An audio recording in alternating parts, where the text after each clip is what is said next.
Welcome to Book Voyage Audio, where every story is an adventure. Sit back, relax, and enjoy your journey. Pollyanna. Eleanor H. Porter. To My Cousin Belle. Chapter 1. Miss Polly. Miss Polly Harrington entered her kitchen a little hurriedly this June morning. Miss Polly did not usually make hurried movements, she specially prided herself on her repose of manner. But today she was hurrying, actually hurrying. Nancy, washing dishes at the sink, looked up in surprise. Nancy had been working in Miss Polly's kitchen only 2 months, but already she knew that her mistress did not usually hurry. Nancy. Yes, ma'am. Nancy answered cheerfully, but she still continued wiping the pitcher in her hand. Nancy, Miss Polly's voice was very stern now, when I'm talking to you, I wish you to stop your work and listen to what I have to say. Nancy flushed miserably. She set the pitcher down at once, with the cloth still about it, thereby nearly tipping it over, which did not add to her composure. Yes, ma'am, I will, ma'am, she stammered, righting the pitcher, and turning hastily. I was only keepin' on with my work, 'cause you specially told me this mornin' to hurry with my dishes, ye know. Her mistress frowned. That will do, Nancy. I did not ask for explanations. I asked for your attention. Yes, ma'am. Nancy stifled a sigh. She was wondering if ever in any way she could please this woman.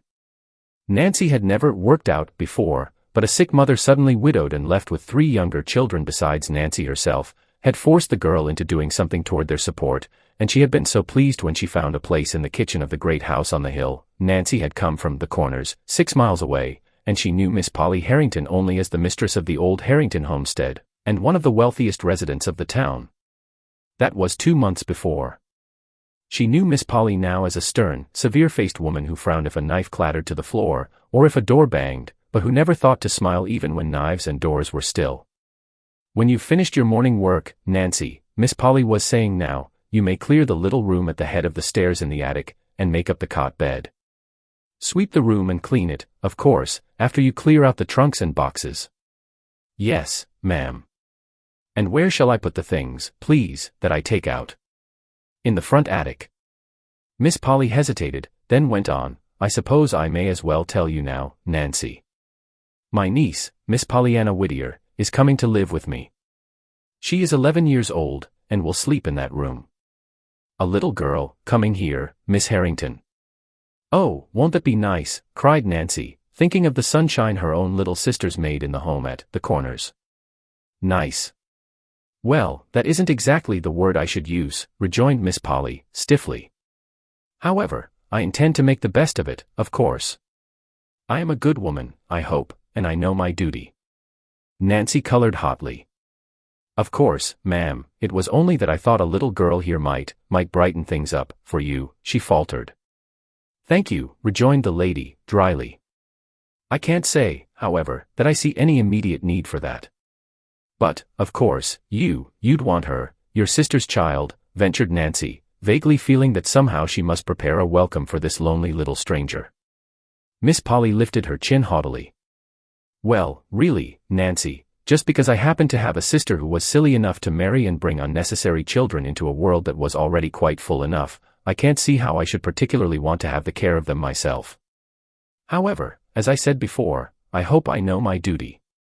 See that you clean the corners, Nancy, she finished sharply, as she left the room.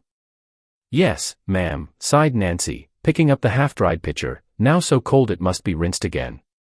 In her own room, Miss Polly took out once more the letter which she had received 2 days before from the faraway western town, and which had been so unpleasant a surprise to her. The letter was addressed to Miss Polly Harrington, Beldingsville, Vermont, and it read as follows. Dear Madam, I regret to inform you that the Reverend John Whittier died 2 weeks ago, leaving one child, a girl 11 years old.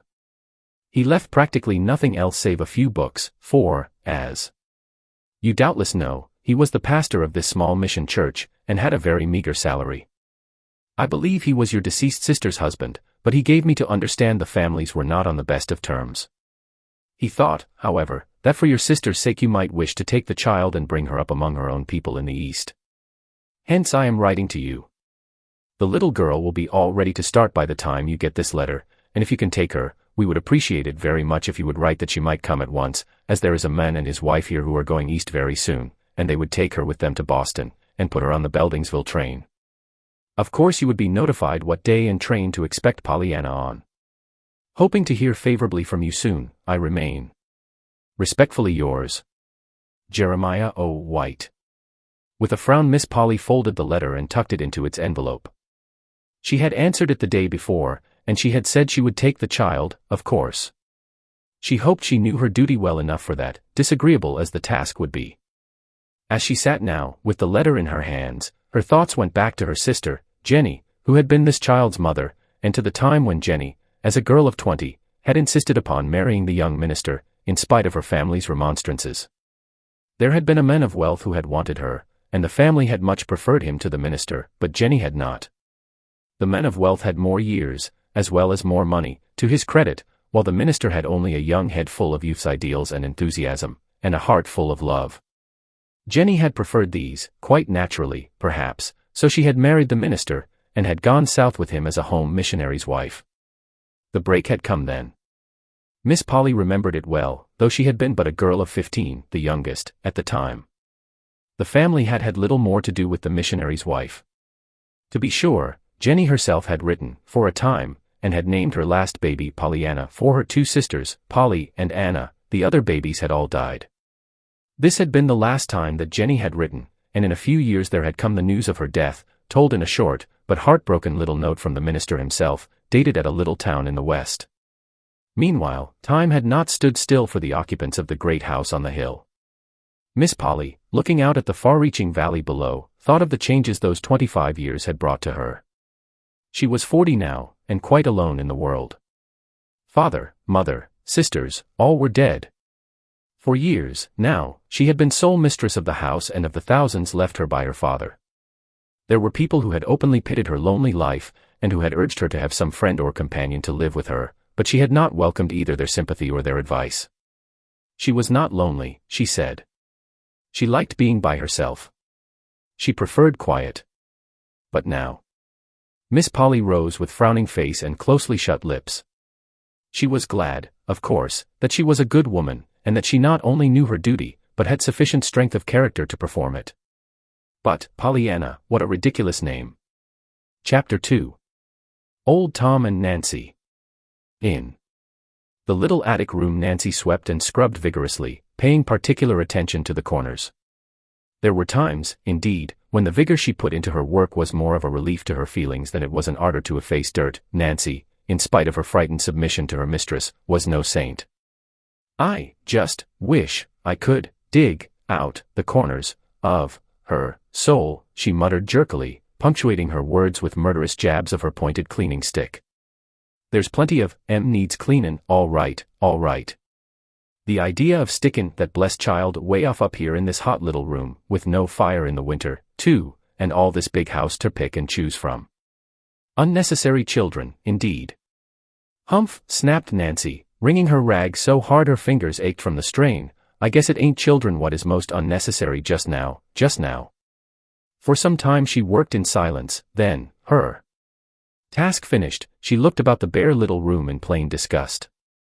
Well, it's done, my part, anyhow, she sighed. There ain't no dirt here, and there's mighty little else. Poor little soul, a pretty place this is to put a homesick, lonesome child into, she finished, going out and closing the door with a bang. Oh, she ejaculated, biting her lip. Then, doggedly, well, I don't care. I hope she did hear the bang, I do. In the garden that afternoon, Nancy found a few minutes in which to interview old Tom, who had pulled the weeds and shoveled the paths about the place for uncounted years.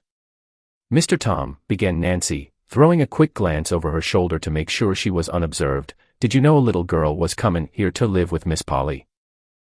What? Demanded the old man, straightening his bent back with difficulty. A little girl, to live with Miss Polly.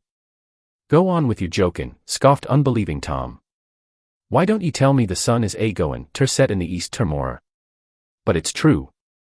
She told me so herself, maintained Nancy. It's her niece, and she's 11 years old. The man's jaw fell.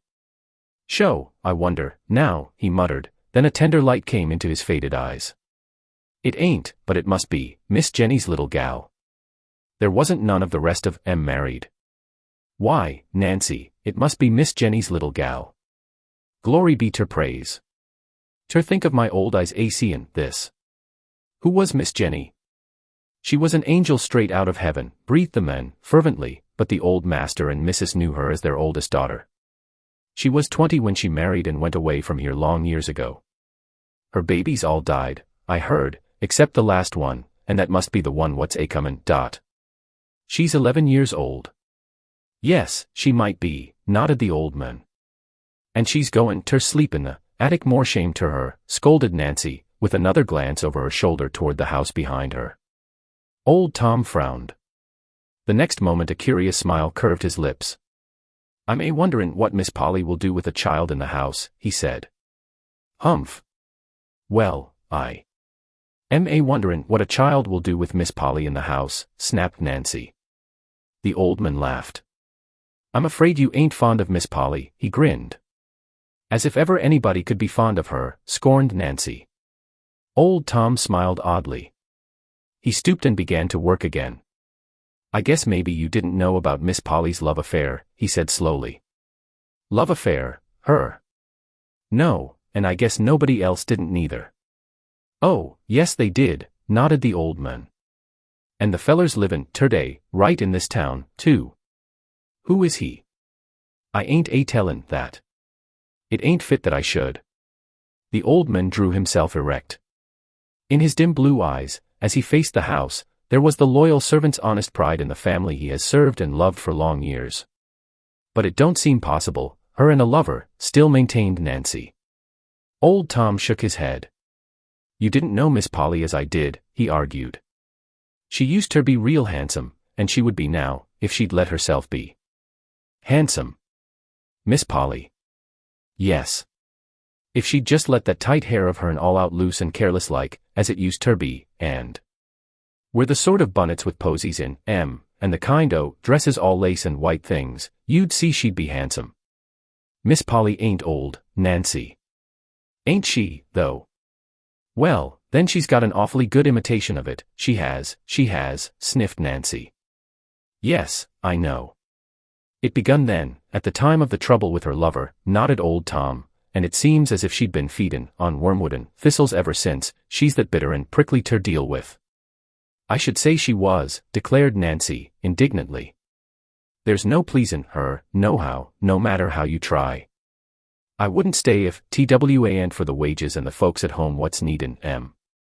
But someday I shall jest be all over, and when I do, of course it'll be goodbye Nancy for me. It will. Old Tom shook his head.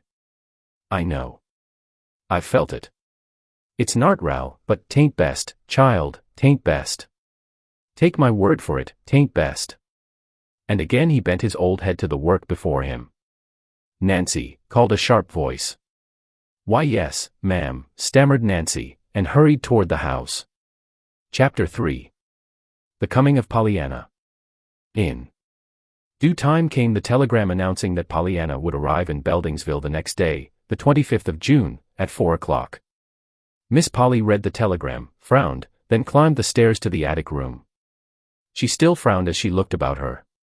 The room contained a small bed, neatly made, 2 straight-back chairs, a washstand, a bureau, without any mirror, and a small table. There were no drapery curtains at the dormer windows, no pictures on the wall. All day the sun had been pouring down upon the roof, and the little room was like an oven for heat. As there were no screens, the windows had not been raised. A big fly was buzzing angrily at one of them now, up and down, trying to get out. Miss Polly killed the fly, swept it through the window, raising the sash an inch for the purpose, straightened a chair, frowned again, and left the room. Nancy, she said a few minutes later, at the kitchen door, I found a fly upstairs in Miss Pollyanna's room. The window must have been raised at some time. I have ordered screens, but until they come I shall expect you to see that the windows remain closed. My niece will arrive tomorrow at 4 o'clock. I desire you to meet her at the station. Timothy will take the open buggy and drive you over. The telegram says, light hair, red checked gingham dress, and straw hat. That is all I know, but I think it is sufficient for your purpose. Yes, ma'am, but, you. Miss Polly evidently read the pause aright, for she frowned and said crisply. No, I shall not go. It is not necessary that I should, I think. That is all.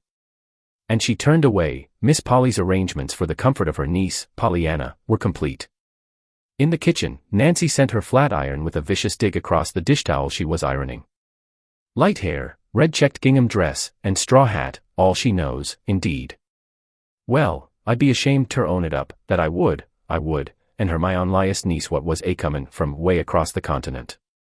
Promptly at 20 minutes to 4 the next afternoon Timothy and Nancy drove off in the open buggy to meet the expected guest. Timothy was Old Tom's son. It was sometimes said in the town that if Old Tom was Miss Polly's right-hand man, Timothy was her left. Timothy was a good-natured youth, and a good-looking one, as well. Short as had been Nancy's stay at the house, the two were already good friends. Today, however, Nancy was too full of her mission to be her usual talkative self, and almost in silence she took the drive to the station and alighted to wait for the train. Over and over in her mind she was saying it, light hair, red-checked dress, straw hat. Over and over again, she was wondering just what sort of child this Pollyanna was, anyway. I hope for her sake she's quiet and sensible, and don't drop knives nor bang doors, she sighed to Timothy, who had sauntered up to her. Well, if she ain't, nobody knows what'll become of the rest of us, grinned Timothy. Imagine Miss Polly and a noisy kid. Gory. There goes the whistle now. Oh, Timothy, I think it was mean ter send me, chattered the suddenly frightened Nancy, as she turned and hurried to a point where she could best watch the passengers alight at the little station. It was not long before Nancy saw her, the slender little girl in the red-checked gingham with two fat braids of flaxen hair hanging down her back. Beneath the straw hat, an eager, freckled little face turned to the right and to the left, plainly searching for someone. Nancy knew the child at once, but not for some time could she control her shaking knees sufficiently to go to her. The little girl was standing quite by herself when Nancy finally did approach her. Are you Miss Pollyanna? She faltered. The next moment she found herself half smothered in the clasp of two gingham-clad arms. Oh, I'm so glad. To see you, cried an eager voice in her ear. Of course I'm Pollyanna, and I'm so glad you came to meet me. I hoped you would. You did, stammered Nancy, vaguely wondering how Pollyanna could possibly have known her, and wanted her. You did, she repeated, trying to straighten her hat. Oh, yes, and I've been wondering all the way here what you looked like, cried the little girl, dancing on her toes, and sweeping the embarrassed Nancy from head to foot, with her eyes. And now I know, and I'm glad you look just like you do look. Nancy was relieved just then to have Timothy come up. Pollyanna's words had been most confusing. This is Timothy. Maybe you have a trunk, she stammered. Yes, I have, nodded Pollyanna, importantly. I've got a brand new one. The ladies' aid bought it for me, and wasn't it lovely of them, when they wanted the carpet so? Of course I don't know how much red carpet a trunk could buy, but it ought to buy some, anyhow, much as half an aisle, don't you think? I've got a little thing here in my bag that Mr. Gray said was a check, and that I must give it to you before I could get my trunk. Mr. Gray is Mrs. Gray's husband. They're cousins of Deacon Carr's wife. I came east with them, and they're lovely. And, here 'tis, she finished, producing the check after much fumbling in the bag she carried. Nancy drew a long breath. Instinctively she felt that someone had to draw one, after that speech. Then she stole a glance at Timothy. Timothy's eyes were studiously turned away. The three were off at last, with Pollyanna's trunk in behind, and Pollyanna herself snugly ensconced between Nancy and Timothy. During the whole process of getting started, the little girl had kept up an uninterrupted stream of comments and questions, until the somewhat dazed Nancy found herself quite out of breath trying to keep up with her. There. Isn't this lovely? Is it far? I hope 'tis, I love to ride, sighed Pollyanna, as the wheels began to turn. Of course, if 'tisn't far, I shan't mind, though, 'cause I'll be glad to get there all the sooner, you know. What a pretty street. I knew 'twas going to be pretty, Father told me. She stopped with a little choking breath. Nancy, looking at her apprehensively, saw that her small chin was quivering, and that her eyes were full of tears. In a moment, however, she hurried on, with a brave lifting of her head. Father told me all about it. He remembered. And I ought to have explained before. Mrs. Gray told me to, at once, about this red gingham dress, you know, and why I'm not in black. She said you'd think 'twas queer. But there weren't any black things in the last missionary barrel, only a lady's velvet basque which Deacon Carr's wife said wasn't suitable for me at all. Besides, it had white spots, worn, you know, on both elbows, and some other places. Part of the ladies' aid wanted to buy me a black dress and hat, but the other part thought the money ought to go toward the red carpet they're trying to get, for the church, you know. Mrs. White said maybe it was just as well, anyway, for she didn't like children in black, that is, she liked the children, of course, but not the black part. Pollyanna paused for breath, and Nancy managed to stammer. Well, I'm sure it'll be all right. I'm glad you feel that way. I do, too, nodded Pollyanna, again with that choking little breath.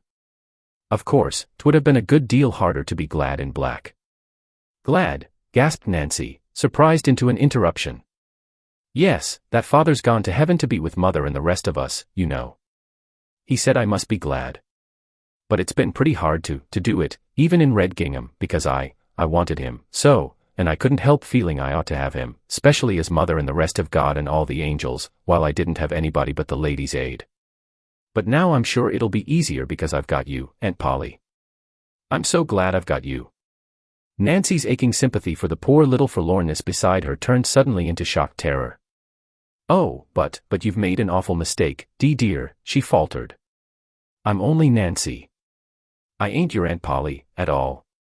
You aren't, stammered the little girl, in plain dismay. No. I'm only Nancy. I never thought of your talking me for her. We ain't a bit alike, we ain't.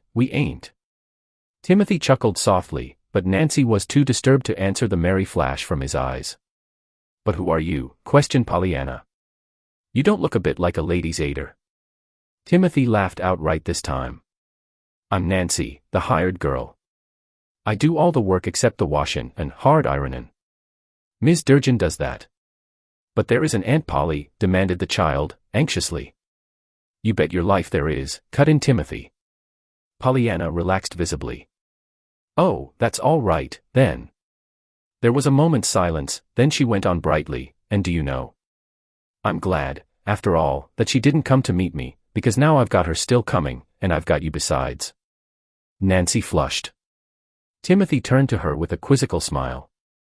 I call that a pretty slick compliment, he said. Why don't you thank the little lady? I was thinkin' about, Miss Polly, faltered Nancy. Pollyanna sighed contentedly. I was, too. I'm so interested in her. You know she's all the aunt I've got, and I didn't know. I had her for ever so long. Then Father told me. He said she lived in a lovely great big house way on top of a hill. She does. You can see it now, said Nancy. It's that big white one with the green blinds, way ahead. Oh, how pretty, and what a lot of trees and grass all around it. I never saw such a lot of green grass, seemed so, all at once.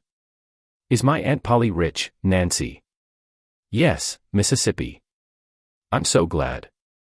It must be perfectly lovely to have lots of money. I never knew anyone that did have, only the Whites, they're some rich. They have carpets in every room and ice cream sundaes. Does Aunt Polly have ice cream sundaes? Nancy shook her head. Her lips twitched. She threw a merry look into Timothy's eyes. No, Mississippi. Your aunt don't like ice cream, I guess, leastways I never saw it on her table. Pollyanna's face fell. Oh, doesn't she? I'm so sorry. I don't see how she can help liking ice cream. But, anyhow, I can be kinder glad about that, 'cause the ice cream you don't eat can't make your stomach ache like Mrs. White's did, that is, I ate hers, you know, lots of it. Maybe Aunt Polly has got the carpets, though. Yes, she's got the carpets. In every room. Well, in almost every room, answered Nancy, frowning suddenly at the thought of that bare little attic room where there was no carpet. Oh, I'm so glad, exulted Pollyanna. I love carpets. We didn't have any, only 2 little rugs that came in a missionary barrel, and one of those had ink spots on it. Mrs. White had pictures, too, perfectly beautiful ones of roses and little girls kneeling and a kitty and some lambs and a lion, not together, you know, the lambs and the lion. Oh, of course the Bible says they will sometime, but they haven't yet, that is, I mean Mrs. White's haven't. Don't you just love pictures? I don't know, answered Nancy in a half-stifled voice. I do. We didn't have any pictures. They don't come in the barrels much, you know. There did 2 come once, though. But one was so good Father sold it to get money to buy me some shoes with, and the other was so bad it fell to pieces just as soon as we hung it up. Glass, it broke, you know. And I cried. But I'm glad now we didn't have any of those nice things, 'cause I shall like Aunt Polly's all the better, not being used to you see. Just as it is when the pretty hair ribbons come in the barrels after a lot of faded-out brown ones. My. But isn't this a perfectly beautiful house, she broke off fervently, as they turned into the wide driveway. It was when Timothy was unloading the trunk that Nancy found an opportunity to mutter low in his ear. Don't you never say nothin' ter me again about leavin', Timothy Durgin. You couldn't hire me ter leave. Leave? I should say not, grinned the youth. You couldn't drag me away. It'll be more fun here now, with that kid around, than movin' picture shows, every day. Fun, repeated Nancy, indignantly. I guess it'll be somethin' more than fun for that blessed child, when them 2 tries to live together, and I guess she'll be needin' some rock ter fly to for refuge. Well, I'm goin' ter be that rock, Timothy, I am, she vowed, as she turned and led Pollyanna up the broad steps. Chapter 4. The Little Attic Room. Miss Polly Harrington did not rise to meet her niece. She looked up from her book, it is true, as Nancy and the little girl appeared in the sitting-room doorway, and she held out a hand with duty written large on every coldly extended finger. How do you do, Pollyanna? She had no chance to say more. Pollyanna had fairly flown across the room and flung herself into her aunt's scandalized, unyielding lap. Oh, Aunt Polly, I don't know how to be glad enough that you let me come to live with you, she was sobbing. You don't know how perfectly lovely it is to have you and Nancy and all this after you've had just the Ladies' Aid. Very likely, though I've not had the pleasure of the Ladies' Aid's acquaintance, rejoined Miss Polly, stiffly, trying to unclasp the small, clinging fingers, and turning frowning eyes on Nancy in the doorway. Nancy, that will do. You may go. Pollyanna, be good enough, please, to stand erect. In a proper manner. I don't know yet what you look like. Pollyanna drew back at once, laughing a little hysterically. No, I suppose you don't, but you see I'm not very much to look at, anyway, on account of the freckles. Oh, and I ought to explain about the red gingham and the black velvet basque with white spots on the elbows. I told Nancy how Father said. Yes, well, never mind now what your father said, interrupted Miss Polly, crisply. You had a trunk, I presume. Oh, yes, indeed, Aunt Polly. I've got a beautiful trunk that the Ladies' Aid gave me. I haven't got so very much in it, of my own, I mean. The barrels haven't had many clothes for little girls in them lately, but there were all Father's books, and Mrs. White said she thought I ought to have those. You see, Father. Pollyanna, interrupted her aunt again, sharply, there is one thing that might just as well be understood right away at once, and that is, I do not care to have you keep talking of your father to me. The little girl drew in her breath tremulously. Why, Aunt Polly, you mean, she hesitated, and her aunt filled the pause. We will go upstairs to your room. Your trunk is already there, I presume. I told Timothy to take it up, if you had one. You may follow me, Pollyanna. Without speaking, Pollyanna turned and followed her aunt from the room. Her eyes were brimming with tears, but her chin was bravely high. After all, I reckon I'm glad she doesn't want me to talk about Father, Pollyanna was thinking. It'll be easier, maybe, if I don't talk about him. Probably, anyhow, that is why she told me not to talk about him. And Pollyanna, convinced anew of her aunt's kindness, blinked off the tears and looked eagerly about her. She was on the stairway now. Just ahead, her aunt's black silk skirt rustled luxuriously. Behind her an open door allowed a glimpse of soft-tinted rugs and satin-covered chairs. Beneath her feet a marvelous carpet was like green moss to the tread. On every side the gilt of picture frames or the glint of sunlight through the filmy mesh of lace curtains flashed in her eyes. "Oh, Aunt Polly," breathed the little girl, rapturously, "what a perfectly lovely, lovely house. How awfully glad you must be you're so rich." "Pollyanna," ejaculated her aunt, turning sharply about as she reached the head of the stairs. "I'm surprised at you, making a speech like that to me." "Why, Aunt Polly, aren't you?" queried Pollyanna, in frank wonder. "Certainly not, Pollyanna. I hope I could not so far forget myself as to be sinfully proud of any gift the Lord has seen fit to bestow upon me," declared the lady, "certainly not, of riches." Miss Polly turned and walked down the hall toward the attic stairway door. She was glad, now, that she had put the child in the attic room. Her idea at first had been to get her niece as far away as possible from herself, and at the same time place her where her childish heedlessness would not destroy valuable furnishings. Now, with this evident strain of vanity showing thus early, it was all the more fortunate that the room planned for her was plain and sensible, thought Miss Polly. Eagerly Pollyanna's small feet pattered behind her aunt. Still more eagerly her big blue eyes tried to look in all directions at once, that no thing of beauty or interest in this wonderful house might be passed unseen. Most eagerly of all her mind turned to the wondrously exciting problem about to be solved, behind which of all these fascinating doors was waiting now her room, the dear, beautiful room full of curtains, rugs, and pictures, that was to be her very own. Then, abruptly, her aunt opened a door and ascended another stairway. There was little to be seen here. A bare wall rose on either side.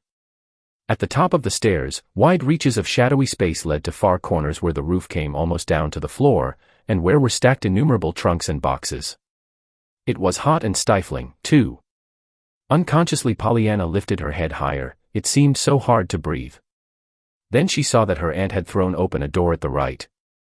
"There, Pollyanna, here is your room, and your trunk is here, I see. Have you your key?"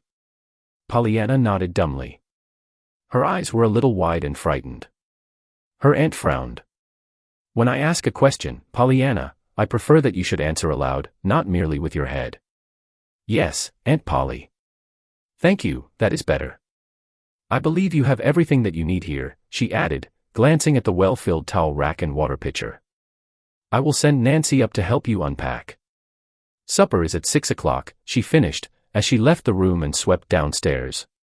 For a moment after she had gone Pollyanna stood quite still, looking after her. Then she turned her wide eyes to the bare wall, the bare floor, the bare windows. She turned them last to the little trunk that had stood not so long before in her own little room in the faraway western home. The next moment she stumbled blindly toward it and fell on her knees at its side, covering her face with her hands. Nancy found her there when she came up a few minutes later. There, you poor lamb," she crooned, dropping to the floor and drawing the little girl into her arms.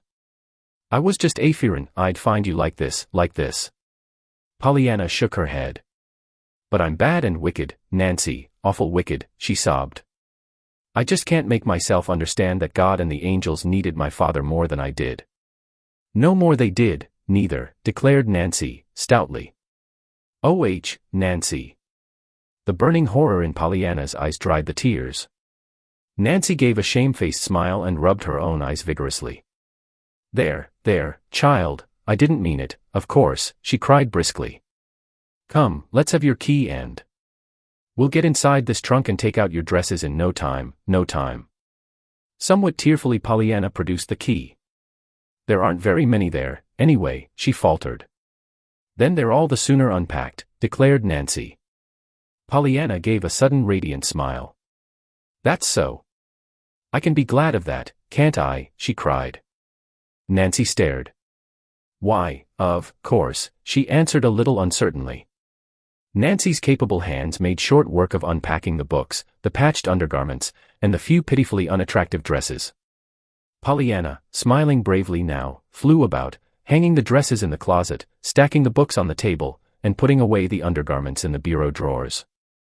"I'm sure it's going to be a very nice room." "Don't you think so?" she stammered, after a while. There was no answer. Nancy was very busy, apparently, with her head in the trunk. Pollyanna, standing at the bureau, gazed a little wistfully at the bare wall above. "And I can be glad there isn't any looking glass." Here, too, 'cause where there isn't any glass I can't see my freckles. Nancy made a sudden queer little sound with her mouth, but when Pollyanna turned, her head was in the trunk again. At one of the windows, a few minutes later, Pollyanna gave a glad cry and clapped her hands joyously. "Oh, Nancy, I hadn't seen this before," she breathed. "Look, way off there, with those trees and the houses and that lovely church spire, and the river shining just like silver. Why, Nancy, there doesn't anybody need any pictures with that to look at. Oh, I'm so glad now she let me have this room." To Pollyanna's surprise and dismay, Nancy burst into tears. Pollyanna hurriedly crossed to her side. "Why, Nancy, Nancy, what is it?" she cried, then, fearfully, "This wasn't your room, was it?" "My room," stormed Nancy, hotly, choking back the tears. "If you ain't a little angel straight from heaven, and if some folks don't eat dirt before, oh, land. There's her bell." After which amazing speech, Nancy sprang to her feet, dashed out of the room, and went clattering down the stairs. Left alone, Pollyanna went back to her picture, as she mentally designated the beautiful view from the window. After a time she touched the sash tentatively. It seemed as if no longer could she endure the stifling heat. To her joy the sash moved under her fingers. The next moment the window was wide open, and Pollyanna was leaning far out, drinking in the fresh, sweet air. She ran then to the other window. That, too, soon flew up under her eager hands. A big fly swept past her nose, and buzzed noisily about the room. Then another came, and another, but Pollyanna paid no heed. Pollyanna had made a wonderful discovery. Against this window a huge tree flung great branches. To Pollyanna they looked like arms outstretched, inviting her. Suddenly she laughed aloud. "I believe I can do it," she chuckled. The next moment she had climbed nimbly to the window ledge. From there it was an easy matter to step to the nearest tree branch. Then, clinging like a monkey, she swung herself from limb to limb until the lowest branch was reached. The drop to the ground was, even for Pollyanna, who was used to climbing trees, a little fearsome. She took it, however, with bated breath, swinging from her strong little arms, and landing on all fours in the soft grass. Then she picked herself up and looked eagerly about her. She was at the back of the house. Before her lay a garden in which a bent old man was working. Beyond the garden a little path through an open field led up a steep hill, at the top of which a lone pine tree stood on guard beside the huge rock. To Pollyanna, at the moment, there seemed to be just one place in the world worth being in, the top of that big rock.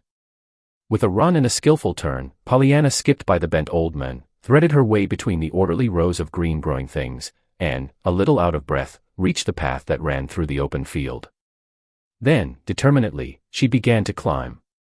Already, however, she was thinking what a long, long way off that rock must be, when back at the window it had looked so near. 15 minutes later the great clock in the hallway of the Harrington homestead struck 6. At precisely the last stroke Nancy sounded the bell for supper. 1, 2, 3 minutes passed. Miss Polly frowned and tapped the floor with her slipper. A little jerkily she rose to her feet, went into the hall, and looked upstairs, plainly impatient. For a minute she listened intently, then she turned and swept into the dining room. "Nancy," she said with decision, as soon as the little serving maid appeared, "my niece is late." "No, you need not call her," she added severely, as Nancy made a move toward the hall door. "I told her what time supper was, and now she will have to suffer the consequences. She may as well begin at once to learn to be punctual. When she comes down she may have bread and milk in the kitchen." "Yes, ma'am." It was well, perhaps, that Miss Polly did not happen to be looking at Nancy's face just then. At the earliest possible moment after supper, Nancy crept up the back stairs and thence to the attic room. Bread and milk, indeed, and when the poor lamb hain't only just cried herself to sleep, she was muttering fiercely, as she softly pushed open the door. The next moment she gave a frightened cry. "Where are you?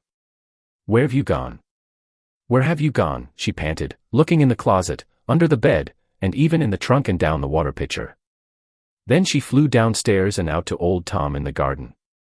Mr. Tom, that blessed child's gone," she wailed. "She's vanished right up into heaven where she come from, poor lamb, and me told to give her bread and milk in the kitchen, her. What's eatin' angel food this minute, I'll warrant. The old man straightened up. Gone. Heaven, he repeated stupidly, unconsciously sweeping the brilliant sunset sky with his gaze. He stopped, stared a moment intently, then turned with a slow grin.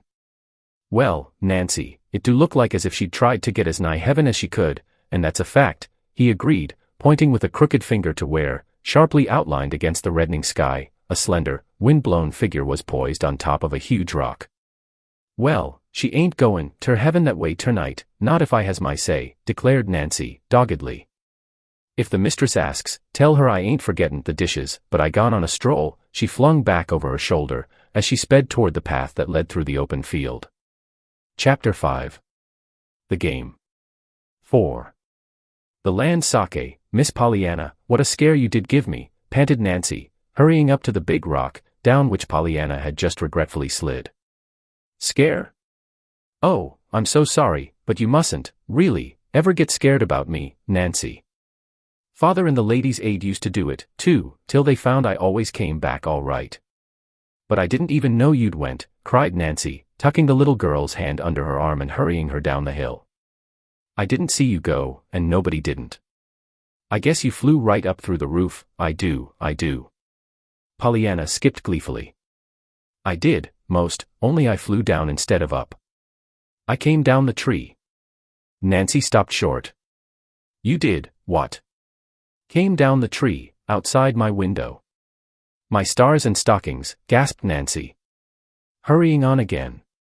I'd like to know what your aunt would say to that. Would you? Well, I'll tell her, then, so you can find out, promised the little girl, cheerfully. Mercy, gasped Nancy. No. Why, you don't mean she'd care, cried Pollyanna, plainly disturbed. No, yes, well, never mind. I ain't so very particular about knowin' what she'd say, truly, stammered Nancy, determined to keep one scolding from Pollyanna, if nothing more. But, say, we better hurry. I've got to get them dishes done, you know. I'll help, promised Pollyanna, promptly. Oh, Miss Pollyanna, demurred Nancy. For a moment there was silence. The sky was darkening fast.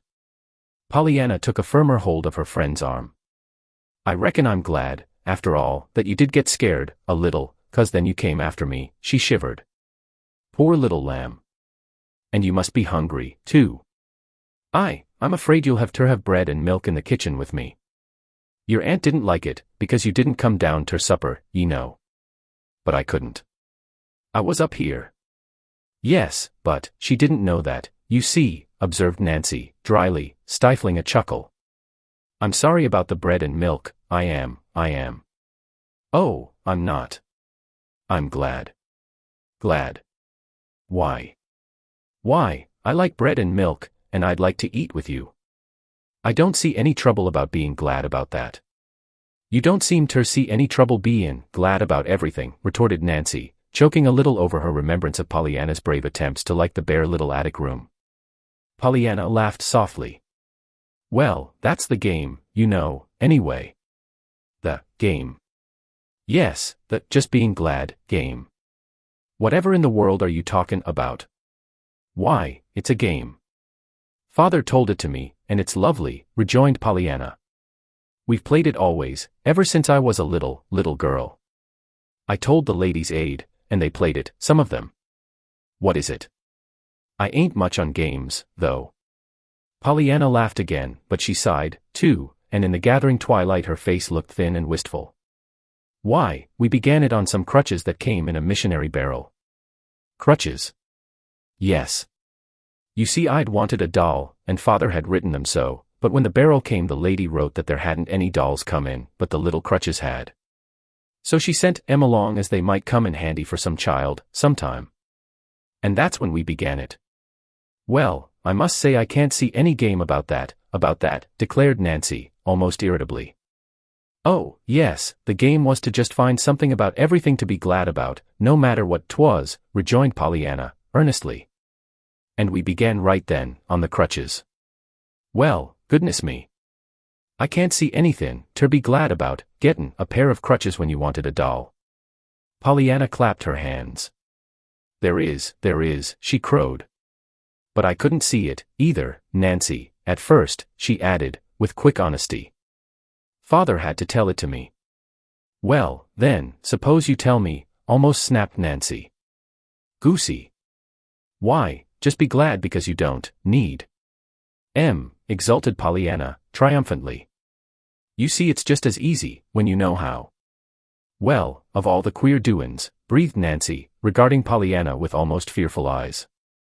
Oh, but it isn't queer, it's lovely, maintained Pollyanna enthusiastically. And we've played it ever since. And the harder 'tis, the more fun 'tis to get out, only, sometimes it's almost too hard, like when your father goes to heaven, and there isn't anybody but a lady's aid left. Yes, or when you're put in a snippy little room, way at the top of the house with nothin' in it, growled Nancy. Pollyanna sighed. That was a hard one, at first, she admitted, especially when I was so kind of lonesome. I just didn't feel like playing the game, anyway, and I had been wanting pretty things, so. Then I happened to think how I hated to see my freckles in the looking glass, and I saw that lovely picture out the window, too, so then I knew I'd found the things to be glad about. You see, when you're hunting for the glad things, you sort of forget the other kind, like the doll you wanted, you know. Humph, choked Nancy, trying to swallow the lump in her throat. Most generally it doesn't take so long, sighed Pollyanna, and lots of times now I just think of them without thinking, you know. I've got so used to playing it. It's a lovely game. Father and I used to like it so much, she faltered. I suppose, though, it'll be a little harder now, as long as I haven't anybody to play it with. Maybe Aunt Polly will play it, though, she added, as an afterthought. My stars and stockings, breathed Nancy, behind her teeth. Then, aloud, she said doggedly, see here, Miss Pollyanna, I ain't sayin' that I'll play it very well, and I ain't sayin' that I know how, anyway, but I'll play it with ye, after a fashion, I just will, I will. Oh, Nancy, exulted Pollyanna, giving her a rapturous hug. That'll be splendid. Won't we have fun? Maybe, conceded Nancy, in open doubt. But you mustn't count too much on me, ye know. I never was no case for games, but I'm goin' ter make a most awful old try on this one. You're goin' ter have someone ter play it with, anyhow, she finished, as they entered the kitchen together. Pollyanna ate her bread and milk with good appetite, then, at Nancy's suggestion, she went into the sitting room, where her aunt sat reading. Miss Polly looked up coldly. Have you had your supper, Pollyanna? Yes, Aunt Polly. I'm very sorry, Pollyanna, to have been obliged. So soon to send you into the kitchen to eat bread and milk. But I was real glad you did it, Aunt Polly. I like bread and milk, and Nancy, too. You mustn't feel bad about that one bit. Aunt Polly sat suddenly a little more erect in her chair. Pollyanna, it's quite time you were in bed. You have had a hard day, and tomorrow we must plan your hours and go over your clothing to see what it is necessary to get for you. Nancy will give you a candle. Be careful how you handle it. Breakfast will be at 7:30. See that you are down to that. Good night. Quite as a matter of course, Pollyanna came straight to her aunt's side and gave her an affectionate hug. I've had such a beautiful time, so far, she sighed happily. I know I'm going to just love living with you, but then, I knew I should before I came. Good night, she called cheerfully, as she ran from the room. Well, upon my soul, ejaculated Miss Polly, half aloud. What a most extraordinary child. Then she frowned. She's glad I punished her, and I mustn't feel bad one bit, and she's going to love to live with me. Well, upon my soul. Ejaculated Miss Polly again, as she took up her book. 15 minutes later, in the attic room, a lonely little girl sobbed into the tightly clutched sheet. I know, Father among the angels, I'm not playing the game one bit now, not one bit, but I don't believe even you could find anything to be glad about sleeping all alone way off up here in the dark, like this. If only I was near Nancy or Aunt Polly, or even a lady's aider, it would be easier. Downstairs in the kitchen, Nancy, hurrying with her belated work, jabbed her dishmop into the milk pitcher, and muttered jerkily. If playin' a silly fool game, about bein' glad you've got crutches when you want dolls, is got ter be, my way, oh bein' that rock o' refuge, why, I'm goin' ter play it, I am. Chapter 6. A Question of Duty. It. Was nearly 7 o'clock when Pollyanna awoke that first day after her arrival. Her windows faced the south and the west, so she could not see the sun yet, but she could see the hazy blue of the morning sky, and she knew that the day promised to be a fair one. The little room was cooler now, and the air blew in fresh and sweet. Outside, the birds were twittering joyously, and Pollyanna flew to the window to talk to them. She saw then that down in the garden her aunt was already out among the rose bushes.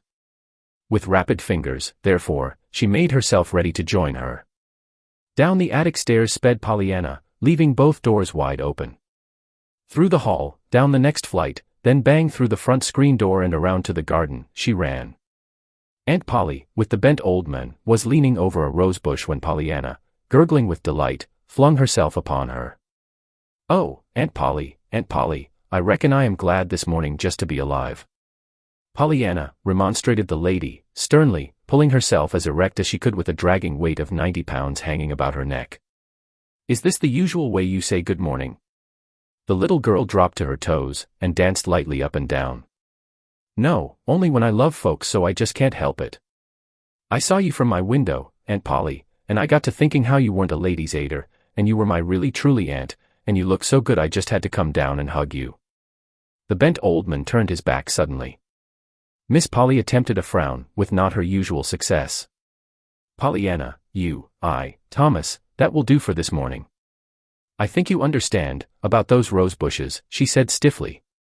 Then she turned and walked rapidly away. "Do you always work in the garden, Mr. Man?" asked Pollyanna, interestedly. The man turned. His lips were twitching, but his eyes looked blurred as if with tears. "Yes, Mississippi.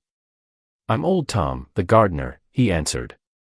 Timidly, but as if impelled by an irresistible force, he reached out a shaking hand and let it rest for a moment on her bright hair.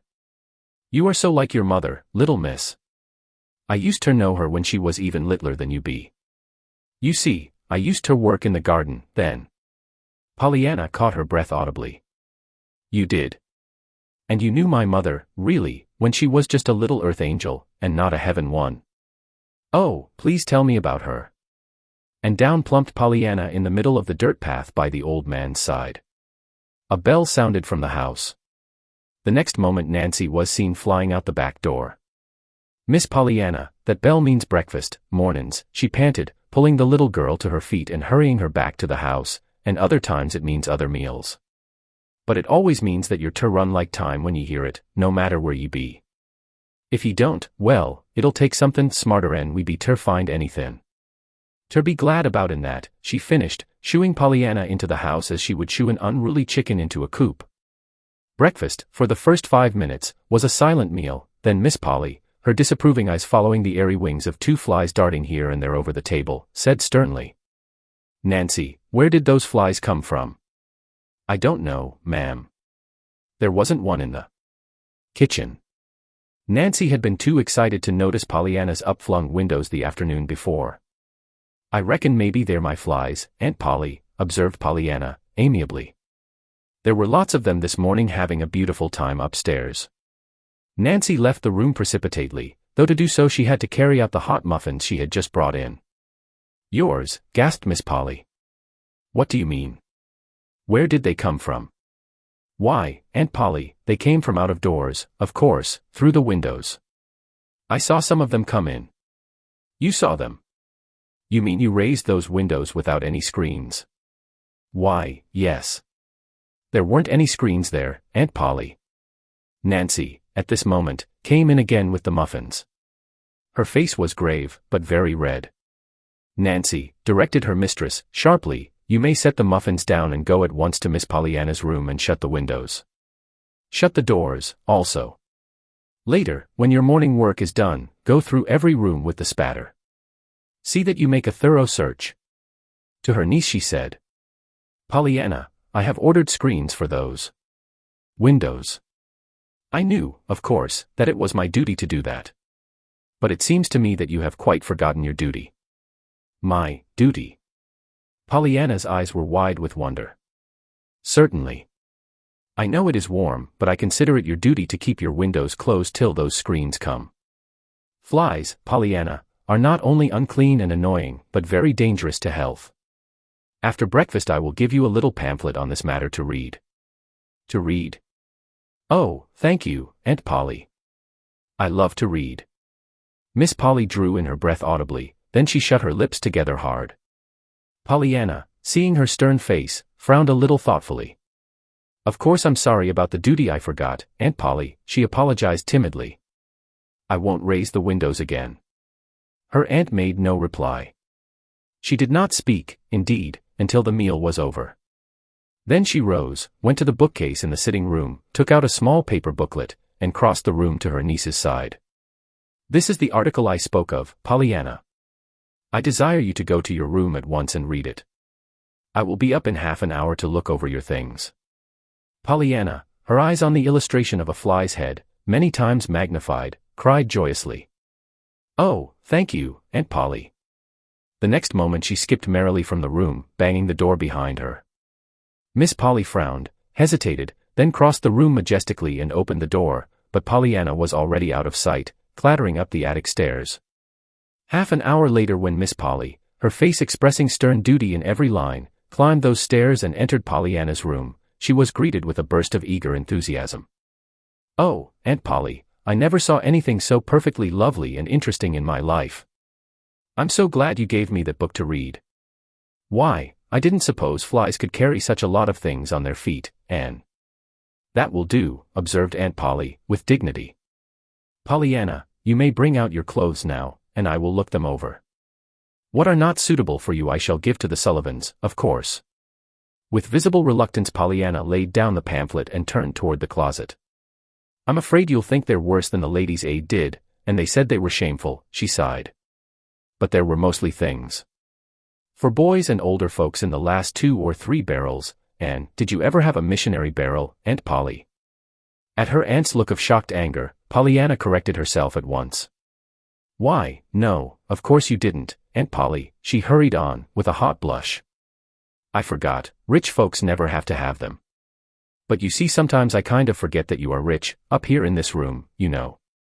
Miss Polly's lips parted indignantly, but no words came. Pollyanna, plainly unaware that she had said anything in the least unpleasant, was hurrying on. Well, as I was going to say, you can't tell a thing about missionary barrels, except that you won't find in them what you think you're going to, even when you think you won't. It was the barrels every time, too, that were hardest to play the game on, for Father N. Just in time Pollyanna remembered that she was not to talk of her father to her aunt. She dived into her closet then, hurriedly, and brought out all the poor little dresses in both her arms. They aren't nice, at all, she choked, and they'd been black if it hadn't been for the red carpet for the church, but they're all I've got. With the tips of her fingers Miss Polly turned over the conglomerate garments, so obviously made for anybody but Pollyanna. Next she bestowed frowning attention on the patched undergarments in the bureau drawers. I've got the best ones on, confessed Pollyanna, anxiously. The Ladies' Aid bought me one set straight through all whole. Mrs. Jones, she's the president, told I should have that if they had to clatter down bare aisles themselves the rest of their days. But they won't. Mr. White doesn't like the noise. He's got nerves, his wife says, but he's got money, too, and they expect he'll give a lot toward the carpet, on account of the nerves, you know. I should think he'd be glad that if he did have the nerves he'd got money, too, shouldn't you? Miss Polly did not seem to hear. Her scrutiny of the undergarments finished, she turned to Pollyanna somewhat abruptly. You have been to school, of course, Pollyanna. Oh, yes, Aunt Polly.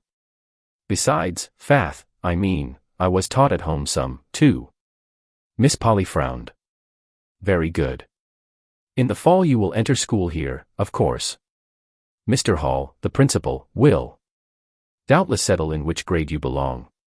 Meanwhile, I suppose I ought to hear you read aloud half an hour each day. I love to read, but if you don't want to hear me I'd be just glad to read to myself, truly, Aunt Polly. And I wouldn't have to try to be glad, either, for I like best to read to myself, on account of the big words, you know. I don't doubt it, rejoined Miss Polly, grimly. Have you studied music? Not much. I don't like my music, I like other people's, though. I learned to play on the piano a little.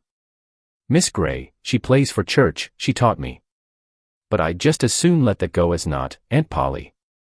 I'd rather, truly. Very likely, observed Aunt Polly, with slightly uplifted eyebrows.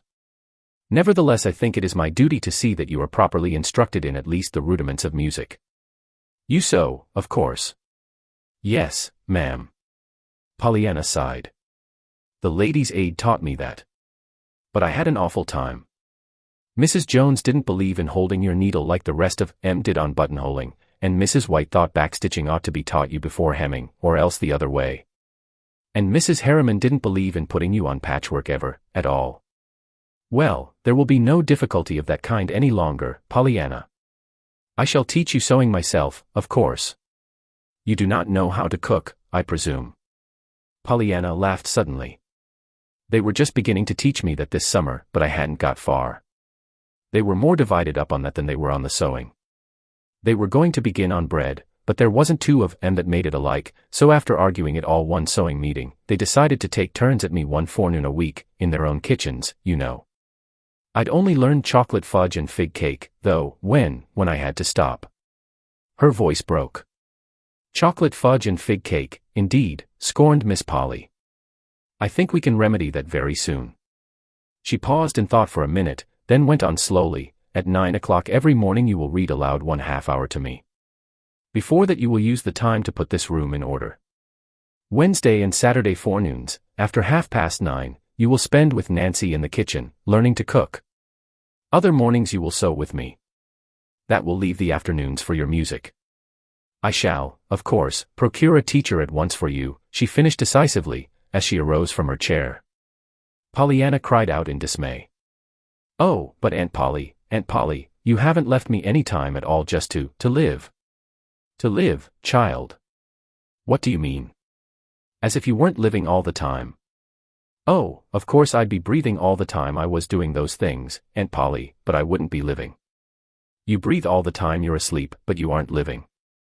I mean living, doing the things you want to do, playing outdoors, reading, to myself, of course, climbing hills, talking to Mr. Tom in the garden, and Nancy, and finding out all about the houses and the people and everything everywhere all through the perfectly lovely streets I came through yesterday.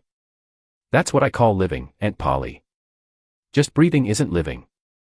Miss Polly lifted her head irritably. Pollyanna, you are the most extraordinary child. You will be allowed a proper amount of playtime, of course. But, surely, it seems to me if I am willing to do my duty in seeing that you have proper care and instruction, you ought to be willing to do yours by seeing that the care and instruction are not ungratefully wasted. Pollyanna looked shocked. Oh, Aunt Polly, as if I could be ungrateful, to you. Why, I love you, you aren't even a lady's aider, you're an aunt. Very well, then see that you don't act ungrateful, vouchsafed Miss Polly, as she turned toward the door. She had gone halfway down the stairs when a small, unsteady voice called after her. Please, Aunt Polly, you didn't tell me which of my things you wanted to give away. Aunt Polly emitted a tired sigh, a sigh that ascended straight to Pollyanna's ears. Oh, I forgot to tell you, Pollyanna. Timothy will drive us into town at 1:30 this afternoon. Not one of your garments is fit for my niece to wear. Certainly I should be very far from doing my duty by you if I should let you appear out in any one of them. Pollyanna sighed now, she believed she was going to hate that word, duty. Aunt Polly, please, she called wistfully, isn't there any way you can be glad about all that duty business? What? Miss Polly looked up in dazed surprise, then, suddenly, with very red cheeks, she turned and swept angrily down the stairs. Don't be impertinent, Pollyanna. In the hot little attic room Pollyanna dropped herself onto one of the straight-back chairs. To her, existence loomed ahead one endless round of duty. I don't see, really, what there was impertinent about that, she sighed. I was only asking her if she couldn't tell me something to be glad about in all that duty business. For several minutes Pollyanna sat in silence, her rueful eyes fixed on the forlorn heap of garments on the bed. Then, slowly, she rose and began to put away the dresses. There just isn't anything to be glad about, that I can see, she said aloud, unless it's to be glad when the duty's done. Whereupon she laughed suddenly. Chapter 7. Pollyanna and Punishments.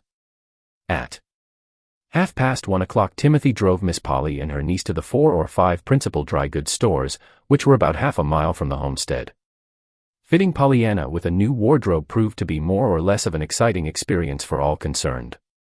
Miss Polly came out of it with the feeling of limp relaxation that one might have at finding oneself at last on solid earth after a perilous walk across the very thin crust of a volcano. The various clerks who had waited upon the pair came out of it with very red faces, and enough amusing stories of Pollyanna to keep their friends in gales of laughter the rest of the week. Pollyanna herself came out of it with radiant smiles and a heart content, for, as she expressed it to one of the clerks, when you haven't had anybody but missionary barrels and ladies' aiders to dress you, it is perfectly lovely to just walk right in and buy clothes that are brand new, and that don't have to be tucked up or let down because they don't fit. The shopping expedition consumed the entire afternoon, then came supper and a delightful talk with old Tom in the garden, and another with Nancy on the back porch, after the dishes were done, and while Aunt Polly paid a visit to a neighbor. Old Tom told Pollyanna wonderful things of her mother, that made her very happy indeed, and Nancy told her all about the little farm 6 miles away at the Corners, where lived her own dear mother, and her equally dear brother and sisters. She promised, too, that sometime, if Miss Polly were willing, Pollyanna should be taken to see them. And they've got lovely names, too. You'll like their names, sighed Nancy. They're Algernon, and Florabelle, and Estelle. I just hate Nancy. Oh, Nancy, what a dreadful thing to say. Why? Because it isn't pretty like the others. You see, I was the first baby, and Mother hadn't begun to read so many stories with the pretty names in M, then. But I love Nancy, just because it's you, declared Pollyanna. Humph. Well, I guess you could love Clarissa Maybelle just as well, retorted Nancy, and it would be a heap happier for me. I think that name's just grand. Pollyanna laughed. Well, anyhow, she chuckled, you can be glad it isn't Hephzibah. Hephzibah. Yes. Mrs. White's name is that. Her husband calls her a Hep, and she doesn't like it. She says when he calls out a Hep, Hep, she feels just as if the next minute he was going to yell hurrah. And she doesn't like to be hurrahed at. Nancy's gloomy face relaxed into a broad smile. Well, if you don't beat the Dutch. Say, do you know, I shan't never hear Nancy now that I don't think that Hep, and giggle. My, I guess I am glad. She stopped short and turned amazed eyes on the little girl. Say, Miss Pollyanna, do you mean, was you playin' that air game then, about my bein' glad I wa'n't named Hephzibah? Pollyanna frowned, then she laughed. Why, Nancy, that's so. I was playing the game, but that's one of the times I just did it without thinking, I reckon. You see, you do, lots of times, you get so used to it, looking for something to be glad about, you know. And most generally there is something about everything that you can be glad about, if you keep hunting long enough to find it. Well, maybe, granted Nancy, with open doubt. At 8:30 Pollyanna went up to bed. The screens had not yet come, and the close little room was like an oven. With longing eyes Pollyanna looked at the 2 fast-closed windows, but she did not raise them. She undressed, folded her clothes neatly, said her prayers, blew out her candle and climbed into bed. Just how long she lay in sleepless misery, tossing from side to side of the hot little cot, she did not know, but it seemed to her that it must have been hours before she finally slipped out of bed, felt her way across the room and opened her door. Out in the main attic all was velvet blackness save where the moon flung a path of silver halfway across the floor from the east dormer window. With a resolute ignoring of that fearsome darkness to the right and to the left, Pollyanna drew a quick breath and pattered straight into that silvery path, and onto the window. She had hoped, vaguely, that this window might have a screen, but it did not. Outside, however, there was a wide world of fairy-like beauty, and there was, too, she knew, fresh, sweet air that would feel so good to hot cheeks and hands. As she stepped nearer and peered longingly out, she saw something else. She saw, only a little way below the window, the wide, flat tin roof of Miss Polly's sun parlor built over the porte-cochere. The sight filled her with longing. If only, now, she were out there. Fearfully she looked behind her. Back there, somewhere, were her hot little room and her still hotter bed, but between her and them lay a horrid desert of blackness across which one must feel one's way with outstretched, shrinking arms, while before her, out on the sun parlor roof, were the moonlight and the cool, sweet night air. If only her bed were out there. And folks did sleep out of doors. Joel Hartley at home, who was so sick with the consumption, had to sleep out of doors. Suddenly Pollyanna remembered that she had seen near this attic window a row of long white bags hanging from nails. Nancy had said that they contained the winter clothing, put away for the summer. A little fearfully now, Pollyanna felt her way to these bags, selected a nice fat soft one. It contained Miss Polly's sealskin coat, for a bed, and a thinner one to be doubled up for a pillow, and still another, which was so thin it seemed almost empty, for a covering. Thus equipped, Pollyanna in high glee pattered to the moonlit window again, raised the sash, stuffed her burden through to the roof below, then let herself down after it. Closing the window carefully behind her, Pollyanna had not forgotten those flies with the marvelous feet that carried things. How deliciously cool it was. Pollyanna quite danced up and down with delight, drawing in long, full breaths of the refreshing air. The tin roof under her feet crackled with little resounding snaps that Pollyanna rather liked. She walked, indeed, 2 or 3 times back and forth from end to end. It gave her such a pleasant sensation of airy space after her hot little room, and the roof was so broad and flat that she had no fear of falling off. Finally, with a sigh of content, she curled herself up on the sealskin coat mattress, arranged one bag for a pillow and the other for a covering, and settled herself to sleep. "I'm so glad now that the screens didn't come," she murmured, blinking up at the stars, "else I couldn't have had this." Downstairs in Miss Polly's room next the sun parlor, Miss Polly herself was hurrying into dressing gown and slippers, her face white and frightened. A minute before she had been telephoning in a shaking voice to Timothy. "Come up quick, you and your father. Bring lanterns. Somebody is on the roof of the sun parlor. He must have climbed up the rose trellis or somewhere, and of course he can get right into the house through the east window in the attic. I have locked the attic door down here, but hurry, quick." Some time later, Pollyanna, just dropping off to sleep, was startled by a lantern flash, and a trio of amazed ejaculations. She opened her eyes to find Timothy at the top of a ladder near her, old Tom just getting through the window, and her aunt peering out at her from behind him. "Pollyanna, what does this mean?" cried Aunt Polly then. Pollyanna blinked sleepy eyes and sat up. "Why, Mr. Tom, Aunt Polly," she stammered. "Don't look so scared. It isn't that I've got the consumption, you know, like Joel Hartley. It's only that I was so hot, in there. But I shut the window, Aunt Polly, so the flies couldn't carry those germ things in." Timothy disappeared suddenly down the ladder. Old Tom, with almost equal precipitation, handed his lantern to Miss Polly, and followed his son. Miss Polly bit her lip hard, until the men were gone, then she said sternly, "Pollyanna, hand those things to me at once and come in here."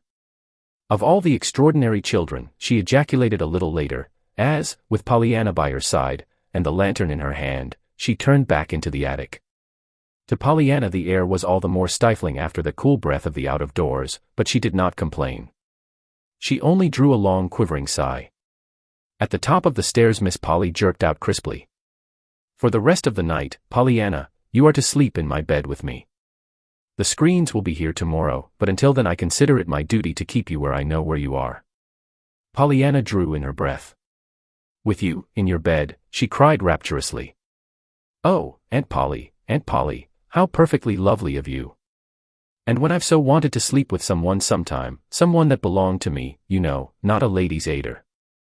I've had them. My. I reckon I am glad now those screens didn't come. Wouldn't you be?" There was no reply. Miss Polly was stalking on ahead. Miss Polly, to tell the truth, was feeling curiously helpless. For the 3rd time since Pollyanna's arrival, Miss Polly was punishing Pollyanna, and for the 3rd time she was being confronted with the amazing fact that her punishment was being taken as a special reward of merit. No wonder Miss Polly was feeling curiously helpless. Chapter 8. Pollyanna pays a visit. It was not long before life at the Harrington homestead settled into something like order, though not exactly the order that Miss Polly had at first prescribed. Pollyanna sewed, practiced, read aloud, and studied cooking in the kitchen, it is true, but she did not give to any of these things quite so much time as had first been planned. She had more time, also, to just live, as she expressed it, for almost all of every afternoon from 2 until 6 o'clock was hers to do with as she liked, provided she did not like to do certain things already prohibited by Aunt Polly. It is a question, perhaps, whether all this leisure time was given to the child as a relief to Pollyanna from work, or as a relief to Aunt Polly from Pollyanna. Certainly, as those first July days passed, Miss Polly found occasion many times to ejaculate, "What an extraordinary child," and certainly the reading and sewing lessons found her at their conclusion each day somewhat dazed and wholly exhausted. Nancy, in the kitchen, fared better. She was not dazed nor exhausted. Wednesdays and Saturdays came to be, indeed, red-letter days to her. There were no children in the immediate neighborhood of the Harrington homestead for Pollyanna to play with.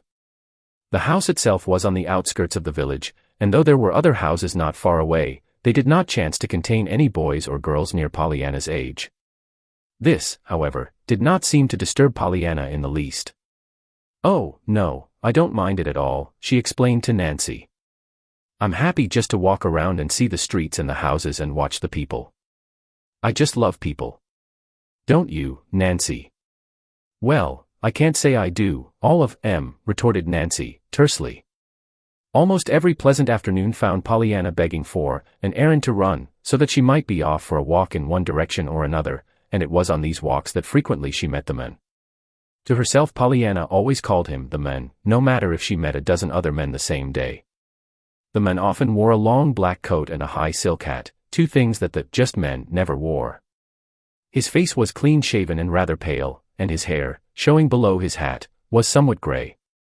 He walked erect, and rather rapidly, and he was always alone, which made Pollyanna vaguely sorry for him.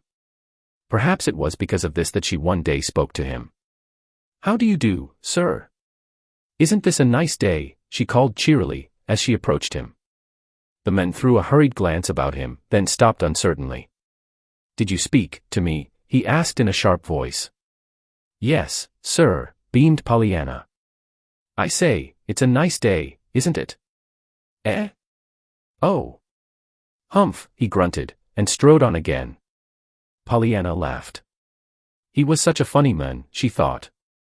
The next day she saw him again. "'Tisn't quite so nice as yesterday, but it's pretty nice," she called out cheerfully. "Eh? Oh. Humph," grunted the men as before, and once again Pollyanna laughed happily. When for the third time Pollyanna accosted him in much the same manner, the men stopped abruptly. "See here, child, who are you, and why are you speaking to me every day?" "I'm Pollyanna Whittier, and I thought you looked lonesome." "I'm so glad you stopped.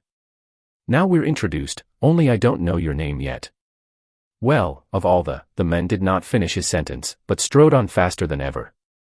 Pollyanna looked after him with a disappointed droop to her usually smiling lips. Maybe he didn't understand, but that was only half an introduction.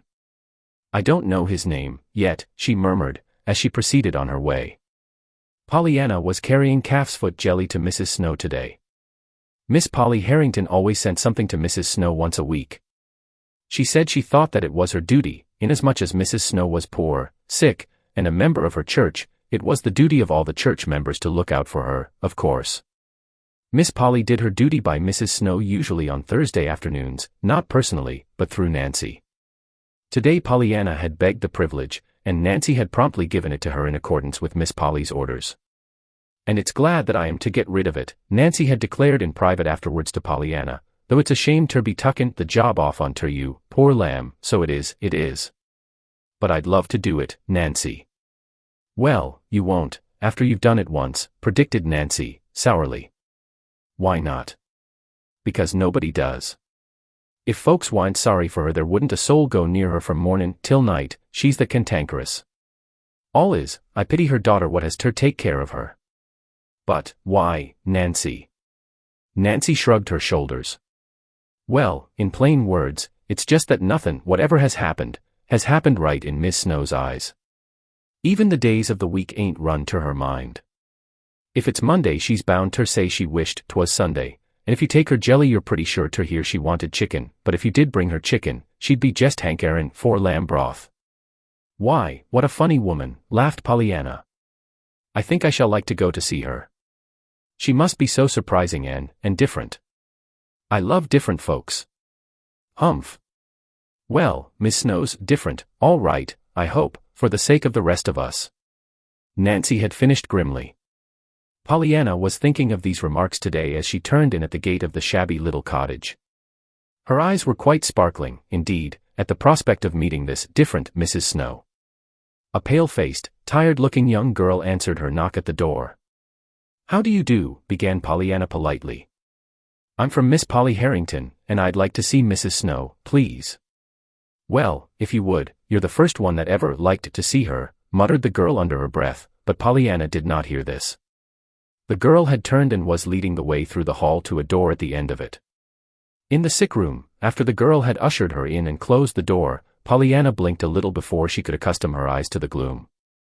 Then she saw, dimly outlined, a woman half sitting up in the bed across the room. Pollyanna advanced at once. "How do you do, Mrs. Snow? Aunt Polly says she hopes you are comfortable today, and she sent you some calf's foot jelly." "Dear me. Jelly," murmured a fretful voice. "Of course I'm very much obliged, but I was hoping 'twould be lamb broth today." Pollyanna frowned a little. "Why, I thought it was chicken you wanted when folks brought you jelly," she said. "What?" The sick woman turned sharply. "Why, nothing much," apologized Pollyanna, hurriedly, "and of course it doesn't really make any difference. It's only that Nancy said it was chicken you wanted when we brought jelly, and lamb broth when we brought chicken, but maybe 'twas the other way, and Nancy forgot." The sick woman pulled herself up till she sat erect in the bed, a most unusual thing for her to do, though Pollyanna did not know this. "Well, Miss Impertinence, who are you?" she demanded. Pollyanna laughed gleefully. "Oh, that isn't my name, Mrs. Snow, and I'm so glad 'tisn't, too. That would be worse than Hephzibah, wouldn't it? I'm Pollyanna Whittier, Miss Polly Harrington's niece, and I've come to live with her. That's why I'm here with the jelly this morning." All through the first part of this sentence, the sick woman had sat interestedly erect, but at the reference to the jelly she fell back on her pillow listlessly. "Very well, thank you. Your aunt is very kind, of course, but my appetite isn't very good this morning, and I was wanting lamb." She stopped suddenly, then went on with an abrupt change of subject. "I never slept a wink last night, not a wink." "Oh dear, I wish I didn't," sighed Pollyanna, placing the jelly on the little stand and seating herself comfortably in the nearest chair. "You lose such a lot of time just sleeping. Don't you think so?" "Lose time, sleeping," exclaimed the sick woman. "Yes, when you might be just living, you know. It seems such a pity we can't live nights, too." Once again the woman pulled herself erect in her bed. "Well, if you ain't the amazing young one," she cried. "Here. Do you go to that window and pull up the curtain," she directed. "I should like to know what you look like." Pollyanna rose to her feet, but she laughed a little ruefully. "Oh dear. Then you'll see my freckles, won't you?" she sighed, as she went to the window, and just when I was being so glad it was dark and you couldn't see there. Now you can. Oh," she broke off excitedly, as she turned back to the bed, "I'm so glad you wanted to see me, because now I can see you. They didn't tell me you were so pretty." "Me, pretty?" scoffed the woman, bitterly. "Why, yes. Didn't you know it?" cried Pollyanna. "Well, no, I didn't," retorted Mrs. Snow, dryly. Mrs. Snow had lived 40 years, and for 15 of those years she had been too busy wishing things were different to find much time to enjoy things as they were. "Oh, but your eyes are so big and dark, and your hair's all dark, too, and curly," cooed Pollyanna. "I love black curls. That's one of the things I'm going to have when I get to heaven. And you've got 2 little red spots in your cheeks. Why, Mrs. Snow, you are pretty. I should think you'd know it when you looked at yourself in the glass." "The glass," snapped the sick woman, falling back on her pillow. "Yes, well, I hain't done much prinkin' before the mirror these days, and you wouldn't, if you was flat on your back as I am." "Why, no, of course not," agreed Pollyanna, sympathetically. "But wait, just let me show you," she exclaimed, skipping over to the bureau and picking up a small hand glass. On the way back to the bed she stopped, eyeing the sick woman with a critical gaze. "I reckon maybe, if you don't mind, I'd like to fix your hair just a little before I let you see it," she proposed. "May I fix your hair, please?" "Why, I suppose so, if you want to," permitted Mrs. Snow, grudgingly, "but 'twouldn't stay, you know." "Oh, thank you. I love to fix people's hair," exulted Pollyanna, carefully laying down the hand glass and reaching for a comb. "I shan't do much today, of course. I'm in such a hurry for you to see how pretty you are, but someday I'm going to take it all down and have a perfectly lovely time with it," she cried, touching with soft fingers the waving hair above the sick woman's forehead. For 5 minutes Pollyanna worked swiftly, deftly, combing a refractory curl into fluffiness, perking up a drooping ruffle at the neck, or shaking a pillow into plumpness so that the head might have a better pose. Meanwhile the sick woman, frowning prodigiously, and openly scoffing at the whole procedure, was, in spite of herself, beginning to tingle with a feeling perilously near to excitement. "There," panted Pollyanna, hastily plucking a pink from a vase nearby and tucking it into the dark hair where it would give the best effect. "Now I reckon we're ready to be looked at." And she held out the mirror in triumph. "Humph," grunted the sick woman, eyeing her reflection severely. "I like red pinks better than pink ones, but then, it'll fade, anyhow, before night, so what's the difference?" "But I should think you'd be glad they did fade," laughed Pollyanna, "'cause then you can have the fun of getting some more. I just love your hair fluffed out like that," she finished with a satisfied gaze. "Don't you?" Maybe. Still, 'twon't last, with me tossing back and forth on the pillow as I do." "Of course not, and I'm glad, too," nodded Pollyanna cheerfully, "because then I can fix it again. Anyhow, I should think you'd be glad it's black. Black shows up so much nicer on a pillow than yellow hair like mine does." "Maybe, but I never did set much store by black hair. Shows gray too soon," retorted Mrs. Snow. She spoke fretfully, but she still held the mirror before her face. "Oh, I love black hair. I should be so glad if I only had it," sighed Pollyanna. Mrs. Snow dropped the mirror and turned irritably. "Well, you wouldn't, not if you were me. You wouldn't be glad for black hair nor anything else, if you had to lie here all day as I do." Pollyanna bent her brows in a thoughtful frown. "Why, 'twould be kind of hard to do it then, wouldn't it?" she mused aloud. "Do what?" "Be glad about things." "Be glad about things, when you're sick in bed all your days." "Well, I should say it would," retorted Mrs. Snow. "If you don't think so, just tell me something to be glad about, that's all." To Mrs. Snow's unbounded amazement, Pollyanna sprang to her feet and clapped her hands. "Oh, goody. That'll be a hard one, won't it? I've got to go, now, but I'll think and think all the way home, and maybe the next time I come I can tell it to you. Goodbye. I've had a lovely time." "Goodbye," she called again, as she tripped through the doorway. "Well, I never. Now, what does she mean by that?" ejaculated Mrs. Snow, staring after her visitor. By and by she turned her head and picked up the mirror, eyeing her reflection critically. "That little thing has got a knack with hair, and no mistake," she muttered under her breath. "I declare, I didn't know it could look so pretty. But then, what's the use?" she sighed, dropping the little glass into the bedclothes, and rolling her head on the pillow fretfully. A little later, when Millie, Mrs. Snow's daughter, came in, the mirror still lay among the bedclothes, though it had been carefully hidden from sight. "Why, Mother, the curtain is up," cried Millie, dividing her amazed stare between the window and the pink in her mother's hair. "Well, what if it is?" snapped the sick woman. "I needn't stay in the dark all my life, if I am sick, need I?" "Why, no, of course not," rejoined Millie, in hasty conciliation, as she reached for the medicine bottle. "It's only, well, you know very well that I've tried to get you to have a lighter room for ages, and you wouldn't." There was no reply to this. Mrs. Snow was picking at the lace on her nightgown. At last she spoke fretfully.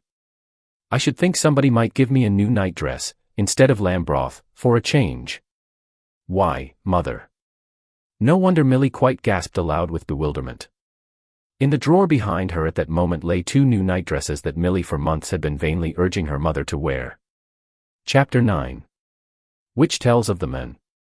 It rained the next time Pollyanna saw the men. She greeted him, however, with a bright smile. "It isn't so nice today, is it?" she called blithesomely. "I'm glad it doesn't rain always, anyhow." The man did not even grunt this time, nor turn his head. Pollyanna decided that of course he did not hear her.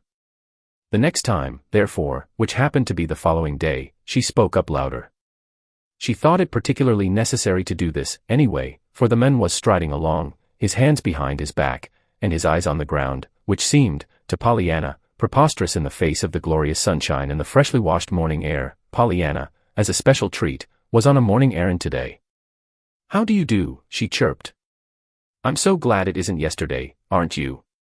The man stopped abruptly. There was an angry scowl on his face. See here, little girl, we might just as well settle this thing right now, once for all, he began testily. I've got something besides the weather to think of. I don't know whether the sun shines or not. Pollyanna beamed joyously. No, sir, I thought you didn't. That's why I told you. Yes, well, What? He broke off sharply, in sudden understanding of her words. I say, that's why I told you, so you would notice it, you know, that the sun shines, and all that. I knew you'd be glad it did if you only stopped to think of it, and you didn't look a bit as if you were thinking of it. Well, of all the, ejaculated the man, with an oddly impotent gesture. He started forward again, but after the second step he turned back, still frowning. See here, why don't you find someone your own age to talk to? I'd like to, sir, but there aren't any round here, Nancy says. Still, I don't mind so very much. I like old folks just as well, maybe better, sometimes, being used to the ladies' aid, so. Humph. The ladies' aid, indeed. Is that what you took me for? The man's lips were threatening to smile, but the scowl above them was still trying to hold them grimly stern. Pollyanna laughed gleefully. Oh, no, sir. You don't look a mite like a ladies' aider, not but that you're just as good, of course, maybe better, she added in hurried politeness. You see, I'm sure you're much nicer than you look. The man made a queer noise in his throat. Well, of all the, he ejaculated again, as he turned and strode on as before. The next time Pollyanna met the man, his eyes were gazing straight into hers, with a quizzical directness that made his face look really pleasant, Pollyanna thought. Good afternoon, he greeted her a little stiffly. Perhaps I'd better say right away that I know the sun is shining today. But you don't have to tell me, nodded Pollyanna, brightly. I knew you knew it just as soon as I saw you. Oh, you did you? Yes, sir, I saw it in your eyes, you know, and in your smile. Humph, grunted the man, as he passed on. The man always spoke to Pollyanna after this, and frequently he spoke first, though usually he said little but, good afternoon. Even that, however, was a great surprise to Nancy, who chanced to be with Pollyanna one day when the greeting was given. Sakes alive, Miss Pollyanna, she gasped, did that man speak to you? Why, yes, he always does, now, smiled Pollyanna. He always does. Goodness. Do you know who he is? Demanded Nancy. Pollyanna frowned and shook her head. I reckon he forgot to tell me one day. You see, I did my part of the introducing, but he didn't. Nancy's eyes widened. But he never speaks to anybody, child, he hain't for years, I guess, except when he just has to, for business, and all that. He's John Pendleton. He lives all by himself in the big house on Pendleton Hill.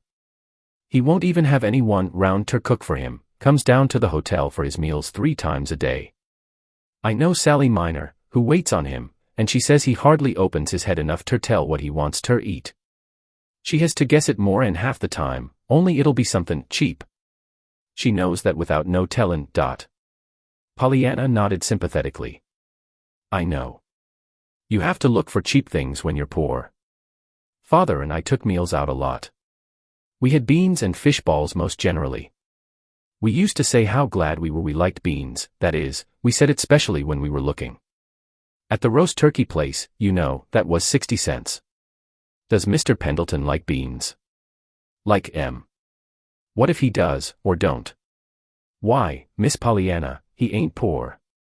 He's got loads of money, John Pendleton has, from his father. There ain't nobody in town as rich as he is. He could eat dollar bills, if he wanted to, and not know it. Pollyanna giggled. As if anybody could eat dollar bills and not know it, Nancy, when they come to try to chew em. Ho. I mean he's rich enough to do it, shrugged Nancy. He ain't spendin' his money, that's all. He's a savon of it. Oh, for the heathen, surmised Pollyanna. How perfectly splendid. That's denying yourself and taking up your cross. I know, Father told me. Nancy's lips parted abruptly, as if there were angry words all ready to come, but her eyes, resting on Pollyanna's jubilantly trustful face, saw something that prevented the words being spoken. Humph, she vouchsafed. Then, showing her old-time interest, she went on, but, say, it is queer, his speakin' to you, honestly, Miss Pollyanna. He don't speak to no one, and he lives all alone in a great big lovely house all full of just grand things, they say. Some says he's crazy, and some just cross, and some says he's got a skeleton in his closet. Oh, Nancy, shuddered Pollyanna. How can he keep such a dreadful thing? I should think he'd throw it away. Nancy chuckled. That Pollyanna had taken the skeleton literally instead of figuratively, she knew very well, but, perversely, she refrained from correcting the mistake. And everybody says he's mysterious, she went on. Some years he just travels, week in and week out, and it's always in heathen countries, Egypt and Asia and the desert of Sarah, you know. Oh, a missionary, nodded Pollyanna. Well, I didn't say that, Miss Pollyanna, Nancy laughed oddly. When he comes back he writes books, queer, odd books, they say, about some gimcrack he's found in them heathen countries. But he don't never seem ter want ter spend no money here, leastways, not for jest livin'. Of course not, if he's saving it for the heathen, declared Pollyanna.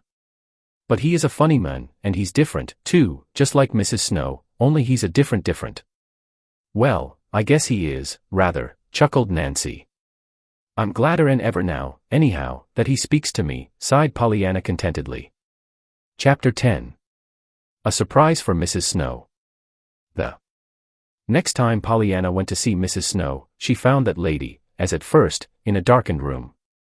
It's the little girl from Miss Polly's, mother, announced Millie, in a tired manner. Then Pollyanna found herself alone with the invalid. Oh, it's you, is it? Asked a fretful voice from the bed. I remember you. Anybody'd remember you, I guess, if they saw you once. I wish you had come yesterday. I wanted you yesterday. Did you? Well, I'm glad 'tisn't any farther away from yesterday than today is, then, laughed Pollyanna, advancing cheerily into the room, and setting her basket carefully down on a chair. My! But aren't you dark here, though? I can't see you a bit, she cried, unhesitatingly crossing to the window and pulling up the shade. I want to see if you fixed your hair like I did. Oh, you haven't. But, never mind, I'm glad you haven't, after all, 'cause maybe you'll let me do it, later. But now I want you to see what I've brought you. The woman stirred restlessly. Just as if how it looks would make any difference in how it tastes, she scoffed, but she turned her eyes toward the basket. Well, what is it? Guess. What do you want? Pollyanna had skipped back to the basket. Her face was alight. The sick woman frowned. Why, I don't want anything, as I know of, she sighed. After all, they all taste alike. Pollyanna chuckled. This won't. Guess. If you did want something, what would it be? The woman hesitated. She did not realize it herself, but she had so long been accustomed to wanting what she did not have, that to state offhand what she did want seemed impossible, until she knew what she had. Obviously, however, she must say something. This extraordinary child was waiting. Well, of course, there's lamb broth. I've got it, crowed Pollyanna. But that's what I didn't want, sighed the sick woman, sure now of what her stomach craved. It was chicken I wanted. Oh, I've got that, too, chuckled Pollyanna. The woman turned in amazement. Both of them, she demanded. Yes, and calf's foot jelly, triumphed Pollyanna. I was just bound you should have what you wanted for once, so Nancy and I fixed it. Oh, of course, there's only a little of each, but there's some of all of them. I'm so glad you did want chicken, she went on contentedly, as she lifted the 3 little bowls from her basket. You see, I got to thinking on the way here, what if you should say tripe, or onions, or something like that, that I didn't have? Wouldn't it have been a shame, when I'd tried so hard? She laughed merrily. There was no reply. The sick woman seemed to be trying, mentally, to find something she had lost. There. I'm to leave them all, announced Pollyanna, as she arranged the 3 bowls in a row on the table. Like enough it'll be lamb broth you want tomorrow. How do you do today? She finished in polite inquiry. Very poorly, thank you, murmured Mrs. Snow, falling back into her usual listless attitude. I lost my nap this morning. Nellie Higgins next door has begun music lessons, and her practicing drives me nearly wild. She was at it all the morning, every minute. I'm sure, I don't know what I shall do. Polly nodded sympathetically. I know. It is awful. Mrs. White had it once, one of my lady's aiders, you know. She had rheumatic fever, too, at the same time, so she couldn't thrash round. She said 'twould have been easier if she could have. Can you? Can I, what? Thrash around, move, you know, so as to change your position when the music gets too hard to stand. Mrs. Snow stared a little. Why, of course I can move, anywhere, in bed, she rejoined a little irritably. Well, you can be glad of that, then, anyhow, can't you, nodded Pollyanna. Mrs. White couldn't. You can't thrash when you have rheumatic fever, though you want to something awful, Mrs. White says. She told me afterwards she reckoned she'd have gone raving crazy if it hadn't been for Mr. White's sister's ears, being deaf, so. Sister's ears? What do you mean? Pollyanna laughed. Well, I reckon I didn't tell it all, and I forgot you didn't know Mrs. White. You see, Miss White was deaf, awfully deaf, and she came to visit Em and to help take care of Mrs. White in the house. Well, they had such an awful time making her understand anything, that after that, every time the piano commenced to play across the street, Mrs. White felt so glad she could hear it, that she didn't mind so much that she did hear it, 'cause she couldn't help thinking how awful 'twould be if she was deaf and couldn't hear anything, like her husband's sister. You see, she was playing the game, too. I'd told her about it. The game. Pollyanna clapped her hands. There. I most forgot, but I've thought it up, Mrs. Snow, what you can be glad about. Glad about? What do you mean? Why, I told you I would. Don't you remember? You asked me to tell you something to be glad about, glad, you know, even though you did have to lie here abed all day. Oh, scoffed the woman. That. Yes, I remember that, but I didn't suppose you were in earnest any more than I was. Oh, yes, I was, nodded Pollyanna, triumphantly, and I found it, too. But 'twas hard. It's all the more fun, though, always, when 'tis hard. And I will own up, honest to true, that I couldn't think of anything for a while. Then I got it. Did you, really? Well, what is it? Mrs. Snow's voice was sarcastically polite. Pollyanna drew a long breath. I thought, how glad you could be, that other folks weren't like you, all sick in bed like this, you know, she announced impressively. Mrs. Snow stared. Her eyes were angry and she compressed her lips. Well, really, she ejaculated then, in not quite an agreeable tone of voice. And now I'll tell you the game, proposed Pollyanna, blithely confident. It'll be just lovely for you to play, it'll be so hard. And there's so much more fun when it is hard. You see, it's like this. And she began to tell of the missionary barrel, the crutches, and the doll that did not come. The story was just finished when Millie appeared at the door. Your aunt is wanting you, Miss Pollyanna, she said with dreary listlessness. She telephoned down to the Harlows across the way. She says you're to hurry, that you've got some practicing to make up before dark. Pollyanna rose reluctantly. All right, she sighed. I'll hurry. Suddenly she laughed. I suppose I ought to be glad I've got legs to hurry with, hadn't I, Mrs. Snow? There was no answer. Mrs. Snow's eyes were closed. But Millie, whose eyes were wide open with surprise, saw that there were tears on the wasted cheeks. Goodbye, flung Pollyanna over her shoulder, as she reached the door. I'm awfully sorry about the hair, I wanted to do it. But maybe I can next time. One by one the July days passed. To Pollyanna, they were happy days, indeed. She often told her aunt, joyously, how very happy they were. Whereupon her aunt would usually reply, wearily. Very well, Pollyanna. I am gratified, of course, that they are happy, but I trust that they are profitable, as well, otherwise I should have failed signally in my duty. Generally Pollyanna would answer this with a hug and a kiss, a proceeding that was still always most disconcerting to Miss Polly, but one day she spoke. It was during the sewing hour. Do you mean that it wouldn't be enough then, Aunt Polly, that they should be just happy days? That is what I mean, Pollyanna. They must be profitably as well. Certainly. What is being profitably?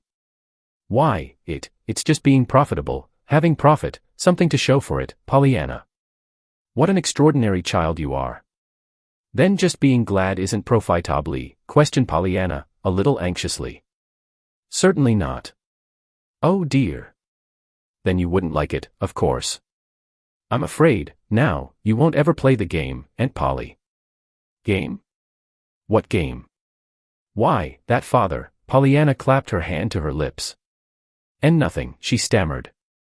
Miss Polly frowned. That will do for this morning, Pollyanna, she said tersely. And the sewing lesson was over. It was that afternoon that Pollyanna, coming down from her attic room, met her aunt on the stairway. Why, Aunt Polly, how perfectly lovely, she cried. You were coming up to see me. Come right in. I love company, she finished, scampering up the stairs and throwing her door wide open. Now Miss Polly had not been intending to call on her niece.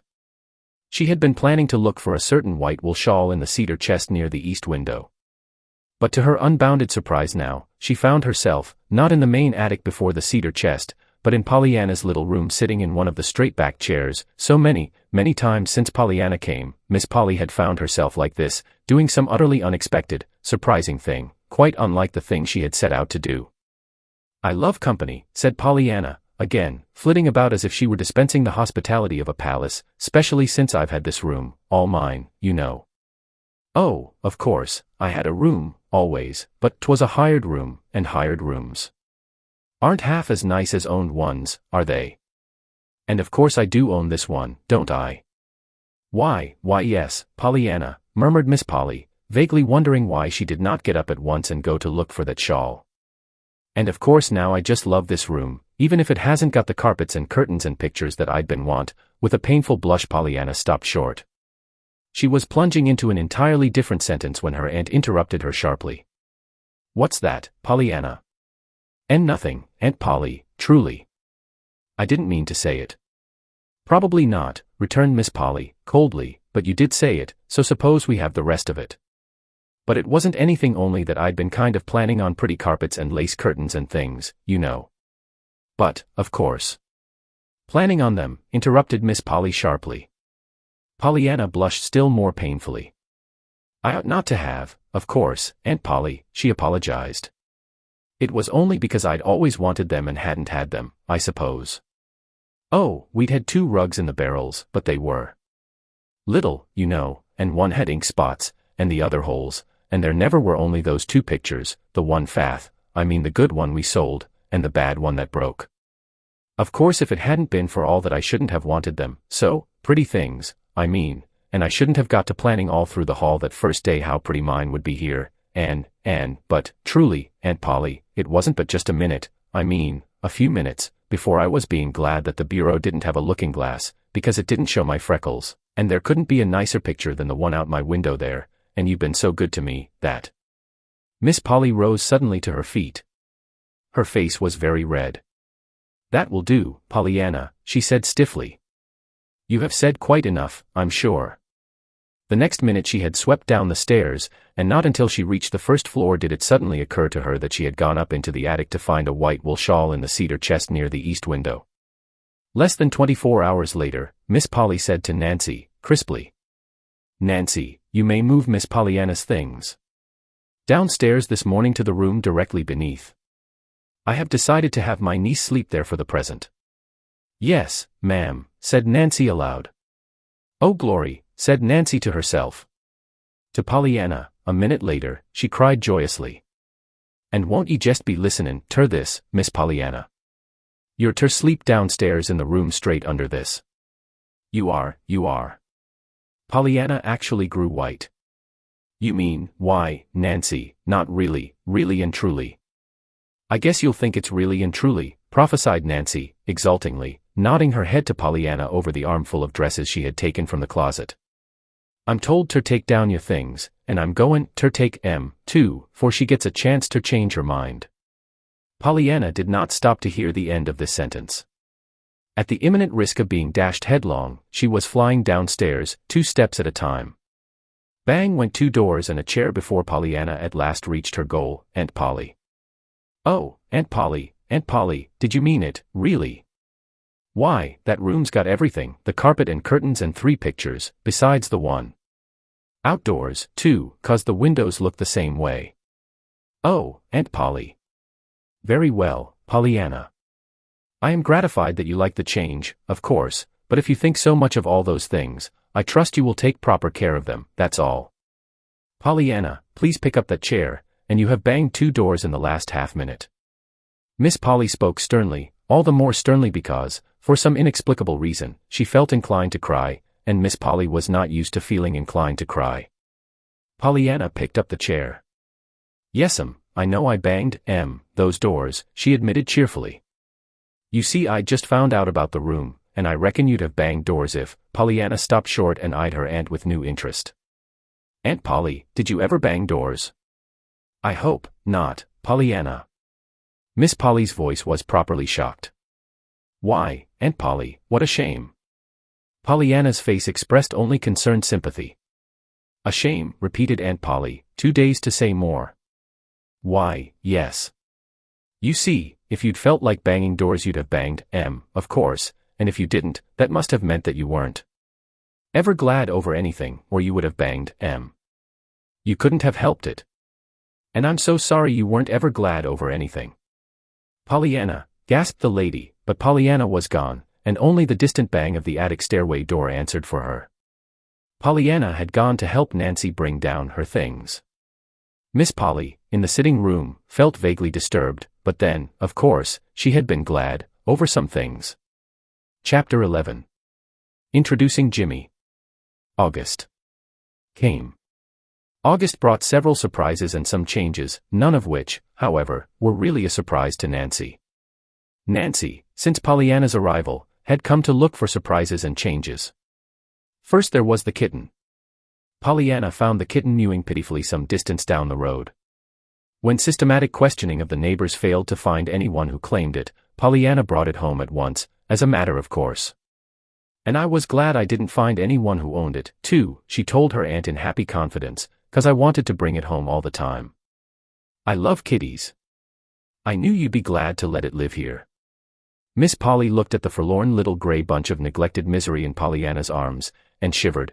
Miss Polly did not care for cats, not even pretty, healthy, clean ones. Ugh! Pollyanna. What a dirty little beast.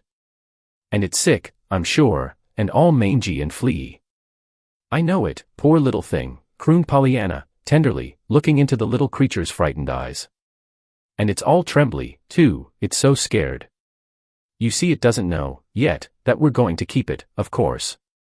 No, nor anybody else, retorted Miss Polly, with meaning emphasis.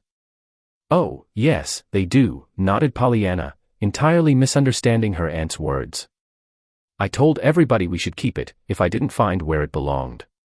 I knew you'd be glad to have it, poor little lonesome thing. Miss Polly opened her lips and tried to speak, but in vain.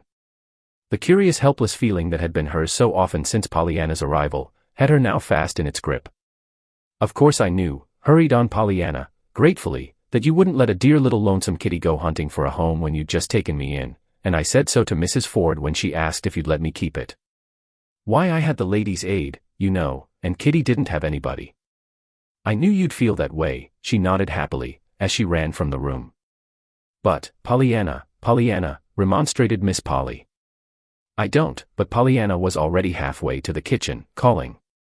Nancy, just see this dear little kitty that Aunt Polly is going to bring up along with me. And Aunt Polly, in the sitting room, who abhorred cats, fell back in her chair with a gasp of dismay, powerless to remonstrate.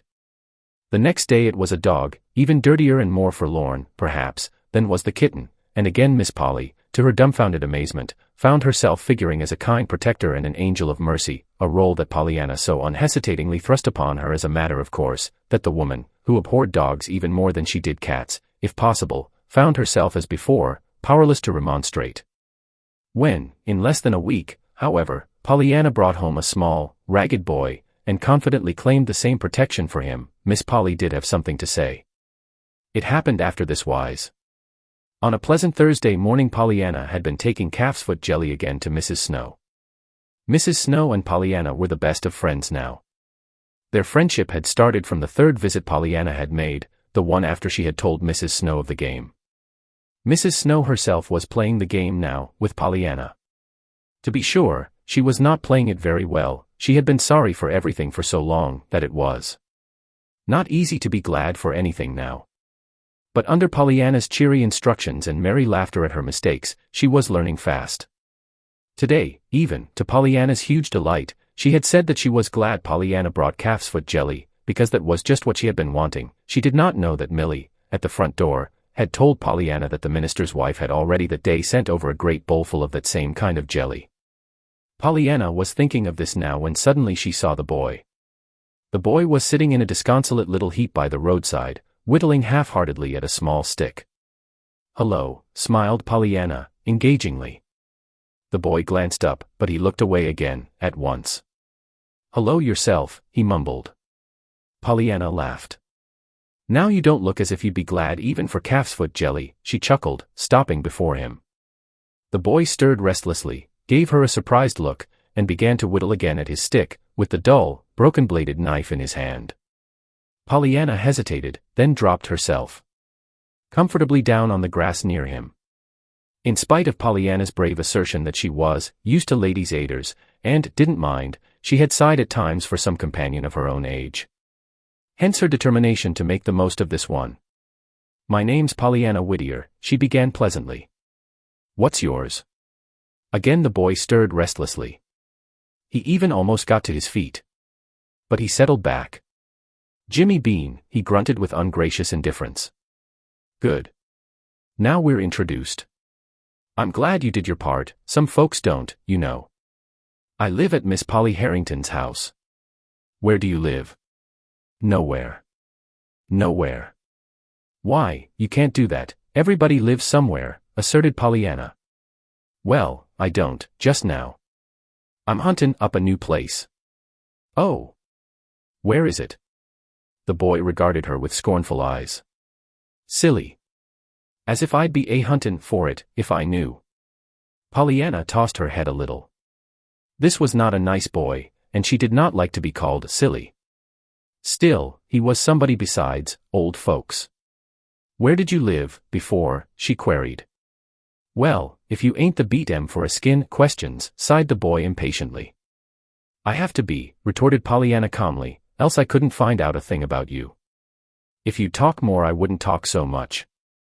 The boy gave a short laugh. It was a sheepish laugh, and not quite a willing one, but his face looked a little pleasanter when he spoke this time. "All right then, here goes. I'm Jimmy Bean, and I'm 10 years old goin' on 11. I come last year to live at the orphans' home, but they've got so many kids there ain't much room for me, and I never wanted, anyhow, I don't believe. So I've quit. I'm goin' ter live somewheres else, but I hain't found the place, yet. I'd like a home, just a common one, ye know, with a mother in it, instead of a matron. If ye has a home, ye has folks, and I hain't had folks since Dad died. So I'm huntin' now. I've tried 4 houses, but they didn't want me, though I said I expected ter work, course. There. Is that all you want ter know?" The boy's voice had broken a little over the last 2 sentences. "Why, what a shame," sympathized Pollyanna. "And didn't there anybody want you?" "Oh dear. I know just how you feel, because after my father died, too, there wasn't anybody but the ladies' aid for me, until Aunt Polly said she'd take." Pollyanna stopped abruptly. The dawning of a wonderful idea began to show in her face. "Oh, I know just the place for you," she cried. "Aunt Polly'll take you, I know she will. Didn't she take me? And didn't she take Fluffy and Buffy, when they didn't have anyone to love them, or any place to go, and they're only cats and dogs? Oh, come, I know Aunt Polly'll take you. You don't know how good and kind she is." Jimmy Bean's thin little face brightened. "Honest Injun. Would she, now? I'd work, ye know, and I'm real strong." He bared a small, bony arm. "Of course she would. Why, my Aunt Polly is the nicest lady in the world, now that my mama has gone to be a heaven angel. And there's rooms, heaps of 'em," she continued, springing to her feet, and tugging at his arm. "It's an awful big house. Maybe, though," she added a little anxiously, as they hurried on, "maybe you'll have to sleep in the attic room. I did, at first. But there's screens there now, so 'twon't be so hot, and the flies can't get in, either, to bring in the germ things on their feet. Did you know about that?" It's perfectly lovely. Maybe she'll let you read the book if you're good, I mean, if you're bad. And you've got freckles, too, with a critical glance, so you'll be glad there isn't any looking glass, and the outdoor picture is nicer than any wall one could be, so you won't mind sleeping in that room at all, I'm sure, panted Pollyanna, finding suddenly that she needed the rest of her breath for purposes other than talking. Gory, exclaimed Jimmy Bean tersely and uncomprehendingly, but admiringly. Then he added, I shouldn't think anybody who could talk like that, runnin', would need ter ask no questions ter fill up time with. Pollyanna laughed. Well, anyhow, you can be glad of that, she retorted, for when I'm talking, you don't have to. When the house was reached, Pollyanna unhesitatingly piloted her companion straight into the presence of her amazed aunt. Oh, Aunt Polly, she triumphed. Just look here. I've got something ever so much nicer, even, than Fluffy and Buffy for you to bring up. It's a real live boy. He won't mind a bit sleeping in the attic, at first, you know, and he says he'll work, but I shall need him the most of the time to play with, I reckon. Miss Polly grew white, then very red. She did not quite understand, but she thought she understood enough. Pollyanna, what does this mean? Who is this dirty little boy? Where did you find him? She demanded sharply. The dirty little boy fell back a step and looked toward the door. Pollyanna laughed merrily. There, if I didn't forget to tell you his name. I'm as bad as the man. And he is dirty, too, isn't he? I mean, the boy is, just like Fluffy and Buffy were when you took them in. But I reckon he'll improve all right by washing, just as they did, and, oh, I most forgot again, she broke off with a laugh. This is Jimmy Bean, Aunt Polly. Well, what is he doing here? Why, Aunt Polly, I just told you. Pollyanna's eyes were wide with surprise. He's for you. I brought him home, so he could live here, you know. He wants a home and folks. I told him how good you were to me, and to Fluffy and Buffy, and that I knew you would be to him, because of course he's even nicer than cats and dogs. Miss Polly dropped back in her chair and raised a shaking hand to her throat. The old helplessness was threatening once more to overcome her. With a visible struggle, however, Miss Polly pulled herself suddenly erect. That will do, Pollyanna. This is a little the most absurd thing you've done yet. As if tramp cats and mangy dogs weren't bad enough, but you must needs bring home ragged little beggars from the street, who? There was a sudden stir from the boy. His eyes flashed and his chin came up. With 2 strides of his sturdy little legs he confronted Miss Polly fearlessly. I ain't a beggar, marm, and I don't want nothin', oh, you. I was Cal Latin, ter work, of course, for my board and keep. I wouldn't have come to your old house, anyhow, if this girl hadn't, made me, tellin' me how you was so good and kind that you'd be jest dyin' ter take me in. So, there. And he wheeled about and stalked from the room with a dignity that would have been absurd had it not been so pitiful. Oh, Aunt Polly, choked Pollyanna. Why, I thought you'd be glad to have him here. I'm sure, I should think you'd be glad. Miss Polly raised her hand with a peremptory gesture of silence. Miss Polly's nerves had snapped at last. The good and kind of the boy's words were still ringing in her ears, and the old helplessness was almost upon her, she knew. Yet she rallied her forces with the last atom of her willpower. Pollyanna, she cried sharply, will you stop using that everlasting word, glad? It's glad, glad, glad, from morning till night until I think I shall grow wild. From sheer amazement Pollyanna's jaw dropped. Why, Aunt Polly, she breathed, I should think you'd be glad to have me oh, she broke off, clapping her hand to her lips and hurrying blindly from the room. Before the boy had reached the end of the driveway, Pollyanna overtook him. Boy. Jimmy Bean, I want you to know how sorry I am, she panted, catching him with a detaining hand. Sorry nothin'. I ain't blamin' you, retorted the boy, sullenly. But I ain't no beggar, he added, with sudden spirit. Of course you aren't. But you mustn't blame Auntie, appealed Pollyanna. Probably I didn't do the introducing right, anyhow, and I reckon I didn't tell her much who you were. She is good and kind, really, she's always been, but I probably didn't explain it right. I do wish I could find some place for you, though. The boy shrugged his shoulders and half turned away. Never mind. I guess I can find one myself. I ain't no beggar, you know. Pollyanna was frowning thoughtfully. Of a sudden she turned, her face illumined. Say, I'll tell you what I will do.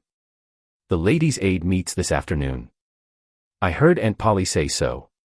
I'll lay your case before them. That's what Father always did, when he wanted anything, educating the heathen and new carpets, you know. The boy turned fiercely. Well, I ain't a heathen or a new carpet. Besides, what is a Ladies' Aid? Pollyanna stared in shocked disapproval.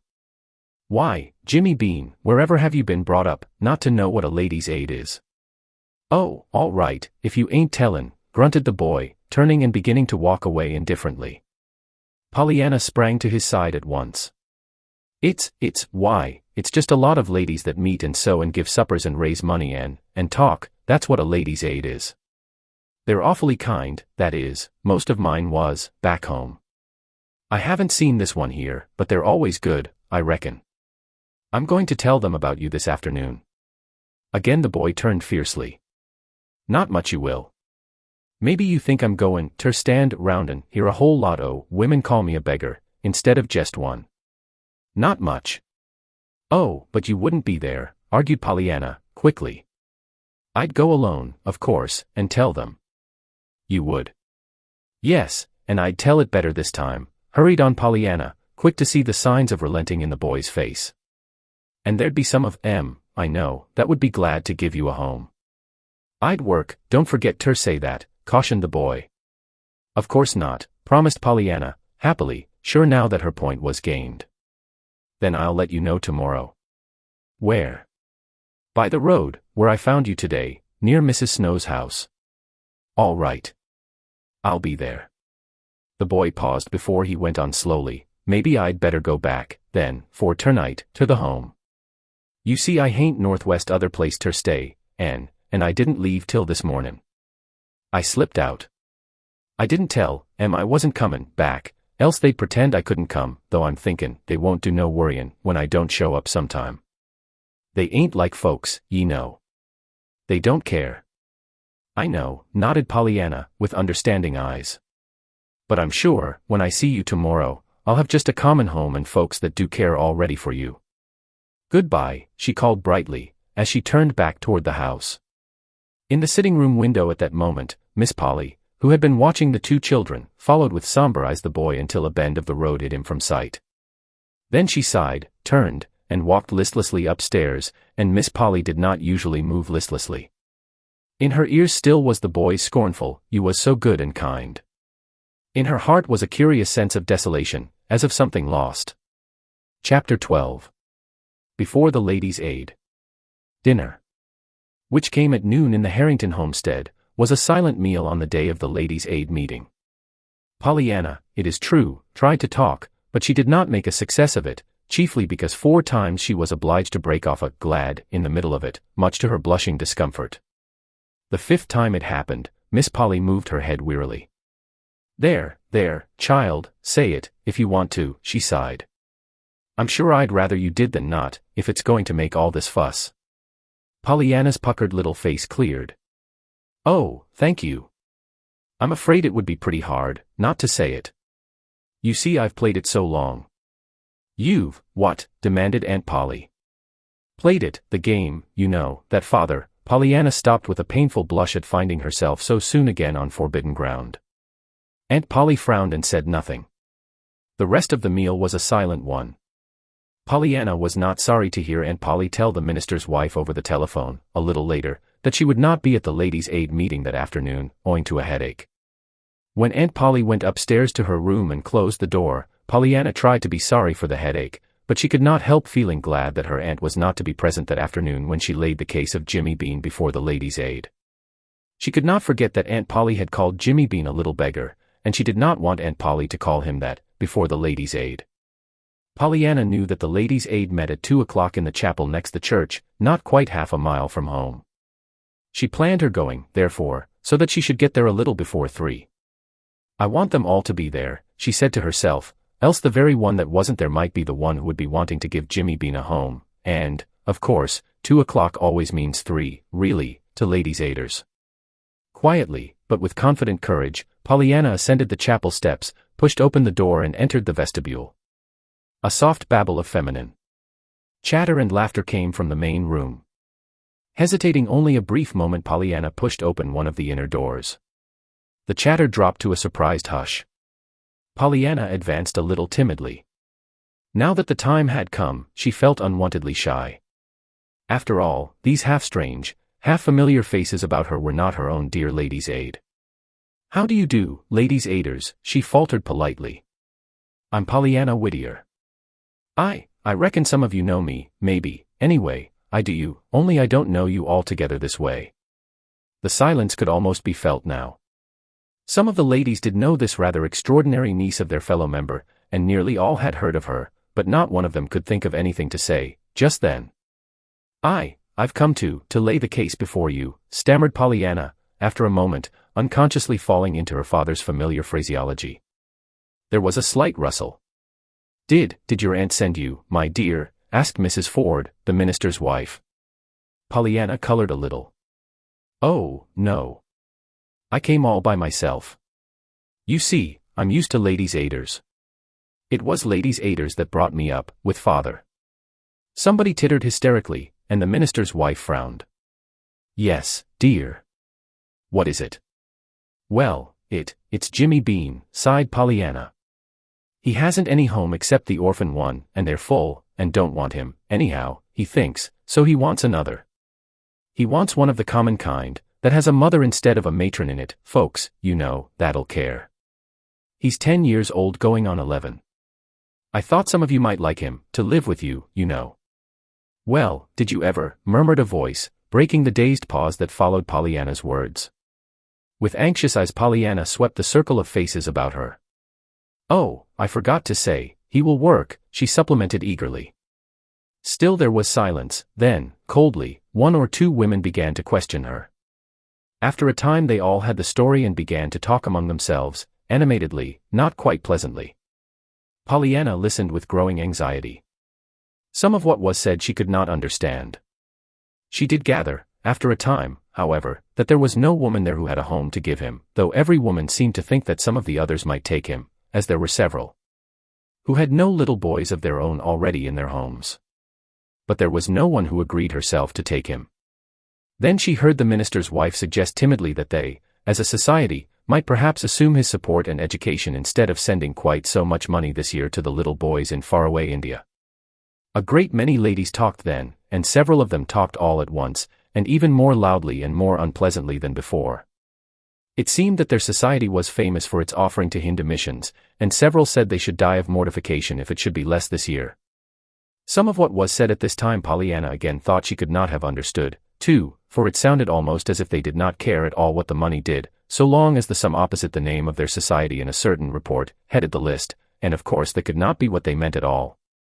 But it was all very confusing, and not quite pleasant, so that Pollyanna was glad, indeed, when at last she found herself outside in the hushed, sweet air, only she was very sorry, too, for she knew it was not going to be easy, or anything but sad, to tell Jimmy Bean tomorrow that the Ladies' Aid had decided that they would rather send all their money to bring up the little India boys than to save out enough to bring up one little boy in their own town, for which they would not get a bit of credit in the report, according to the tall lady who wore spectacles.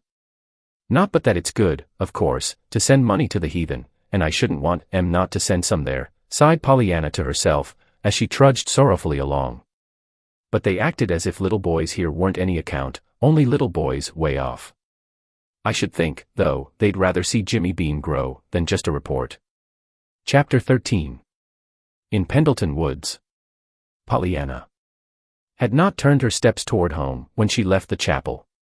She had turned them, instead, toward Pendleton Hill.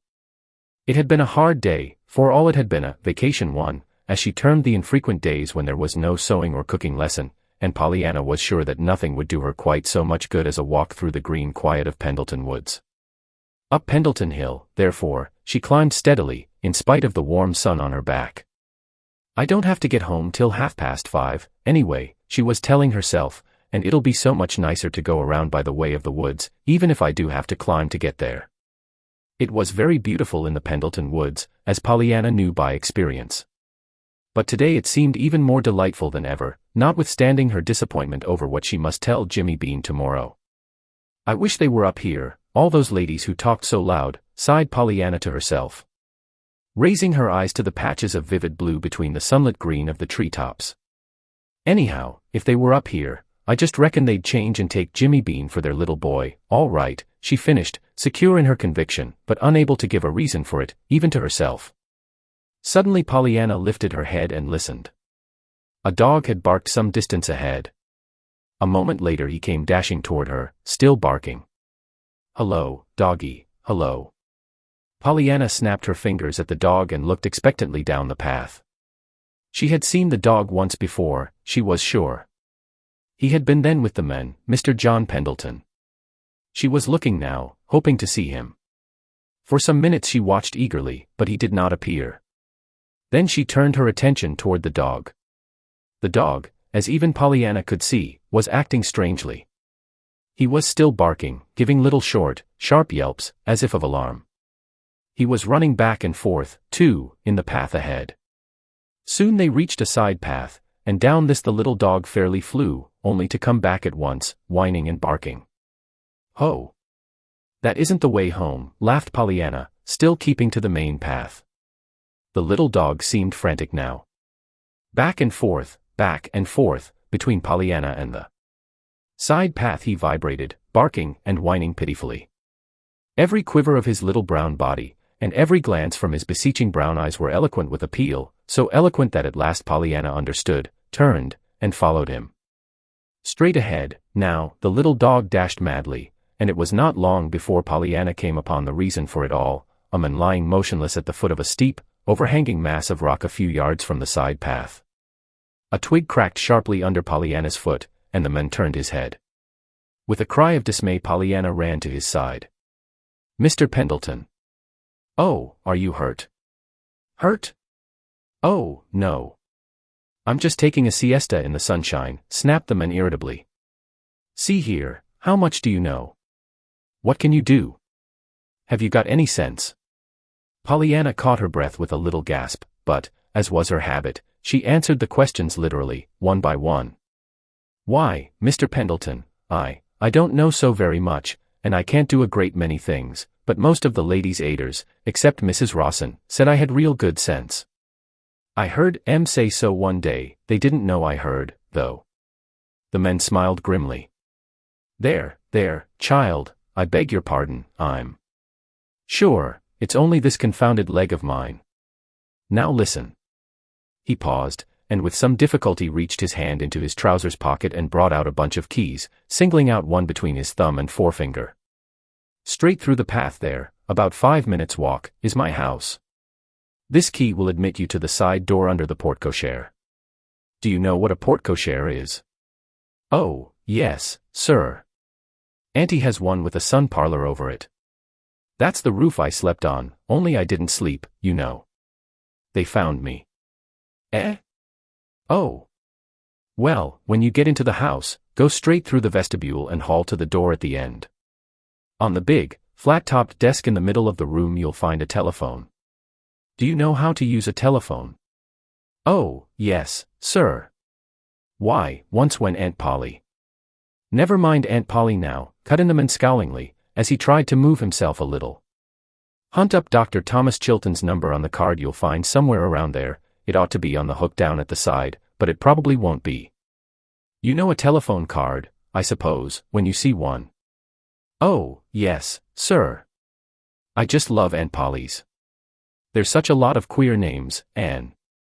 Tell Dr. Chilton that John Pendleton is at the foot of Little Eagle Ledge in Pendleton Woods with a broken leg, and to come at once with a stretcher and 2 men. He'll know what to do besides that. Tell him to come by the path from the house." "A broken leg? Oh, Mr. Pendleton, how perfectly awful," shuddered Pollyanna. "But I'm so glad I came." "Can't I do?" "Yes, you can, but evidently you won't." "Will you go and do what I ask and stop talking?" moaned the man, faintly. And, with a little sobbing cry, Pollyanna went. Pollyanna did not stop now to look up at the patches of blue between the sunlit tops of the trees. She kept her eyes on the ground to make sure that no twig nor stone tripped her hurrying feet. It was not long before she came in sight of the house. She had seen it before, though never so near as this. She was almost frightened now at the massiveness of the great pile of gray stone with its pillared verandas and its imposing entrance.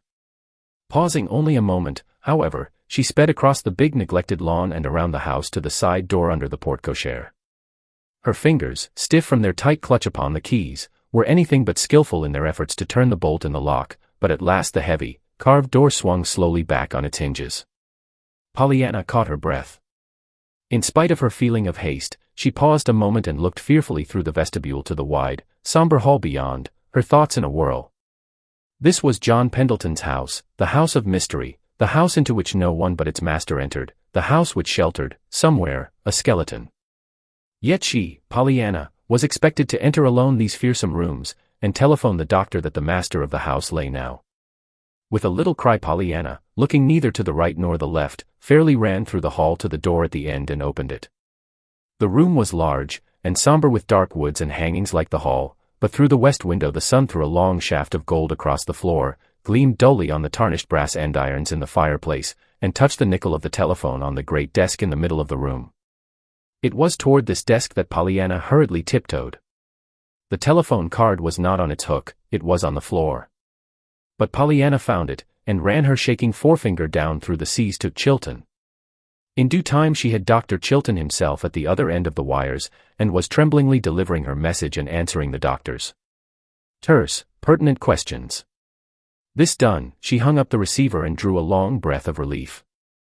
Only a brief glance did Pollyanna give about her, then, with a confused vision in her eyes of crimson draperies, book-lined walls, a littered floor, an untidy desk, innumerable closed doors, any one of which might conceal a skeleton, and everywhere dust, dust, dust, she fled back through the hall to the great carved door, still half open as she had left it.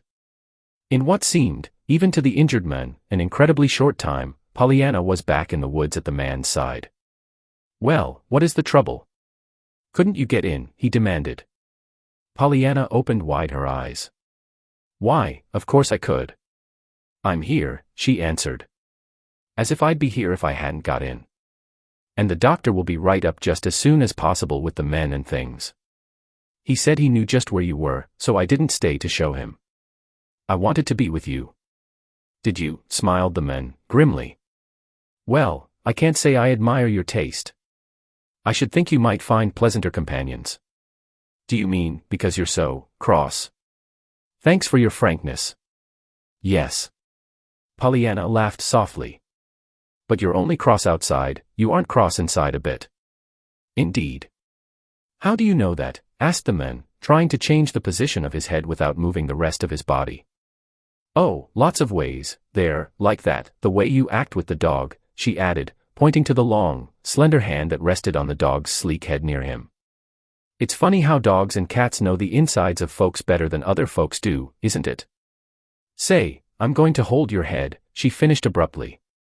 The man winced several times and groaned once softly while the change was being made, but in the end he found Pollyanna's lap a very welcome substitute for the rocky hollow in which his head had lain before. "Well, that is better," he murmured faintly. He did not speak again for some time. Pollyanna, watching his face, wondered if he were asleep. She did not think he was. He looked as if his lips were tight shut to keep back moans of pain. Pollyanna herself almost cried aloud as she looked at his great, strong body lying there so helpless. One hand, with fingers tightly clenched, lay outflung, motionless. The other, limply open, lay on the dog's head. The dog, his wistful, eager eyes on his master's face, was motionless, too. Minute by minute the time passed. The sun dropped lower in the west and the shadows grew deeper under the trees. Pollyanna sat so still she hardly seemed to breathe. A bird alighted fearlessly within reach of her hand, and a squirrel whisked his bushy tail on a tree branch almost under her nose, yet with his bright little eyes all the while on the motionless dog. At last the dog pricked up his ears and whined softly, then he gave a short, sharp bark. The next moment Pollyanna heard voices, and very soon their owners appeared, 3 men carrying a stretcher and various other articles. The tallest of the party, a smooth-shaven, kind-eyed man whom Pollyanna knew by sight as Dr. Chilton, advanced cheerily. "Well, my little lady," playing nurse. "Oh, no, sir," smiled Pollyanna. "I've only held his head, I haven't given him a mite of medicine. But I'm glad I was here." "So am I," nodded the doctor, as he turned his absorbed attention to the injured man. Chapter 14. Just a matter of jelly. Pollyanna was a little late for supper on the night of the accident to John Pendleton, but, as it happened, she escaped without reproof. Nancy met her at the door. "Well, if I ain't glad ter be settin' my two eyes on you," she sighed in obvious relief. "It's 6:30. "I know it," admitted Pollyanna anxiously, "but I'm not to blame, truly I'm not. And I don't think even Aunt Polly will say I am, either." "She won't have the chance," retorted Nancy, with huge satisfaction. "She's gone." "Gone," gasped Pollyanna. "You don't mean that I've driven her away?" Through Pollyanna's mind at the moment trooped remorseful memories of the morning with its unwanted boy, cat, and dog, and its unwelcome, glad, and forbidden father that would spring to her forgetful little tongue. "Oh, I didn't drive her away." "Not much you did," scoffed Nancy. "Her cousin died suddenly down to Boston, and she had ter go. She had one o' them yeller telegram letters after you went away this afternoon, and she won't be back for 3 days. Now I guess we're glad all right. We'll be keepin' house together, jest you and me, all that time." We will." Pollyanna looked shocked. "Glad? Oh, Nancy, when it's a funeral." "Oh, but TWA ain't the funeral I was glad for, Miss Pollyanna." "It was." Nancy stopped abruptly. A shrewd twinkle came into her eyes. "Why, Miss Pollyanna, as if it wa'n't yourself that was teachin' me ter play the game," she reproached her gravely. Pollyanna puckered her forehead into a troubled frown. "I can't help it, Nancy," she argued with a shake of her head. "It must be that there are some things that 'tisn't right to play the game on, and I'm sure funerals is one of them. There's nothing in a funeral to be glad about." Nancy chuckled. "We can be glad 'tain't our en," she observed demurely. But Pollyanna did not hear. She had begun to tell of the accident, and in a moment Nancy, open-mouthed, was listening. At the appointed place the next afternoon, Pollyanna met Jimmy Bean according to agreement. As was to be expected, of course, Jimmy showed keen disappointment that the ladies' aide preferred a little India boy to himself. "Well, maybe 'tis natural," he sighed. "Of course things you don't know about are always nicer than things you do, same as the pert-a-terre on t'other side of the plate is always the biggest. But I wish I looked that way ter somebody way off. Wouldn't it be jest great, now, if only somebody over in India wanted me?" Pollyanna clapped her hands. "Why, of course. That's the very thing, Jimmy. I'll write to my ladies' aiders about you. They aren't over in India, they're only out west, but that's awful far away, just the same. I reckon you'd think so if you'd come all the way here as I did." Jimmy's face brightened. "Do you think they would, truly, take me?" he asked. "Of course they would. Don't they take little boys in India to bring up? Well, they can just play you are the little India boy this time. I reckon you're far enough away to make a report, all right. You wait. I'll write M. I'll write Mrs. White. No, I'll write Mrs. Jones. Mrs. White has got the most money, but Mrs. Jones gives the most, which is kind of funny, isn't it, when you think of it? But I reckon some of the aiders will take you." "All right, but don't forget ter say I'll work for my board and keep," put in Jimmy. "I ain't no beggar, and business is business, even with ladies' aiders, I'm thinkin', dot." He hesitated, then added, "and I s'pose I better stay where I be for a spell yet, till you hear." "Of course," nodded Pollyanna emphatically. "Then I'll know just where to find you. And they'll take you, I'm sure you're far enough away for that. Didn't Aunt Polly take, say," she broke off, suddenly, "do you suppose I was Aunt Polly's little girl from India?" "Well, if you ain't the queerest kid," grinned Jimmy, as he turned away. It was about a week after the accident in Pendleton Woods that Pollyanna said to her aunt one morning, "Aunt Polly, please would you mind very much if I took Mrs. Snow's calf's foot jelly this week to someone else? I'm sure Mrs. Snow wouldn't, this once." "Dear me, Pollyanna, what are you up to now?" sighed her aunt. "You are the most extraordinary child." Pollyanna frowned a little anxiously. "Aunt Polly, please, what is extraordinary?" If you're extraordinary, you can't be ordinary, can you? You certainly cannot. Oh, that's all right, then. I'm glad I'm extraordinary, sighed Pollyanna, her face clearing. You see, Mrs. White used to say Mrs. Rawson was a very ordinary woman, and she disliked Mrs. Rawson something awful. They were always father had, that is, we had more trouble keeping peace between them than we did between any of the rest of the Aders, corrected Pollyanna, a little breathless from her efforts to steer between the Scylla of her father's past commands in regard to speaking of church quarrels, and the Charybdis of her aunt's present commands in regard to speaking of her father. Yes, well, never mind, interposed Aunt Polly, a trifle impatiently. You do run on so, Pollyanna, and no matter what we're talking about you always bring up those ladies' Aders.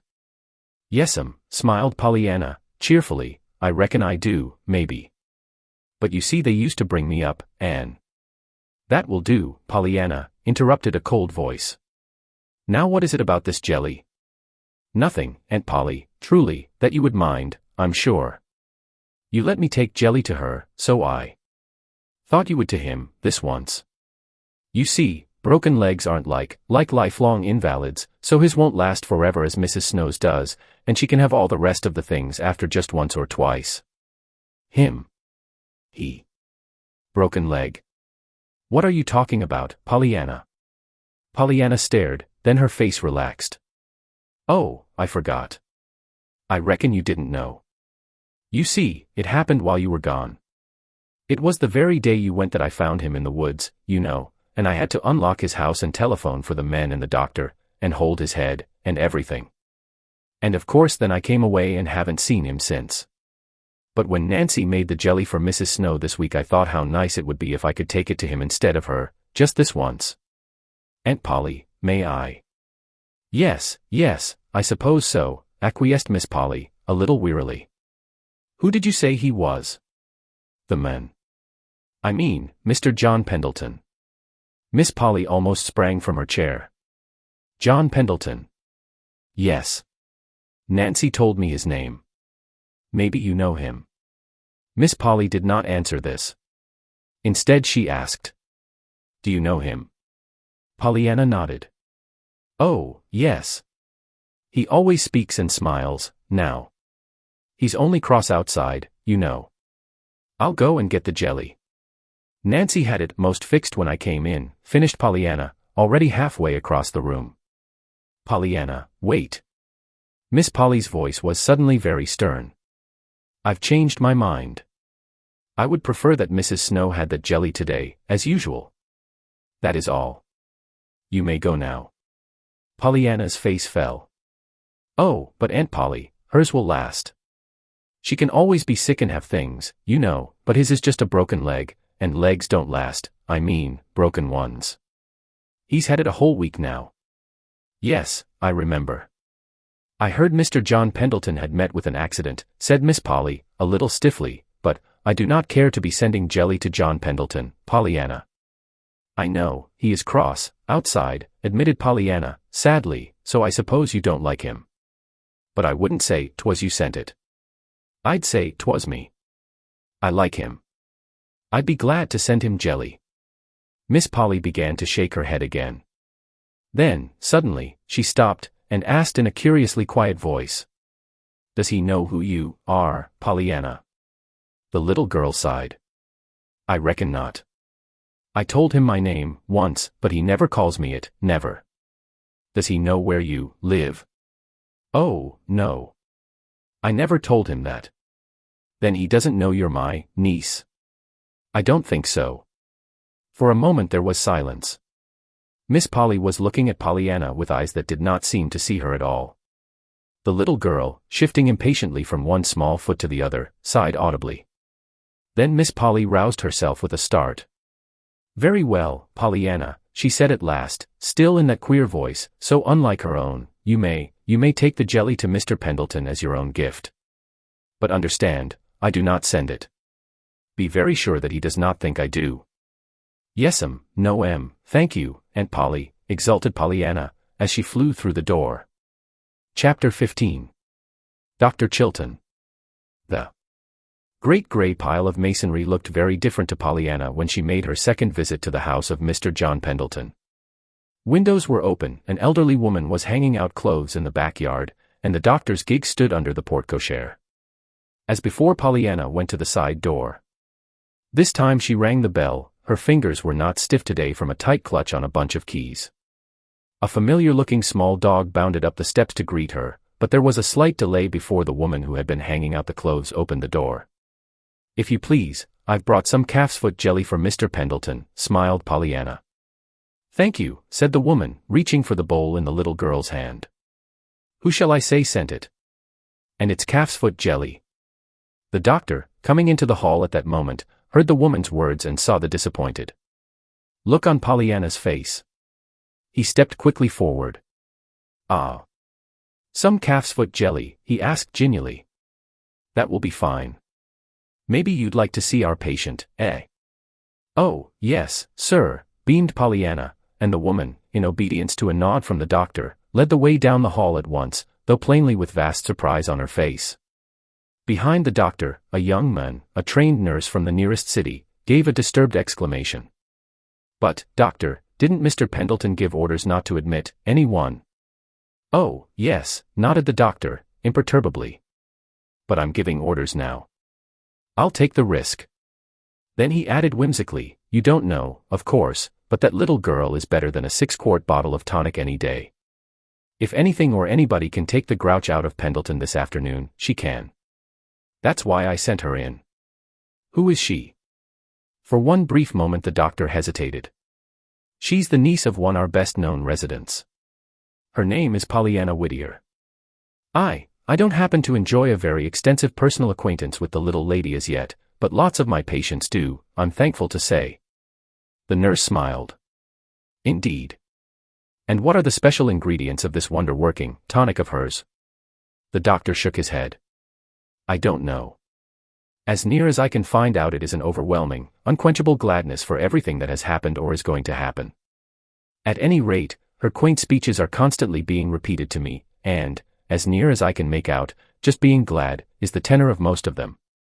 All is," he added, with another whimsical smile, as he stepped out onto the porch, "I wish I could prescribe her, and by her, as I would a box of pills, though if there gets to be many of her in the world, you and I might as well go to ribbon selling and ditch digging for all the money we'd get out of nursing and doctoring," he laughed, picking up the reins and stepping into the gig. Pollyanna, meanwhile, in accordance with the doctor's orders, was being escorted to John Pendleton's rooms. Her way led through the great library at the end of the hall, and, rapid as was her progress through it, Pollyanna saw at once that great changes had taken place. The book-lined walls and the crimson curtains were the same, but there was no litter on the floor, no untidiness on the desk, and not so much as a grain of dust in sight. The telephone card hung in its proper place, and the brass andirons had been polished. One of the mysterious doors was open, and it was toward this that the maid led the way. A moment later Pollyanna found herself in a sumptuously furnished bedroom while the maid was saying in a frightened voice, "If you please, sir, here's a little girl with some jelly. The doctor said I was to bring her in." The next moment Pollyanna found herself alone with a very cross-looking man lying flat on his back in bed. "See here, didn't I say," began an angry voice. "Oh, it's you," it broke off not very graciously, as Pollyanna advanced toward the bed. "Yes, sir," smiled Pollyanna. "Oh, I'm so glad they let me in. You see, at first the lady most took my jelly, and I was so afraid I wasn't going to see you at all. Then the doctor came, and he said I might. Wasn't he lovely to let me see you?" In spite of himself the man's lips twitched into a smile, but all he said was humph. "And I've brought you some jelly," resumed Pollyanna, "calf's foot. I hope you like it." There was a rising inflection in her voice. "Never ate it." The fleeting smile had gone, and the scowl had come back to the man's face. For a brief instant Pollyanna's countenance showed disappointment, but it cleared as she set the bowl of jelly down. "Didn't you? Well, if you didn't, then you can't know you don't like it, anyhow, can you? So I reckon I'm glad you haven't, after all. Now, if you knew." Yes, well, there's one thing I know all right, and that is that I'm flat on my back right here this minute, and that I'm liable to stay here, till doomsday, I guess." Pollyanna looked shocked. Oh, no. It couldn't be till doomsday, you know, when the angel Gabriel blows his trumpet, unless it should come quicker than we think it will. Oh, of course, I know the Bible says it may come quicker than we think, but I don't think it will. That is, of course I believe the Bible, but I mean I don't think it will come as much quicker as it would if it should come now, and... John Pendleton laughed suddenly, and aloud. The nurse, coming in at that moment, heard the laugh, and beat a hurried, but a very silent, retreat. He had the air of a frightened cook who, seeing the danger of a breath of cold air striking a half-done cake, hastily shuts the oven door. "Aren't you getting a little mixed?" asked John Pendleton of Pollyanna. The little girl laughed. "Maybe. But what I mean is, that legs don't last, broken ones, you know, like lifelong invalids, same as Mrs. Snow has got. So yours won't last till doomsday at all. I should think you could be glad of that." "Oh, I am," retorted the man grimly. "And you didn't break but one. You can be glad 'twasn't two." Pollyanna was warming to her task. "Of course."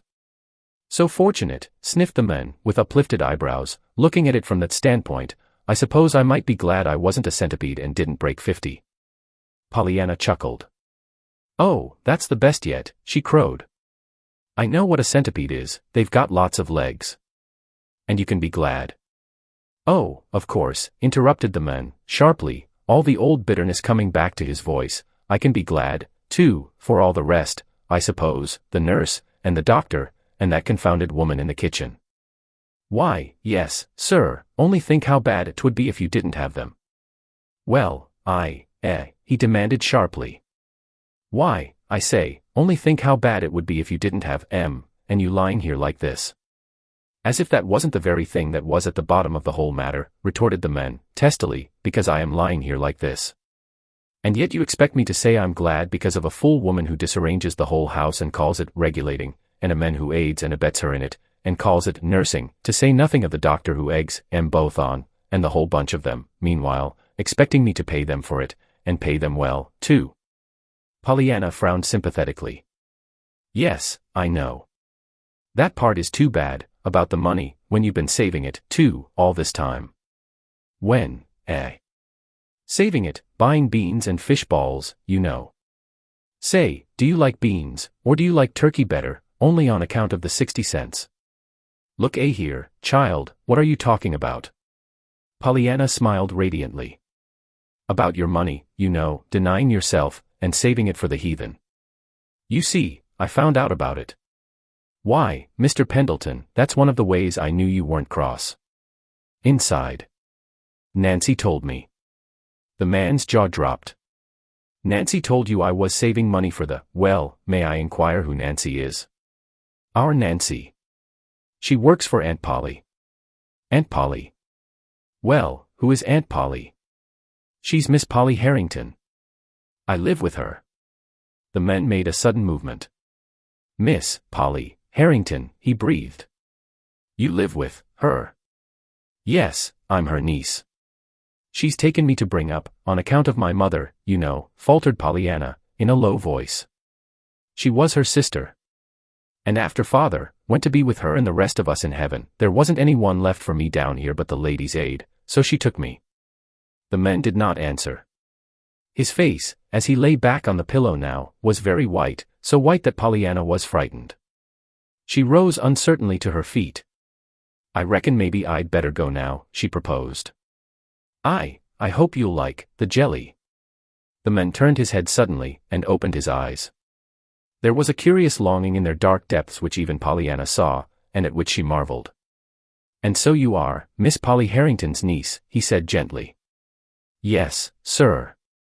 Still the man's dark eyes lingered on her face, until Pollyanna, feeling vaguely restless, murmured, I suppose you know her." John Pendleton's lips curved in an odd smile. "Oh, yes, I know her." He hesitated, then went on, still with that curious smile. "But, you can't mean that it was Miss Polly Harrington who sent that jelly to me," he said slowly. Pollyanna looked distressed. "And no, sir, she didn't. She said I must be very sure not to let you think she did send it.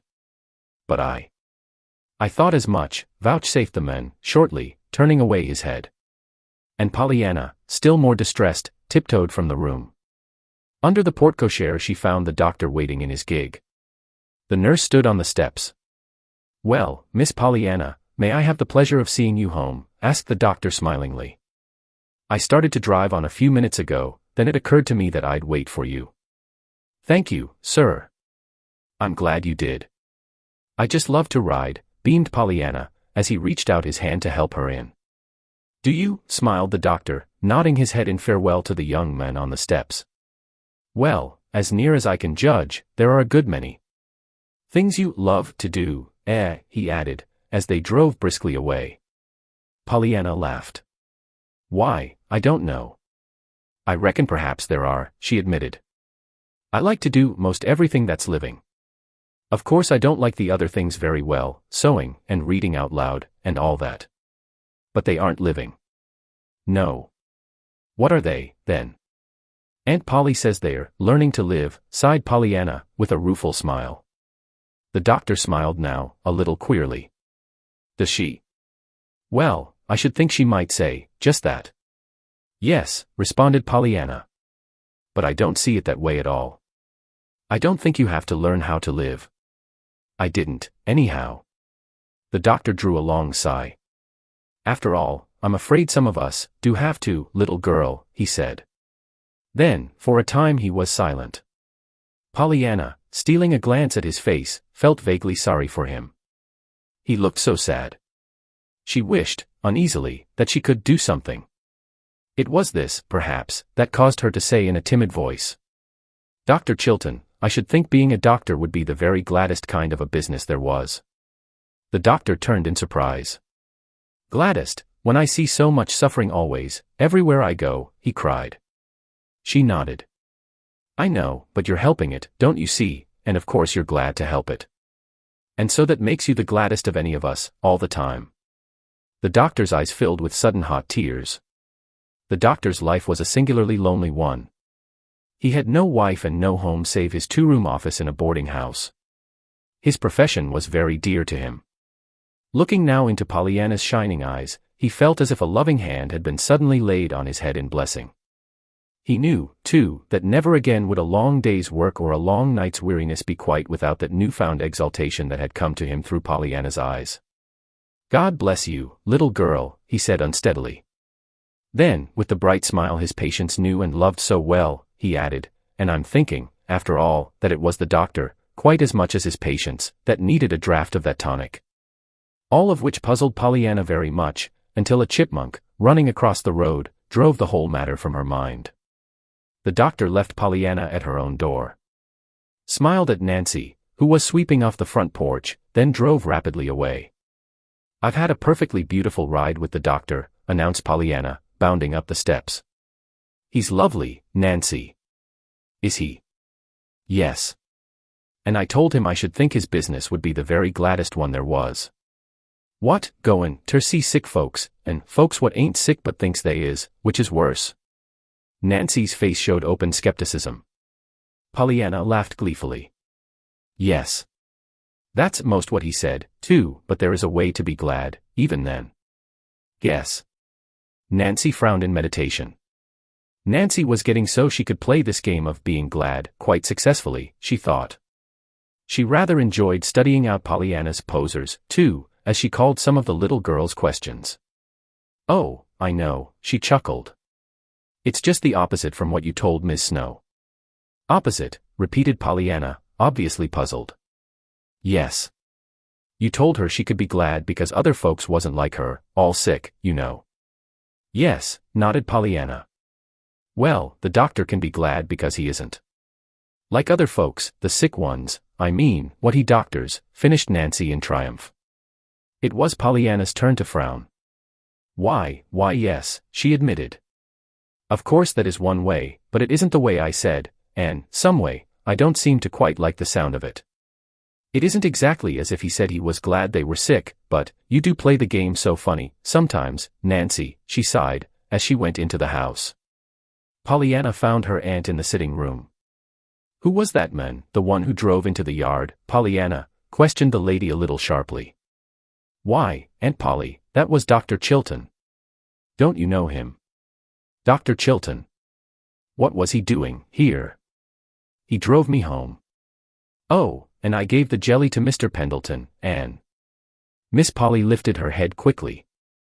Pollyanna, he did not think I sent it. Oh, no, Aunt Polly. I told him you didn't. Miss Polly grew a sudden vivid pink. You told him I didn't. Pollyanna opened wide her eyes at the remonstrative dismay in her aunt's voice. Why, Aunt Polly, you said to. Aunt Polly sighed. I said, Pollyanna, that I did not send it, and for you to be very sure that he did not think I did, which is a very different matter from telling him outright that I did not send it. And she turned vexedly away. Dear me. Well, I don't see where the difference is, sighed Pollyanna, as she went to hang her hat on the one particular hook in the house upon which Aunt Polly had said that it must be hung. Chapter 16. A Red Rose and a Lace Shawl. It was on a rainy day about a week after Pollyanna's visit to Mr. John Pendleton that Miss Polly was driven by Timothy to an early afternoon committee meeting of the Ladies' Aid Society. When she returned at 3 o'clock, her cheeks were a bright, pretty pink, and her hair, blown by the damp wind, had fluffed into kinks and curls wherever the loosened pins had given leave. Pollyanna had never before seen her aunt look like this. Oh, oh, oh. Why, Aunt Polly, you've got too, she cried rapturously, dancing round and round her aunt, as that lady entered the sitting room. Got what, you impossible child? Pollyanna was still revolving round and round her aunt. And I never knew you had Can folks have when you don't know they've got Do you suppose I could, 'fore I get to heaven? I mean, she cried, pulling out with eager fingers the straight locks above her ears. But then, they wouldn't be black, if they did come. You can't hide the black part. Pollyanna, what does all this mean? Demanded Aunt Polly, hurriedly removing her hat, and trying to smooth back her disordered hair. No, no, please, Aunt Polly. Pollyanna's jubilant voice turned to one of distressed appeal. Don't smooth out. It's those that I'm talking about, those darling little black curls. Oh, Aunt Polly, they're so pretty. Nonsense. What do you mean, Pollyanna, by going to the Ladies' Aid the other day in that absurd fashion about that beggar boy? But it isn't nonsense, urged Pollyanna, answering only the first of her aunt's remarks. You don't know how pretty you look with your hair like that. Oh, Aunt Polly, please, mayn't I do your hair like I did Mrs. Snow's, and put in a flower? I'd so love to see you that way. Why, you'd be ever so much prettier than she was. Pollyanna. Miss Polly spoke very sharply, all the more sharply because Pollyanna's words had given her an odd throb of joy, when before had anybody cared how she, or her hair looked? When before had anybody loved to see her pretty? Pollyanna, you did not answer my question. Why did you go to the Ladies' Aid in that absurd fashion? Yes'm, I know, but, please, I didn't know it was absurd until I went and found out they'd rather see their report grow than Jimmy. So then I wrote to my Ladies' Aiders, 'cause Jimmy is far away from them, you know, and I thought maybe he could be their little India boy same as, Aunt Polly, was I your little India girl? And, Aunt Polly, you will let me do your hair, won't you? Aunt Polly put her hand to her throat, the old, helpless feeling was upon her, she knew. But, Pollyanna, when the ladies told me this afternoon how you came to them, I was so ashamed. Pollyanna began to dance up and down lightly on her toes. You didn't say I couldn't do your hair, she crowed triumphantly, and so I'm sure it means just the other way around, sort of, like it did the other day about Mr. Pendleton's jelly that you didn't send, but didn't want me to say you didn't send, you know. Now wait just where you are. I'll get a comb. But Pollyanna, remonstrated Aunt Polly, following the little girl from the room and panting upstairs after her. Oh, did you come up here? Pollyanna greeted her at the door of Miss Polly's own room. That'll be nicer yet. I've got the comb. Now sit down, please, right here. Oh, I'm so glad you let me do it. But, Pollyanna, Miss Polly did not finish her sentence. To her helpless amazement she found herself in the low chair before the dressing table, with her hair already tumbling about her ears under 10 eager, but very gentle fingers. Oh, my. What pretty hair you've got, prattled Pollyanna, and there's so much more of it than Mrs. Snow has, too.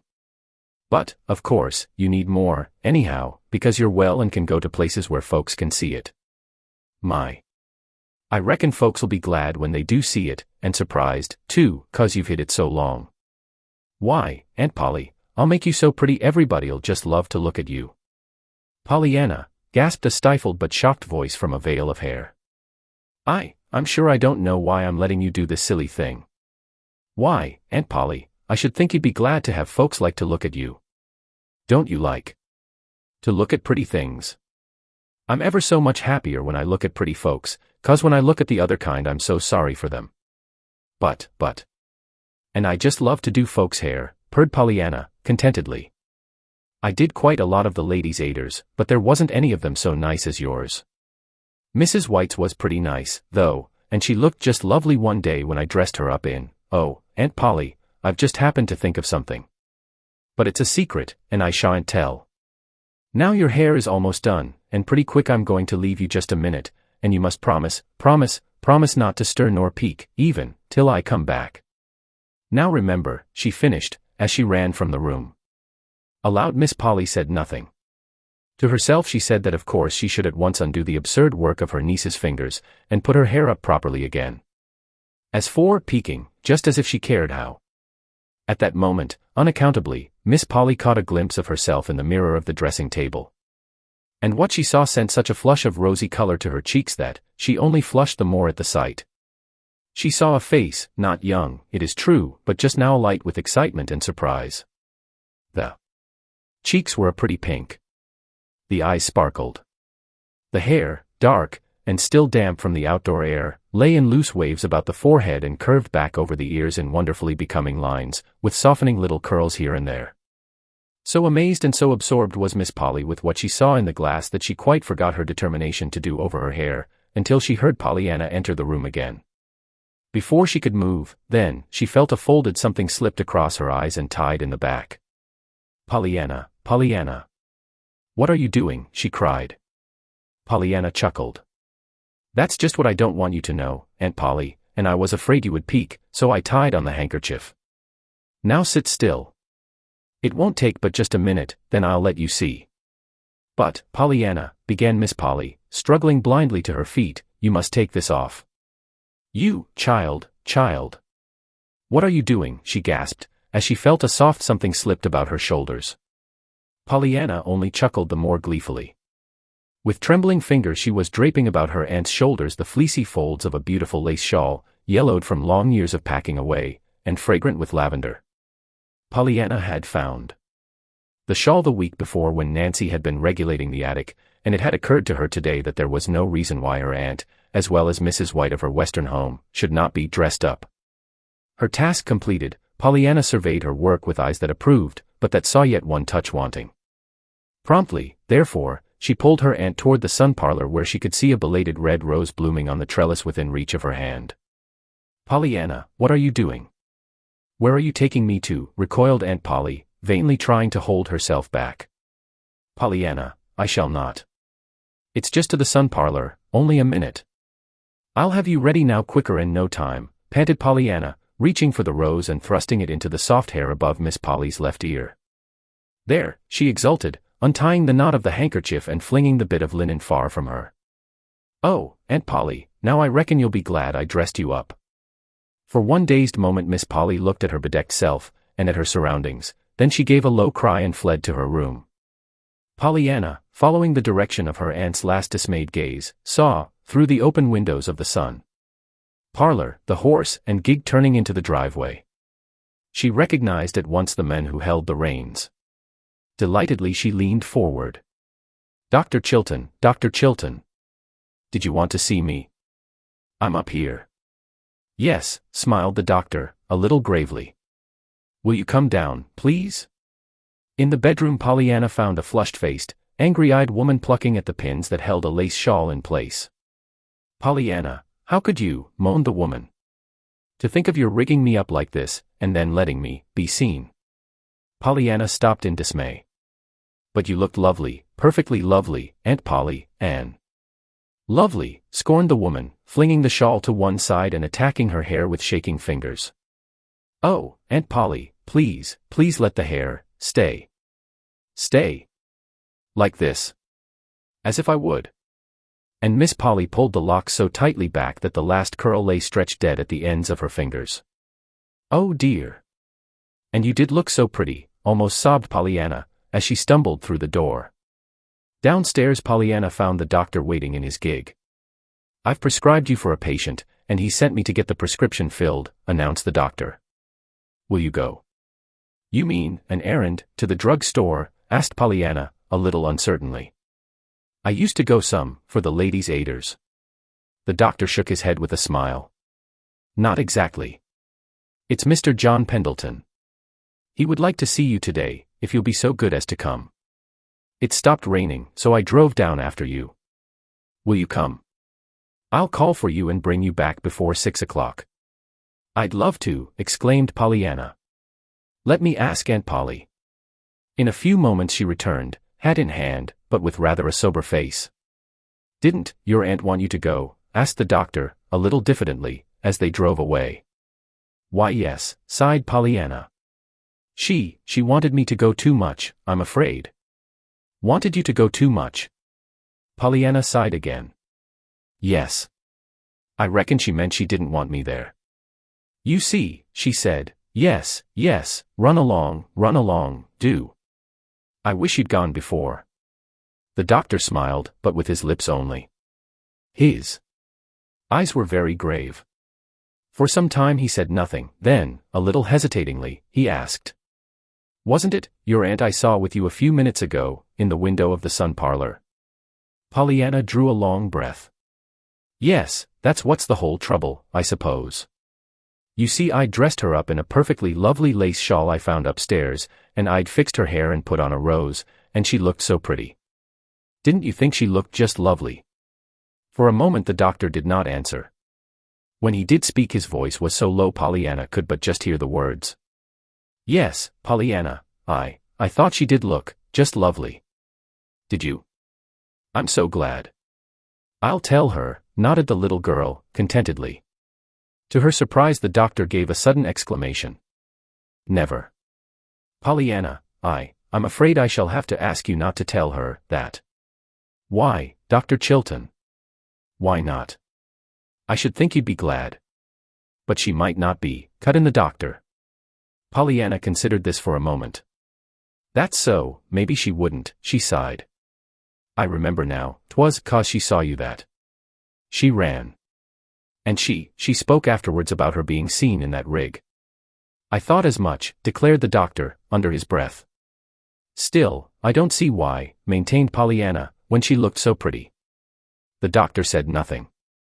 He did not speak again, indeed, until they were almost to the great stone house in which John Pendleton lay with a broken leg. Chapter 17. Just like a book. John Pendleton greeted Pollyanna today with a smile. "Well, Miss Pollyanna, I'm thinking you must be a very forgiving little person, else you wouldn't have come to see me again today." "Why, Mr. Pendleton, I was real glad to come, and I'm sure I don't see why I shouldn't be, either." "Oh, well, you know, I was pretty cross with you, I'm afraid, both the other day when you so kindly brought me the jelly, and that time when you found me with the broken leg at first. By the way, too, I don't think I've ever thanked you for that. Now I'm sure that even you would admit that you were very forgiving to come and see me, after such ungrateful treatment as that." Pollyanna stirred uneasily. "But I was glad to find you, that is, I don't mean I was glad your leg was broken, of course," she corrected hurriedly. John Pendleton smiled. "I understand. Your tongue does get away with you once in a while, doesn't it, Miss Pollyanna? I do thank you, however, and I consider you a very brave little girl to do what you did that day. I thank you for the jelly, too," he added in a lighter voice. "Did you like it?" asked Pollyanna with interest. "Very much." "I suppose there isn't any more today that Aunt Polly didn't send, is there?" he asked with an odd smile. His visitor looked distressed. "And no, sir." She hesitated, then went on with heightened color. "Please, Mr. Pendleton, I didn't mean to be rude the other day when I said Aunt Polly did not send the jelly." There was no answer. John Pendleton was not smiling now. He was looking straight ahead of him with eyes that seemed to be gazing through and beyond the object before them. After a time he drew a long sigh and turned to Pollyanna. When he spoke, his voice carried the old nervous fretfulness. Well, well, this will never do at all. I didn't send for you to see me moping this time. Listen. Out in the library, the big room where the telephone is, you know, you will find a carved box on the lower shelf of the big case with glass doors in the corner not far from the fireplace. That is, it'll be there if that confounded woman hasn't regulated it to somewhere else.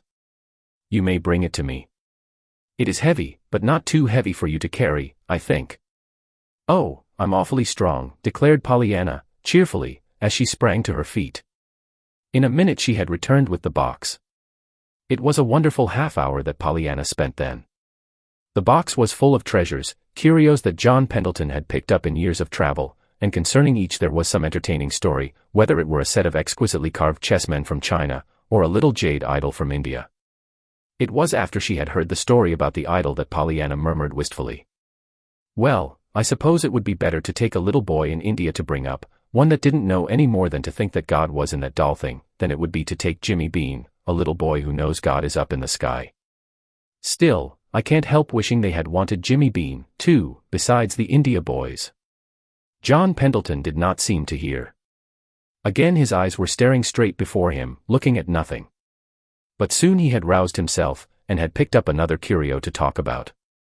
The visit, certainly, was a delightful one, but before it was over, Pollyanna was realizing that they were talking about something besides the wonderful things in the beautiful carved box. They were talking of herself, of Nancy, of Aunt Polly, and of her daily life. They were talking, too, even of the life and home long ago in the far western town. Not until it was nearly time for her to go, did the man say, in a voice Pollyanna had never before heard from stern John Pendleton, "Little girl, I want you to come to see me often. Will you? I'm lonesome, and I need you. There's another reason, and I'm going to tell you that, too.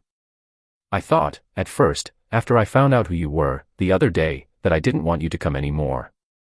You reminded me of something I have tried for long years to forget.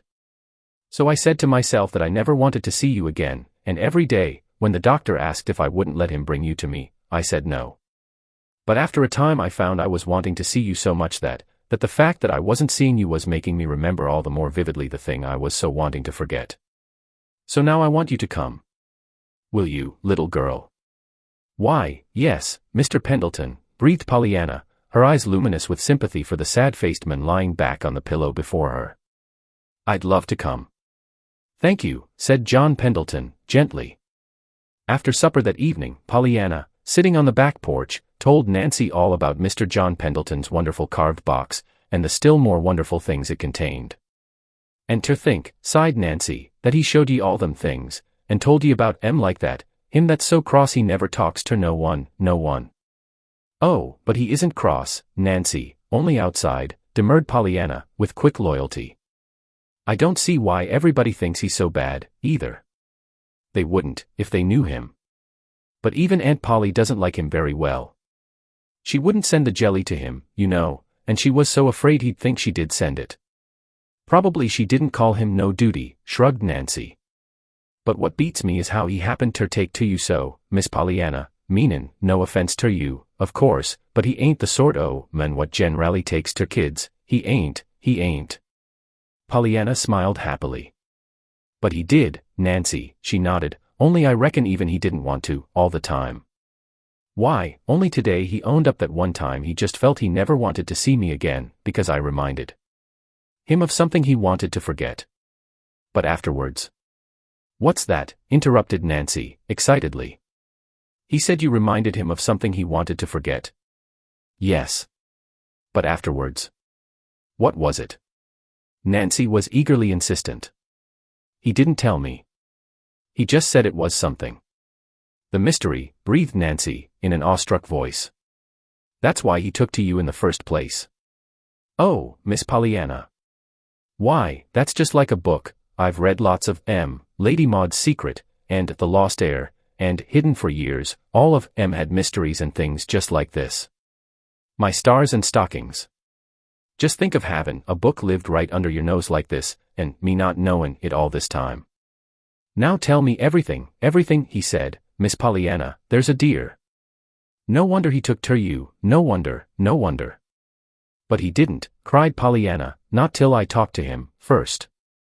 And he didn't even know who I was till I took the calf's foot jelly, and had to make him understand that Aunt Polly didn't send it, Anne. Nancy sprang to her feet and clasped her hands together suddenly. Oh, Miss Pollyanna, I know, she exulted rapturously. The next minute she was down at Pollyanna's side again. Tell me, now think, and answer straight and true, she urged excitedly. It was after he found out you was Miss Polly's niece that he said he didn't ever want ter see ye again, wa'n't it? Oh, yes. I told him that the last time I saw him, and he told me this today. I thought as much, triumphed Nancy. And Miss Polly wouldn't send the jelly herself, would she? No. And you told him she didn't send it? Why, yes, I. And he began ter act queer and cry out sudden after he found out you was her niece. He did that, didn't he? Why, yes, he did act a little queer, over that jelly, admitted Pollyanna, with a thoughtful frown. Nancy drew a long sigh. Then I've got it, sure. Now listen. Mr. John Pendleton was Miss Polly Harrington's lover, she announced impressively, but with a furtive glance over her shoulder. Why, Nancy, he couldn't be. She doesn't like him, objected Pollyanna. Nancy gave her a scornful glance. Of course she don't. That's the quarrel.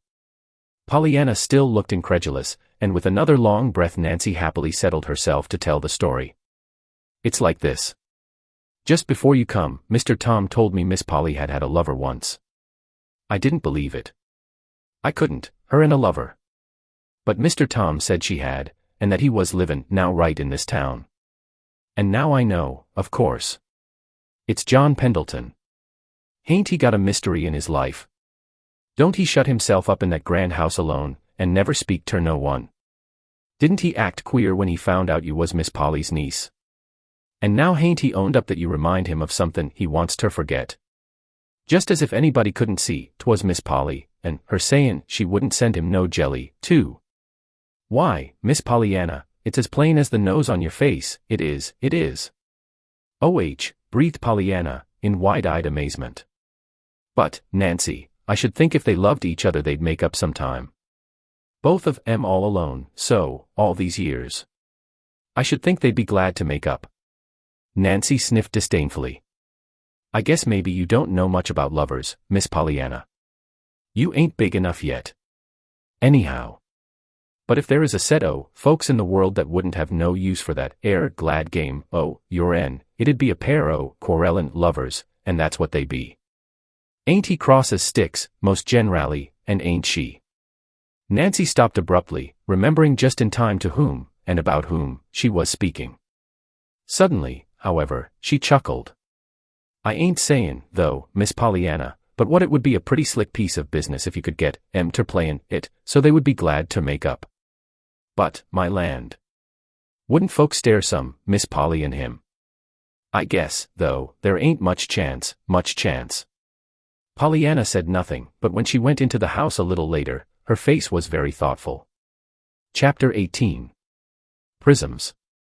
As the warm August days passed, Pollyanna went very frequently to the great house on Pendleton Hill. She did not feel, however, that her visits were really a success. Not but that the men seemed to want her there, he sent for her, indeed, frequently, but that when she was there, he seemed scarcely any happier for her presence, at least, so Pollyanna thought.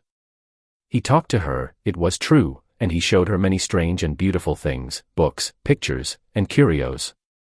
But he still fretted audibly over his own helplessness, and he chafed visibly under the rules and regulatings of the unwelcome members of his household. He did, indeed, seem to like to hear Pollyanna talk, however, and Pollyanna talked. Pollyanna liked to talk, but she was never sure that she would not look up and find him lying back on his pillow with that white, hurt look that always pained her, and she was never sure which, if any, of her words had brought it there. As for telling him the glad game, and trying to get him to play it, Pollyanna had never seen the time yet when she thought he would care to hear about it. She had twice tried to tell him, but neither time had she got beyond the beginning of what her father had said. John Pendleton had on each occasion turned the conversation abruptly to another subject. Pollyanna never doubted now that John Pendleton was her Aunt Polly's one-time lover, and with all the strength of her loving, loyal heart, she wished she could in some way bring happiness into their, to her mind, miserably lonely lives. Just how she was to do this, however, she could not see. She talked to Mr. Pendleton about her aunt, and he listened, sometimes politely, sometimes irritably, frequently with a quizzical smile on his usually stern lips. She talked to her aunt about Mr. Pendleton, or rather, she tried to talk to her about him. As a general thing, however, Miss Polly would not listen long. She always found something else to talk about. She frequently did that, however, when Pollyanna was talking of others, of Dr. Chilton, for instance.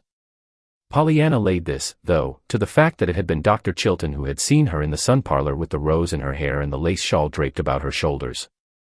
Aunt Polly, indeed, seemed particularly bitter against Dr. Chilton, as Pollyanna found out one day when a hard cold shut her up in the house. "If you are not better by night I shall send for the doctor," Aunt Polly said. "Shall you?" "Then I'm going to be worse," gurgled Pollyanna. "I'd love to have Dr. Chilton come to see me." She wondered, then, at the look that came to her aunt's face.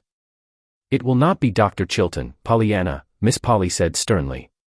"Dr. Chilton is not our family physician.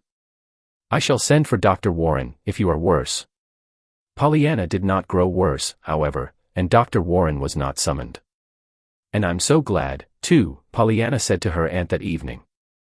"Of course I like Dr. Warren, and all that, but I like Dr. Chilton better, and I'm afraid he'd feel hurt if I didn't have him. You see, he wasn't really to blame, after all, that he happened to see you when I dressed you up so pretty that day, Aunt Polly," she finished wistfully. "That will do, Pollyanna. I really do not wish to discuss Dr. Chilton, or his feelings," reproved Miss Polly, decisively. Pollyanna looked at her for a moment with mournfully interested eyes, then she sighed. "I just love to see you when your cheeks are pink like that, Aunt Polly, but I would so like to fix your hair." Why, Aunt Polly?"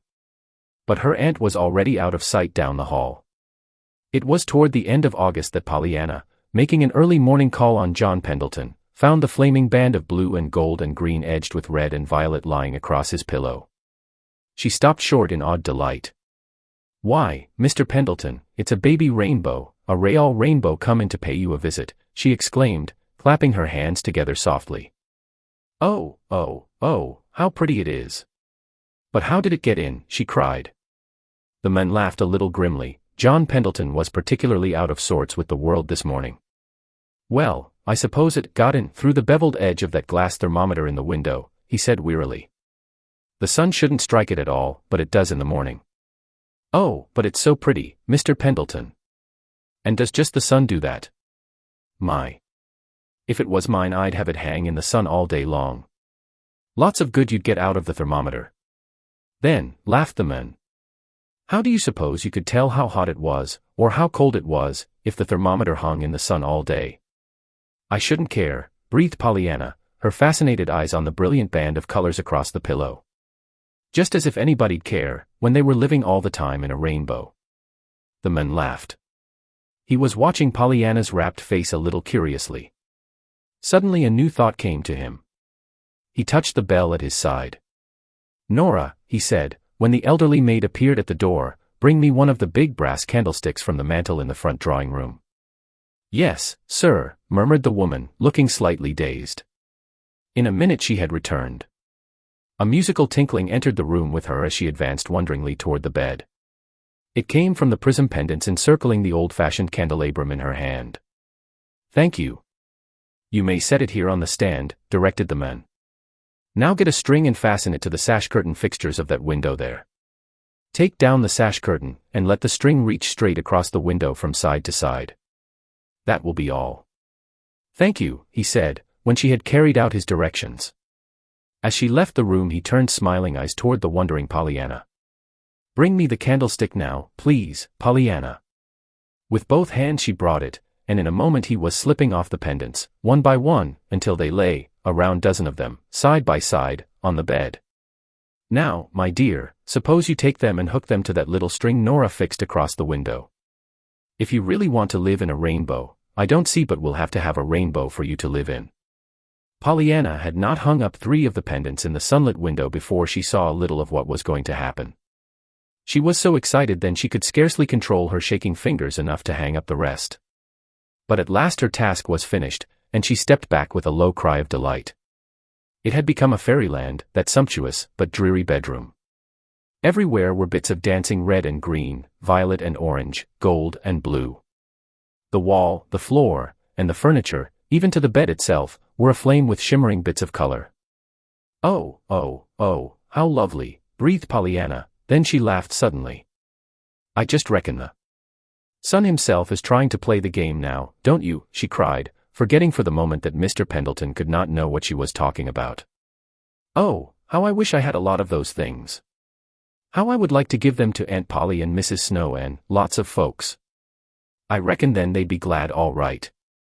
Why, I think even Aunt Polly'd get so glad she couldn't help banging doors, if she lived in a rainbow like that. Don't you?" Mr. Pendleton laughed. "Well, from my remembrance of your aunt, Miss Pollyanna, I must say I think it would take something more than a few prisms in the sunlight to make her bang many doors, for gladness. But come, now, really, what do you mean?" Pollyanna stared slightly, then she drew a long breath. "Oh, I forgot. You don't know about the game. I remember now. Suppose you tell me, then."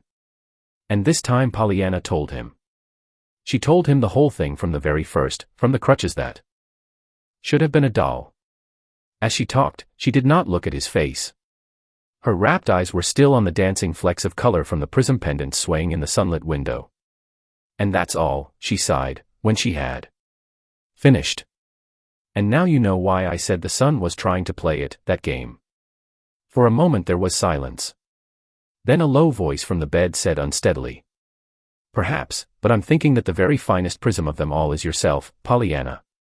"Oh, but I don't show beautiful red and green and purple when the sun shines through me, Mr. Pendleton."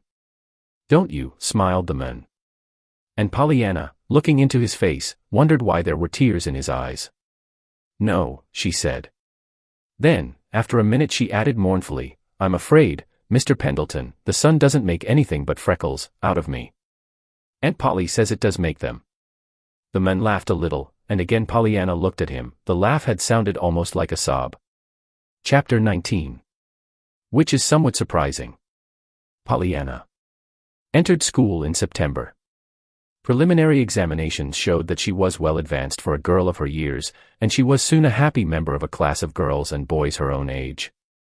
School, in some ways, was a surprise to Pollyanna, and Pollyanna, certainly, in many ways, was very much of a surprise to school. They were soon on the best of terms, however, and to her Aunt Pollyanna confessed that going to school was living, after all, though she had had her doubts before. In spite of her delight in her new work, Pollyanna did not forget her old friends. True, she could not give them quite so much time now, of course, but she gave them what time she could.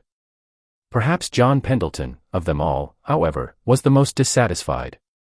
One Saturday afternoon he spoke to her about it. "See here, Pollyanna, how would you like to come and live with me?" he asked, a little impatiently. "I don't see anything of you, nowadays." Pollyanna laughed. Mr. Pendleton was such a funny man. "I thought you didn't like to have folks round," she said. He made a wry face. "Oh, but that was before you taught me to play that wonderful game of yours. Now I'm glad to be waited on, hand and foot. Never mind, I'll be on my own 2 feet yet, one of these days, then I'll see who steps around," he finished, picking up one of the crutches at his side and shaking it playfully at the little girl. They were sitting in the great library today. "Oh, but you aren't really glad at all for things, you just say you are," pouted Pollyanna, her eyes on the dog, dozing before the fire. "You know you don't play the game right ever, Mr. Pendleton, you know you don't." The man's face grew suddenly very grave. "That's why I want you, little girl, to help me play it. Will you come?" Pollyanna turned in surprise. "Mr. Pendleton, you don't really mean that." "But I do. I want you. Will you come?" Pollyanna looked distressed. "Why, Mr. Pendleton, I can't, you know I can't." "Why, I'm Aunt Polly's." A quick something crossed the man's face that Pollyanna could not quite understand. His head came up almost fiercely. "You're no more hers than, perhaps she would let you come to me," he finished more gently. "Would you come, if she did?" Pollyanna frowned in deep thought. But Aunt Polly has been so good to me, she began slowly, and she took me when I didn't have anybody left but the Ladies' Aid, Anne. Again that spasm of something crossed the man's face, but this time, when he spoke, his voice was low and very sad. Pollyanna, long years ago I loved somebody very much. I hope to bring her, someday, to this house. I pictured how happy we'd be together in our home all the long years to come. Yes, pitted Pollyanna, her eyes shining with sympathy. But, well, I didn't bring her here. Never mind why. I just didn't, that's all. And ever since then this great gray pile of stone has been a house, never a home. It takes a woman's hand and heart, or a child's presence, to make a home. Pollyanna, and I have not had either. Now will you come, my dear? Pollyanna sprang to her feet. Her face was fairly illumined. Mr. Pendleton, you mean that you wish you had had that woman's hand and heart all this time? Why yes, Pollyanna. Oh, I'm so glad. Then it's all right, sighed the little girl. Now you can take us both, and everything will be lovely. Take you both, repeated the man, dazedly. A faint doubt crossed Pollyanna's countenance. Well, of course, Aunt Polly isn't won over, yet, but I'm sure she will be if you tell it to her just as you did to me, and then we'd both come, of course. A look of actual terror leaped to the man's eyes. Aunt Polly come, here. Pollyanna's eyes widened a little. Would you rather go there? She asked. Of course the house isn't quite so pretty, but it's nearer. Pollyanna, what are you talking about? Asked the man, very gently now. Why, about where we're going to live, of course, rejoined Pollyanna, in obvious surprise. I thought you meant here, at first. You said it was here that you had wanted Aunt Polly's hand and heart all these years to make a home, Anne. An inarticulate cry came from the man's throat. He raised his hand and began to speak, but the next moment he dropped his hand nervelessly at his side. The doctor, sir, said the maid in the doorway. Pollyanna rose at once. John Pendleton turned to her feverishly. Pollyanna, for heaven's sake, say nothing of what I asked you, yet, he begged, in a low voice. Pollyanna dimpled into a sunny smile. Of course not. Just as if I didn't know you'd rather tell her yourself, she called back merrily over her shoulder. John Pendleton fell limply back in his chair. Why, what's up? Demanded the doctor, a minute later, his fingers on his patient's galloping pulse. A whimsical smile trembled on John Pendleton's lips. Overdose of your tonic, I guess, he laughed, as he noted the doctor's eyes following Pollyanna's little figure down the driveway. Chapter 20. Which is more surprising? Sunday. Mornings Pollyanna usually attended church and Sunday school. Sunday afternoons she frequently went for a walk with Nancy. She had planned one for the day after her Saturday afternoon visit to Mr. John Pendleton, but on the way home from Sunday school Dr. Chilton overtook her in his gig, and brought his horse to a stop. Suppose you let me drive you home, Pollyanna, he suggested. I want to speak to you a minute. I was just driving out to your place to tell you, he went on, as Pollyanna settled herself at his side.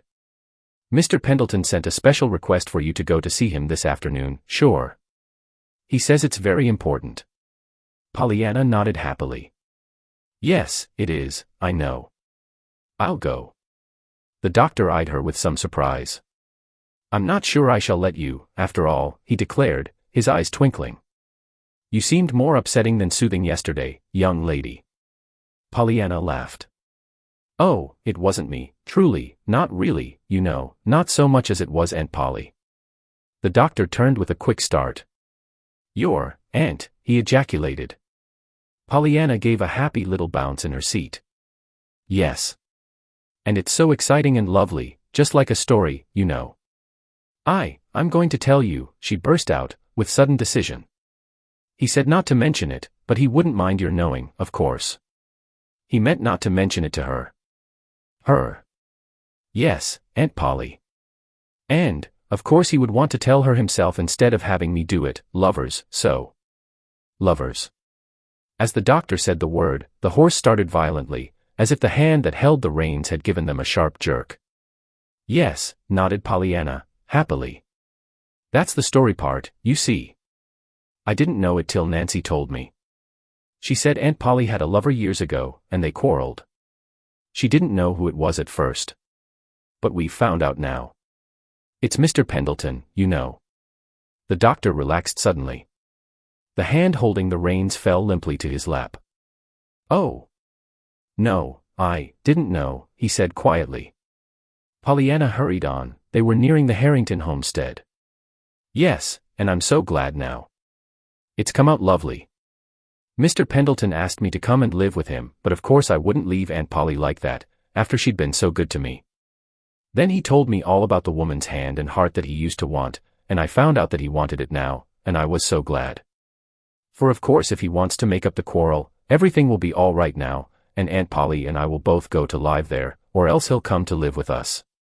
Of course Aunt Polly doesn't know yet, and we haven't got everything settled, so I suppose that is why he wanted to see me this afternoon, sure. The doctor sat suddenly erect. There was an odd smile on his lips. Yes, I can well imagine that Mr. John Pendleton does want to see you, Pollyanna, he nodded, as he pulled his horse to a stop before the door. There's Aunt Polly now in the window, cried Pollyanna, then, a second later, why, no, she isn't, but I thought I saw her. No, she isn't there, now, said the doctor. His lips had suddenly lost their smile. Pollyanna found a very nervous John Pendleton waiting for her that afternoon. Pollyanna, he began at once. I've been trying all night to puzzle out what you meant by all that, yesterday, about my wanting your aunt Polly's hand and heart here all those years. What did you mean? Why, because you were lovers, you know, once, and I was so glad you still felt that way now. Lovers, your Aunt Polly and I. At the obvious surprise in the man's voice, Pollyanna opened wide her eyes. Why, Mr. Pendleton, Nancy said you were. The man gave a short little laugh. Indeed. Well, I'm afraid I shall have to say that Nancy didn't know. Then you weren't lovers. Pollyanna's voice was tragic with dismay. Never. And it isn't all coming out like a book. There was no answer. The man's eyes were moodily fixed out the window. Oh dear. And it was all going so splendidly, almost sobbed Pollyanna. I'd have been so glad to come, with Aunt Polly. And you won't, now? The man asked the question without turning his head. Of course not. I'm Aunt Polly's. The man turned now, almost fiercely. Before you were hers, Pollyanna, you were your mother's. And it was your mother's hand and heart that I wanted long years ago. My mother's. Yes. I had not meant to tell you, but perhaps it's better, after all, that I do, now.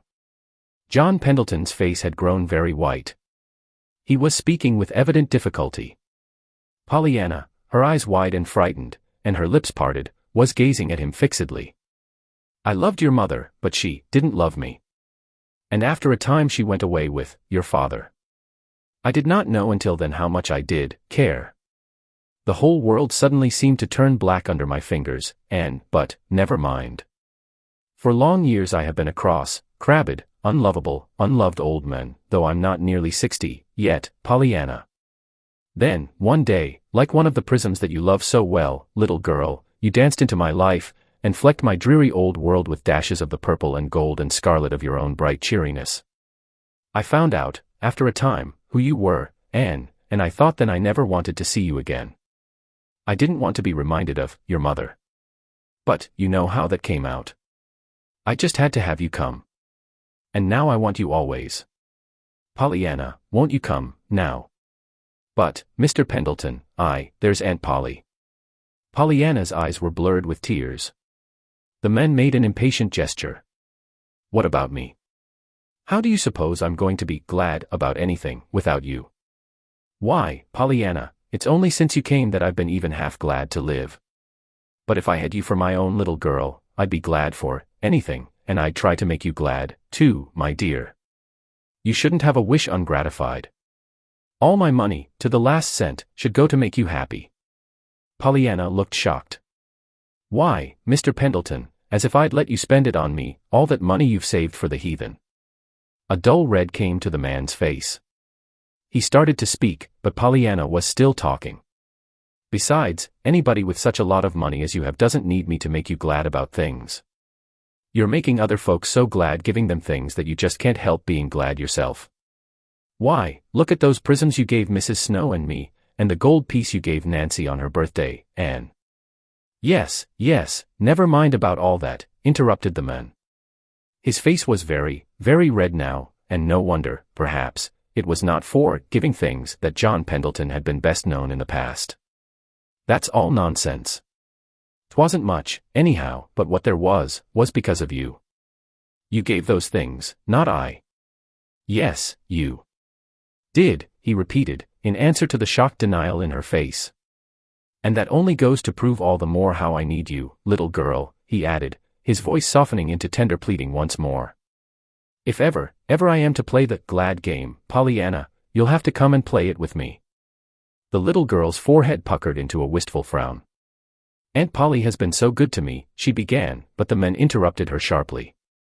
The old irritability had come back to his face. Impatience which would brook no opposition had been a part of John Pendleton's nature too long to yield very easily now to restraint. Of course she's been good to you. But she doesn't want you, I'll warrant, half so much as I do, he contested. Why, Mr. Pendleton, she's glad, I know, to have. Glad, interrupted the man, thoroughly losing his patience now. I'll wager Miss Polly doesn't know how to be glad, for anything. Oh, she does her duty, I know. She's a very dutiful woman. I've had experience with her duty before. I'll acknowledge we haven't been the best of friends for the last 15 or 20 years. But I know her. Everyone knows her, and she isn't the glad, kind Pollyanna. She doesn't know how to be. As for your coming to me, you just ask her and see if she won't let you come. And, oh, little girl, I want you so, he finished brokenly. Pollyanna rose to her feet with a long sigh. All right. I'll ask her, she said wistfully. Of course I don't mean that I wouldn't like to live here with you, Mr. Pendleton, but, she did not complete her sentence. There was a moment's silence, then she added, well, anyhow, I'm glad I didn't tell her yesterday, 'cause then I supposed she was wanted, too. John Pendleton smiled grimly. Well, yes, Pollyanna, I guess it is just as well you didn't mention it, yesterday. I didn't, only to the doctor, and of course he doesn't count. The doctor, cried John Pendleton, turning quickly. Not, Dr. Chilton. Yes, when he came to tell me you wanted to see me today, you know. Well, of all the, muttered the man, falling back in his chair. Then he sat up with sudden interest. And what did Dr. Chilton say, he asked. Pollyanna frowned thoughtfully. Why, I don't remember. Not much, I reckon. Oh, he did say he could well imagine you did want to see me. Oh, did he, indeed, answered John Pendleton. And Pollyanna wondered why he gave that sudden queer little laugh. Chapter 21. A question answered. The sky was darkening fast with what appeared to be an approaching thunder shower when Pollyanna hurried down the hill from John Pendleton's house. Halfway home she met Nancy with an umbrella. By that time, however, the clouds had shifted their position and the shower was not so imminent. Guess it's goin' round to the north, announced Nancy, eyeing the sky critically. I thought 'twas, all the time, but Miss Polly wanted me ter come with this. She was worried about ye. Was she? Murmured Pollyanna abstractedly, eyeing the clouds in her turn. Nancy sniffed a little. You don't seem to notice what I said, she observed aggrievedly. I said your aunt was worried about ye. Oh, sighed Pollyanna, remembering suddenly the question she was so soon to ask her aunt. I'm sorry. I didn't mean to scare her. Well, I'm glad, retorted Nancy, unexpectedly. I am. Pollyanna stared. Glad that Aunt Polly was scared about me. Why, Nancy, that isn't the way to play the game, to be glad for things like that, she objected in a worried tone of voice. There wa'n't no game in it, retorted Nancy. Never thought of it. You don't seem ter sense what it means ter have Miss Polly worried about ye, child. Why, it means worried, and worried is horrid, to feel, maintained Pollyanna. What else can it mean? Nancy tossed her head. Well, I'll tell you what it means. It means she's at last gettin' down somewheres near human, like folks, and that she ain't jest doin' her duty by ye all the time. Why, Nancy, demurred the scandalized Pollyanna, Aunt Polly always does her duty.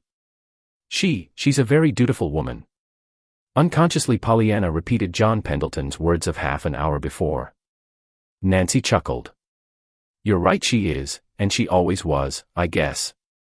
But she's something more, now, since you came. Pollyanna's face changed. Her brows drew into a troubled frown. That's what I was going to ask you, Nancy, she sighed. Do you think Aunt Polly likes to have me here? Would she mind, if I wasn't here anymore?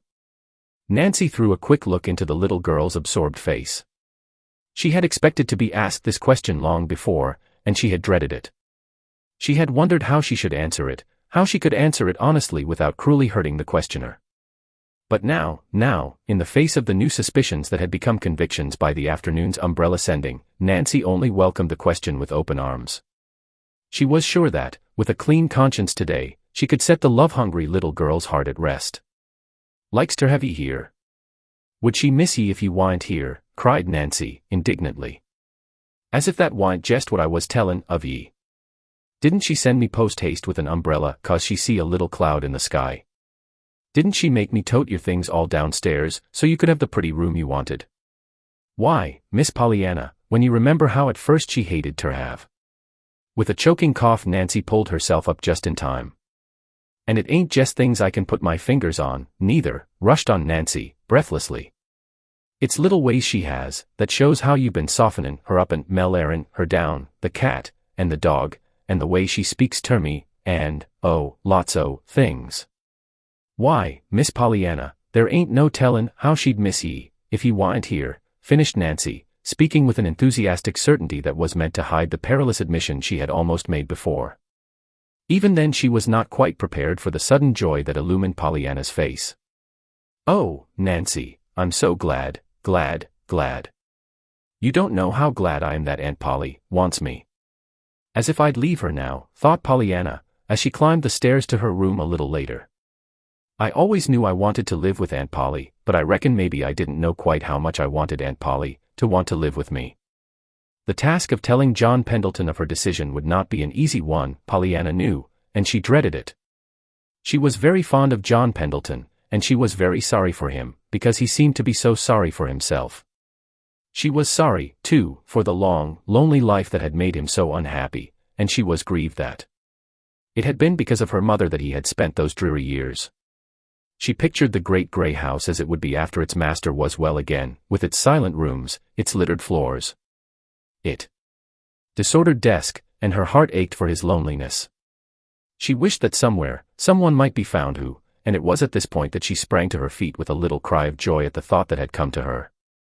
As soon as she could, after that, she hurried up the hill to John Pendleton's house, and in due time she found herself in the great dim library, with John Pendleton himself sitting near her, his long, thin hands lying idle on the arms of his chair, and his faithful little dog at his feet. Well, Pollyanna, is it to be the glad game with me all the rest of my life? Asked the man gently. Oh, yes, cried Pollyanna. I've thought of the very gladdest kind of a thing for you to do, Anne. With you? Asked John Pendleton, his mouth growing a little stern at the corners. And no, but. Pollyanna, you aren't going to say no, interrupted a voice deep with emotion. I've got to, Mr. Pendleton, truly I have. Aunt Polly. Did she refuse to let you come? I didn't ask her, stammered the little girl, miserably. Pollyanna. Pollyanna turned away her eyes. She could not meet the hurt, grieved gaze of her friend. So you didn't even ask her? I couldn't, sir, truly, faltered Pollyanna. You see, I found out, without asking. Aunt Polly wants me with her, Anne, and I want to stay, too, she confessed bravely. You don't know how good she's been to me, Anne, and I think, really, sometimes she's beginning to be glad about things, lots of things. And you know she never used to be. You said it yourself. Oh, Mr. Pendleton, I couldn't leave Aunt Polly, now. There was a long pause. Only the snapping of the wood fire in the grate broke the silence. At last, however, the man spoke. No, Pollyanna, I see. You couldn't leave her, now, he said. I won't ask you, again. The last word was so low it was almost inaudible, but Pollyanna heard. Oh, but you don't know about the rest of it, she reminded him eagerly. There's the very gladdest thing you can do, truly there is. Not for me, Pollyanna. Yes, sir, for you. You said it. You said only. A woman's hand and heart or a child's presence could make a home. And I can get it for you, a child's presence, not me, you know, but another one. As if I would have any but you, resented an indignant voice. But you will, when you know, you're so kind and good. Why, think of the prisms and the gold pieces, and all that money you save for the heathen, Anne. Pollyanna. Erupt. The men, savagely. Once for all let us end that nonsense. I've tried to tell you half a dozen times before. There is no money for the heathen. I never sent a penny to them in my life. There. He lifted his chin and braced himself to meet what he expected, the grieved disappointment of Pollyanna's eyes. To his amazement, however, there was neither grief nor disappointment in Pollyanna's eyes. There was only surprised joy. Oh, she cried, clapping her hands. I'm so glad. That is, she corrected, coloring distressfully, I don't mean that I'm not sorry for the heathen, only just now I can't help being glad that you don't want the little India boys, because all the rest have wanted them. And so I'm glad you'd rather have Jimmy Bean. Now I know you'll take him. Take, who? Jimmy Bean.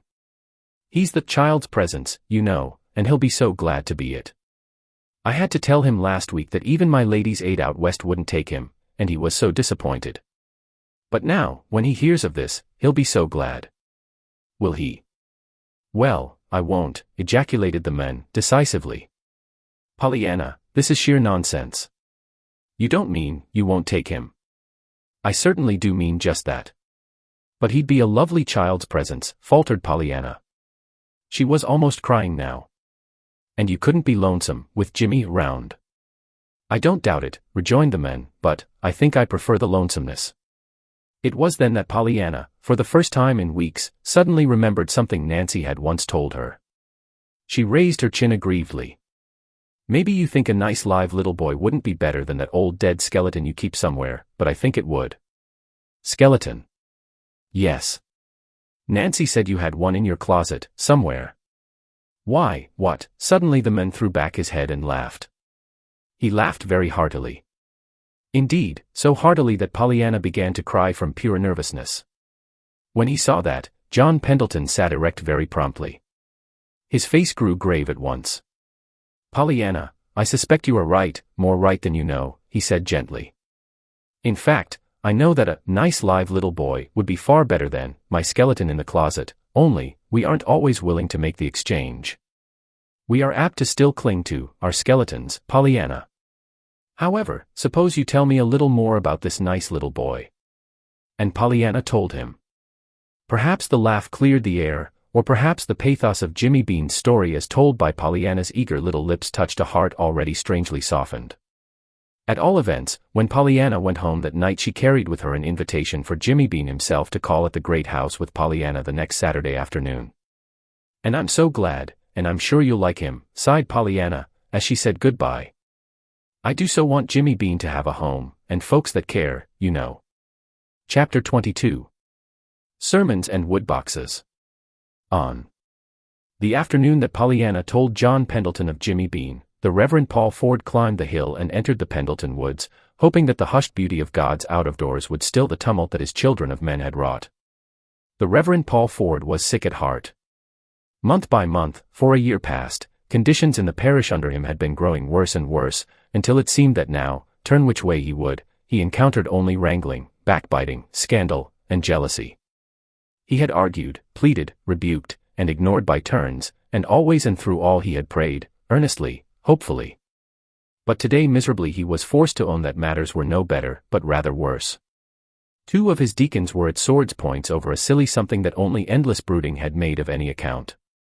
3 of his most energetic women workers had withdrawn from the Ladies' Aid Society because a tiny spark of gossip had been fanned by wagging tongues into a devouring flame of scandal. The choir had split over the amount of solo work given to a fanciedly preferred singer. Even the Christian Endeavor Society was in a ferment of unrest owing to open criticism of 2 of its officers. As to the Sunday school, it had been the resignation of its superintendent and 2 of its teachers that had been the last straw, and that had sent the harassed minister to the quiet woods for prayer and meditation.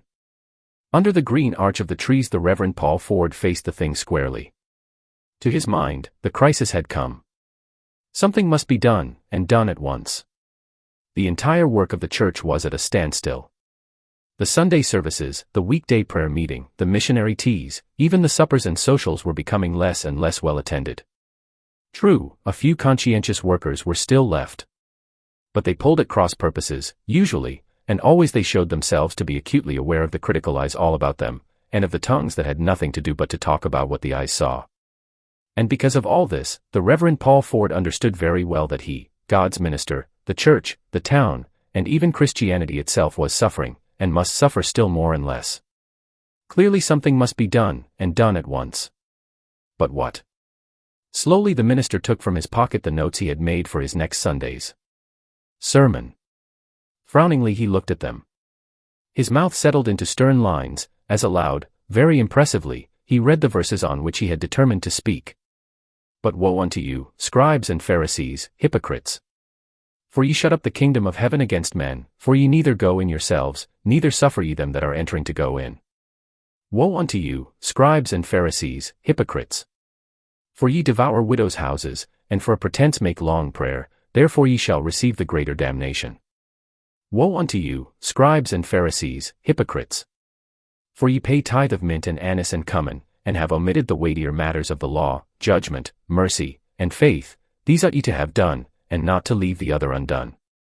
It was a bitter denunciation. In the green aisles of the woods, the minister's deep voice rang out with scathing effect. Even the birds and squirrels seemed hushed into awed silence. It brought to the minister a vivid realization of how those words would sound the next Sunday when he should utter them before his people in the sacred hush of the church. His people, they were his people. Could he do it? Dare he do it? Dare he not do it? It was a fearful denunciation, even without the words that would follow, his own words. He had prayed and prayed. He had pleaded earnestly for help, for guidance. He longed, oh, how earnestly he longed, to take now, in this crisis, the right step. But was this the right step? Slowly the minister folded the papers and thrust them back into his pocket. Then, with a sigh that was almost a moan, he flung himself down at the foot of a tree, and covered his face with his hands. It was there that Pollyanna, on her way home from the Pendleton house, found him. With a little cry she ran forward. Oh, Mr. Ford. You haven't broken your leg or anything, have you? She gasped. The minister dropped his hands, and looked up quickly. He tried to smile. No, dear, no, indeed. I'm just resting. Oh, sighed Pollyanna, falling back a little. That's all right, then. You see, Mr. Pendleton had broken his leg when I found him, but he was lying down, though. And you are sitting up? Yes, I am sitting up, and I haven't broken anything that doctors can mend. The last words were very low, but Pollyanna heard them. A swift change crossed her face. Her eyes glowed with tender sympathy. I know what you mean, something plagues you. Father used to feel like that, lots of times. I reckon ministers do, most generally. You see, there's such a lot depends on somehow. The Reverend Paul Ford turned a little wonderingly. Was your father a minister, Pollyanna? Yes, sir. Didn't you know? I supposed everybody knew that. He married Aunt Polly's sister, and she was my mother. Oh, I understand. But, you see, I haven't been here many years, so I don't know all the family histories. Yes, sir, no, sir, Pollyanna smiled, looking into his face. There was a long pause. The minister, still sitting at the foot of the tree, appeared to have forgotten Pollyanna's presence. He had pulled some papers from his pocket and unfolded them, but he was not looking at them. He was gazing, instead, at a leaf on the ground a little distance away, and it was not even a pretty leaf. It was brown and dead. Pollyanna, looking at him, felt vaguely sorry for him. It's a nice day, she began hopefully. For a moment there was no answer, then the minister looked up with a start. What? Oh, yes, it is a very nice day. And 'tisn't cold at all, either, even if 'tis October, observed Pollyanna, still more hopefully. Mr. Pendleton had a fire, but he said he didn't need it. It was just to look at. I like to look at fires, don't you? There was no reply this time, though Pollyanna waited patiently, before she tried again, by a new route. Do you like being a minister? The Reverend Paul Ford looked up now, very quickly. Do I like? Why, what an odd question. Why do you ask that, my dear? Nothing, only the way you looked. It made me think of my father. He used to look like that, sometimes. Did he? The minister's voice was polite, but his eyes had gone back to the dried leaf on the ground. Yes, and I used to ask him just as I did you if he was glad he was a minister. The man under the tree smiled a little sadly. Well, what did he say? Oh, he always said he was, of course, but most always he said, too, that he wouldn't stay a minister a minute if 'twasn't for the rejoicing texts. The what? The Reverend Paul Ford's eyes left the leaf and gazed wonderingly into Pollyanna's merry little face. Well, that's what Father used to call M, she laughed. Of course the Bible didn't name M that.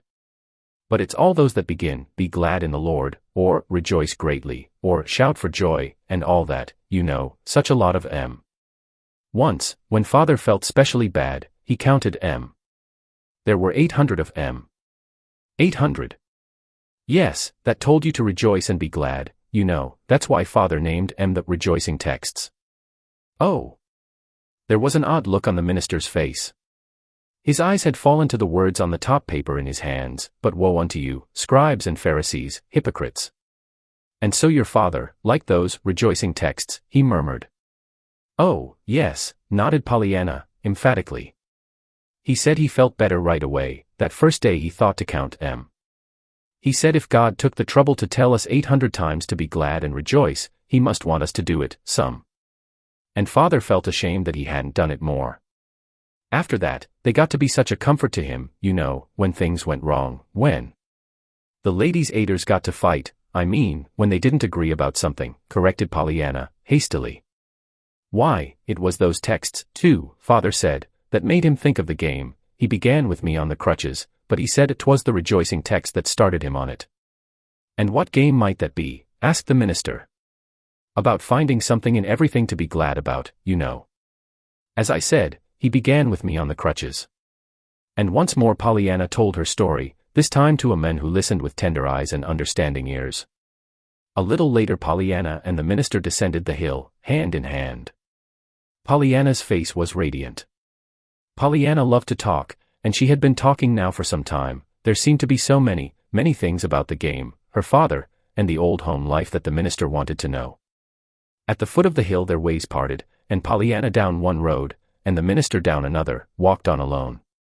In the Reverend Paul Ford's study that evening the minister sat thinking. Near him on the desk lay a few loose sheets of paper, his sermon notes. Under the suspended pencil in his fingers lay other sheets of paper, blank, his sermon to be. But the minister was not thinking either of what he had written, or of what he intended to write. In his imagination he was far away in a little western town with a missionary minister who was poor, sick, worried, and almost alone in the world, but who was poring over the Bible to find how many times his Lord and Master had told him to rejoice and be glad. After a time, with a long sigh, the Reverend Paul Ford roused himself, came back from the far western town, and adjusted the sheets of paper under his hand. Matthew 23, 13, 14 and 23, he wrote. Then, with a gesture of impatience, he dropped his pencil and pulled toward him a magazine left on the desk by his wife a few minutes before. Listlessly his tired eyes turned from paragraph to paragraph until these words arrested them. A father one day said to his son, Tom, who, he knew, had refused to fill his mother's woodbox that morning, Tom, I'm sure you'll be glad to go and bring in some wood for your mother. And without a word Tom went. Why? Just because his father showed so plainly that he expected him to do the right thing. Suppose he had said, Tom, I overheard what you said to your mother this morning, and I'm ashamed of you. Go at once. And fill that woodbox. I'll warrant that woodbox would be empty yet, so far as Tom was concerned. On and on read the minister, a word here, a line there, a paragraph somewhere else. What men and women need is encouragement. Their natural resisting power should be strengthened, not weakened. Instead of always harping on a man's faults, tell him of his virtues. Try to pull him out of his rut of bad habits. Hold up to him his better self, his real self that can dare and do and win out. The influence of a beautiful, helpful, hopeful character is contagious, and may revolutionize a whole town. People radiate what is in their minds and in their hearts. If a man feels kindly and obliging, his neighbors will feel that way, too, before long. But if he scolds and scowls and criticizes, his neighbors will return scowl for scowl, and add interest. When you look for the bad, expecting it, you will get it.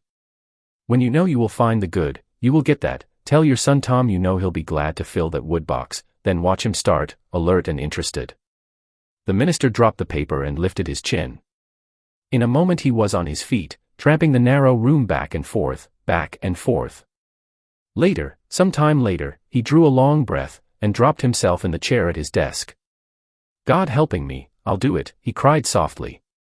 I'll tell all my Toms I know they'll be glad to fill that wood box. I'll give them work to do, and I'll make them so full of the very joy of doing it that they won't have time to look at their neighbors' wood boxes. And he picked up his sermon notes, tore straight through the sheets, and cast them from him, so that on one side of his chair lay, "But woe unto you," and on the other, "Scribes and Pharisees, hypocrites," while across the smooth white paper before him his pencil fairly flew, after first drawing one black line through Matthew 23, 13, 14 and 23. Thus it happened that the Reverend Paul Ford's sermon the next Sunday was a veritable bugle call to the best that was in every man and woman and child that heard it, and its text was one of Pollyanna's shining 800. Be glad in the Lord and rejoice, ye righteous, and shout for joy all ye that are upright in heart. Chapter 23. An accident. At Mrs. Snow's request, Pollyanna went one day to Dr. Chilton's office to get the name of a medicine which Mrs. Snow had forgotten. As it chanced, Pollyanna had never before seen the inside of Dr. Chilton's office. I've never been to your home before. This is your home, isn't it? She said, looking interestedly about her. The doctor smiled a little sadly. Yes, such as 'tis, he answered, as he wrote something on the pad of paper in his hand, but it's a pretty poor apology for a home, Pollyanna. They're just rooms, that's all, not a home. Pollyanna nodded her head wisely. Her eyes glowed with sympathetic understanding. I know. It takes a woman's hand and heart, or a child's presence to make a home, she said. The doctor wheeled about abruptly. Mr. Pendleton told me, nodded Pollyanna, again, about the woman's hand and heart, or the child's presence, you know. Why don't you get a woman's hand and heart, Dr. Chilton? Or maybe you'd take Jimmy Bean, if Mr. Pendleton doesn't want him. Dr. Chilton laughed a little constrainedly. So Mr. Pendleton says it takes a woman's hand and heart to make a home, does he? He asked evasively. Yes. He says his is just a house, too. Why don't you, Dr. Chilton? Why don't I, what? The doctor had turned back to his desk. Get a woman's hand and heart. Oh, and I forgot. Pollyanna's face showed suddenly a painful color. I suppose I ought to tell you. It wasn't Aunt Polly that Mr. Pendleton loved long ago, and so we aren't going there to live. You see, I told you it was, but I made a mistake. I hope you didn't tell anyone, she finished anxiously. No, I didn't tell anyone, Pollyanna, replied the doctor, a little queerly. Oh, that's all right, then, sighed Pollyanna in relief. You see you're the only one I told, and I thought Mr. Pendleton looked sort of funny when I said I'd told you. Did he? The doctor's lips twitched. Yes. And of course he wouldn't want many people to know it, when 'twasn't true. But why don't you get a woman's hand and heart, Dr. Chilton? There was a moment's silence, then very gravely the doctor said. They're not always to be had, for the asking, little girl. Pollyanna frowned thoughtfully. But I should think you could get them, she argued. The flattering emphasis was unmistakable. Thank you, laughed the doctor, with uplifted eyebrows. Then, gravely again, I'm afraid some of your older sisters would not be quite so confident. At least, they haven't shown themselves to be so obliging, he observed. Pollyanna frowned again. Then her eyes widened in surprise. Why, Dr. Chilton, you don't mean, you didn't try to get somebody's hand and heart once, like Mr. Pendleton, and couldn't, did you? The doctor got to his feet a little abruptly. There, Pollyanna, never mind about that now. Don't let other people's troubles worry your little head. Suppose you run back now to Mrs. Snow. I've written down the name of the medicine, and the directions how she is to take it. Was there anything else? Pollyanna shook her head. No, sir, thank you, sir, she murmured soberly, as she turned toward the door.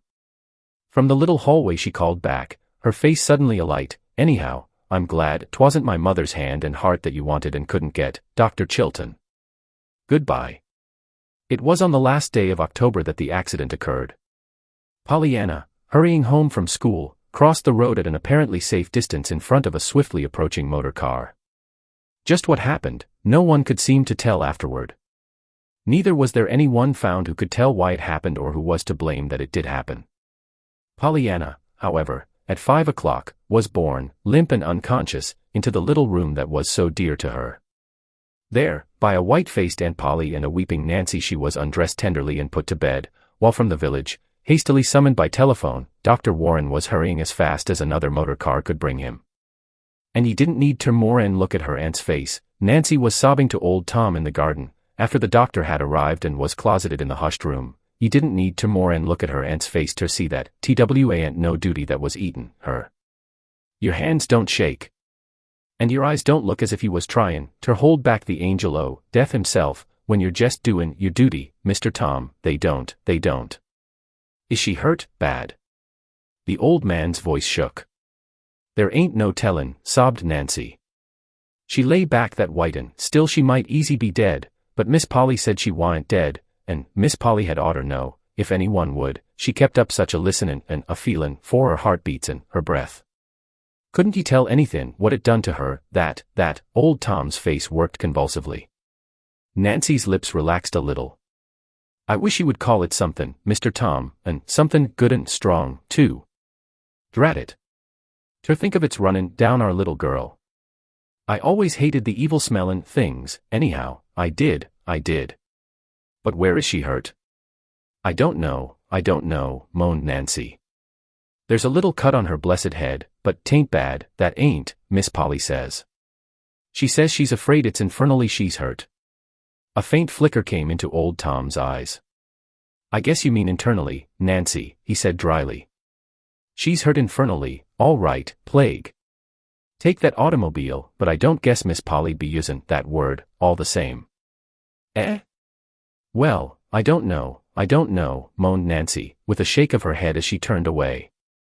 Seems as if I just couldn't stand it till that doctor gets out o' there. I wish I had a washin', do, the biggest washin' I ever see, I do, she wailed, wringing her hands helplessly. Even after the doctor was gone, however, there seemed to be little that Nancy could tell Mr. Tom. There appeared to be no bones broken, and the cut was of slight consequence, but the doctor had looked very grave, had shaken his head slowly, and had said that time alone could tell. After he had gone, Miss Polly had shown a face even whiter and more drawn-looking than before. The patient had not fully recovered consciousness, but at present she seemed to be resting as comfortably as could be expected. A trained nurse had been sent for, and would come that night. That was all. And Nancy turned sobbingly, and went back to her kitchen. It was some time during the next forenoon that Pollyanna opened conscious eyes and realized where she was. Why, Aunt Polly, what's the matter? Isn't it daytime? Why don't I get up, she cried. Why, Aunt Polly, I can't get up, she moaned. Falling back on the pillow, after an ineffectual attempt to lift herself. No, dear, I wouldn't try, just yet, soothed her aunt quickly, but very quietly. But what is the matter? Why can't I get up? Miss Polly's eyes asked an agonized question of the white-capped young woman standing in the window, out of the range of Pollyanna's eyes. The young woman nodded. Tell her, the lips said. Miss Polly cleared her throat and tried to swallow the lump that would scarcely let her speak. You were hurt, dear, by the automobile last night. But never mind that now. Auntie wants you to rest and go to sleep again. Hurt? Oh, yes, I ran. Pollyanna's eyes were dazed. She lifted her hand to her forehead. Why, it's done up, and it hurts. Yes, dear, but never mind. Just rest. But, Aunt Polly, I feel so funny, and so bad. My legs feel so queer, only they don't feel, at all. With an imploring look into the nurse's face, Miss Polly struggled to her feet, and turned away. The nurse came forward quickly. Suppose you let me talk to you now, she began cheerily. I'm sure I think it's high time we were getting acquainted, and I'm going to introduce myself. I am Miss Hunt, and I've come to help your aunt take care of you. And the very first thing I'm going to do is to ask you to swallow these little white pills for me. Pollyanna's eyes grew a bit wild. But I don't want to be taken care of, that is, not for long. I want to get up. You know I go to school. Can't I go to school tomorrow? From the window where Aunt Polly stood now there came a half-stifled cry. Tomorrow, smiled the nurse, brightly. Well, I may not let you out quite so soon as that, Miss Pollyanna. But just swallow these little pills for me, please, and we'll see what they'll do. All right, agreed Pollyanna, somewhat doubtfully, but I must go to school day after tomorrow, there are examinations then, you know. She spoke again, a minute later. She spoke of school, and of the automobile, and of how her head ached, but very soon her voice trailed into silence under the blessed influence of the little white pills she had swallowed. Chapter 24. John Pendleton. Pollyanna did not go to school tomorrow, nor the day after tomorrow. Pollyanna, however, did not realize this, except momentarily when a brief period of full consciousness sent insistent questions to her lips. Pollyanna did not realize anything, in fact, very clearly until a week had passed, then the fever subsided, the pain lessened somewhat, and her mind awoke to full consciousness. She had then to be told all over again what had occurred. And so it's hurt that I am, and not sick, she sighed at last. Well, I'm glad of that.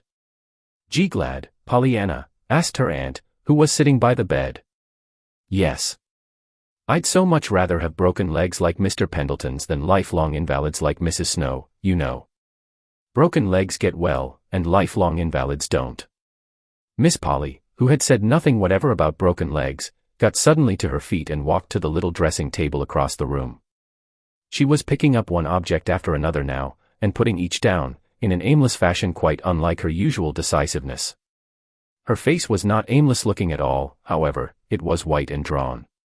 On the bed Pollyanna lay blinking at the dancing band of colors on the ceiling, which came from one of the prisms in the window. I'm glad it isn't smallpox that ails me, too, she murmured contentedly. That would be worse than freckles. And I'm glad 'tisn't whooping cough, I've had that, and it's horrid, and I'm glad 'tisn't appendicitis nor measles, 'cause they're catching, measles are, I mean, and they wouldn't let you stay here. You seem to be glad for a good many things, my dear, faltered Aunt Polly, putting her hand to her throat as if her collar bound. Pollyanna laughed softly. I am. I've been thinking of lots of all the time I've been looking up at that rainbow. I love rainbows. I'm so glad Mr. Pendleton gave me those prisms. I'm glad of some things I haven't said yet. I don't know, but I'm most glad I was hurt. Pollyanna laughed softly again. She turned luminous eyes on her aunt. Well, you see, since I have been hurt, you've called me dear lots of times, and you didn't before. I love to be called dear by folks that belong to you, I mean. Some of the ladies' aiders did call me that, and of course that was pretty nice, but not so nice as if they had belonged to me, like you do. Oh, Aunt Polly, I'm so glad you belong to me. Aunt Polly did not answer. Her hand was at her throat again. Her eyes were full of tears. She had turned away and was hurrying from the room through the door by which the nurse had just entered. It was that afternoon that Nancy ran out to old Tom, who was cleaning harnesses in the barn. Her eyes were wild. Mr. Tom, guess what's happened, she panted. You couldn't guess in 1,000 years, you couldn't. Then I calculate I won't try, retorted the man, grimly, specially as I hain't got more'n 10 to live, anyhow, probably. You'd better tell me first off, Nancy. Well, listen, then. Who do you suppose is in the parlor now with the mistress? Who, I say? Old Tom shook his head. There's no tellin', he declared. Yes, there is. I'm tellin'. It's John Pendleton. Sho, now. You're jokin', girl. Not much I am, and me a lettin' him and myself, crutches and all. And the team he come in a waitin' this minute at the door for him, just as if he wa'n't the cranky old crosspatch he is, what never talks to no one. Just think, Mr. Tom, him a callin' on her. Well, why not? Demanded the old man, a little aggressively. Nancy gave him a scornful glance. As if you didn't know better than me, she derided. Eh? Oh, you needn't be so innocent, she retorted with mock indignation. You what led me wild goose chasin' in the first place. What do ye mean? Nancy glanced through the open barn door toward the house, and came a step nearer to the old man. Listen. 'Twas you that was tellin' me Miss Polly had a lover in the first place, wa'n't it? Well, one day I thinks I finds 2 and 2, and I puts 'em together and makes 4. But it turns out ter be 5, and no 4 at all, at all. With a gesture of indifference old Tom turned and fell to work. If you're goin' ter talk ter me, you've got ter talk plain horse sense, he declared testily. I never was no hand for figures. Nancy laughed. Well, it's this, she explained. I heard something that made me think him and Miss Polly was lovers. Mr. Pendleton. Old Tom straightened up. Yes. Oh, I know now, he wasn't. It was that blessed child's mother he was in love with, and that's why he wanted, but never mind that part, she added hastily, remembering just in time her promise to Pollyanna not to tell that Mr. Pendleton had wished her to come and live with him. Well, I've been a-skin folks about him some, since, and I've found out that him and Miss Polly hain't been friends for years, and that she's been hatin' him like pies and Owen, to the silly gossip that coupled their names together when she was 18 or 20. Yes, I remember, nodded old Tom. It was 3 or 4 years after Miss Jenny give him the mitten and went off with the other chap. Miss Polly knew about it, of course, and was sorry for him. So she tried ter be nice to him. Maybe she overdid it a little. She hated that minister chap so who had took off her sister. At any rate, somebody begun ter make trouble. They said she was runnin' after him. Runnin' after any man, her, interjected Nancy. I know it, but they did, declared old Tom, and of course no gal of any spunk'll stand that. Then about that time come her own lover and the trouble with him. After that she shut up like an oyster and wouldn't have nothin' ter do with nobody for a spell. Her heart just seemed to turn bitter at the core. Yes, I know. I've heard about that now, rejoined Nancy, and that's why you could, knock me down with a feather when I see him at the door, him, what she hain't spoke to for years. But I let him in and went and told her. What did she say? Old Tom held his breath suspended. Nothin', at first. She was so still I thought she hadn't heard, and I was just goin' ter say it over when she speaks up quiet like, tell Mr. Pendleton I will be down at once. And I come and told him. Then I come out here and told you, finished Nancy, casting another backward glance toward the house. Humph, grunted old Tom, and fell to work again. In the ceremonious parlor of the Harrington homestead, Mr. John Pendleton did not have to wait long before a swift step warned him of Miss Polly's coming. As he attempted to rise, she made a gesture of remonstrance. She did not offer her hand, however, and her face was coldly reserved. I called to ask for Pollyanna, he began at once, a little brusquely. Thank you. She is about the same, said Miss Polly. And that is, won't you tell me how she is? His voice was not quite steady this time. A quick spasm of pain crossed the woman's face. I can't. I wish I could. You mean, you don't know? Yes. But, the doctor. Dr. Warren himself seems, at sea. He is in correspondence now with a New York specialist. They have arranged for a consultation, at once. But what were her injuries that you do know? A slight cut on the head, 1 or 2 bruises, and an injury to the spine which has seemed to cause paralysis from the hips down. A low cry came from the men. There was a brief silence, then, huskily, he asked. And Pollyanna, how does she take it? She doesn't understand, at all, how things really are. And I can't tell her. But she must know something. Miss Polly lifted her hand to the collar at her throat in the gesture that had become so common to her of late. Oh, yes. She knows she can't move, but she thinks her legs are broken. She says she's glad it's broken legs like yours rather than lifelong invalids like Mrs. Snow's, because broken legs get well, and the other doesn't. She talks like that all the time, until it seems as if I should die. Through the blur of tears in his own eyes, the man saw the drawn face opposite, twisted with emotion.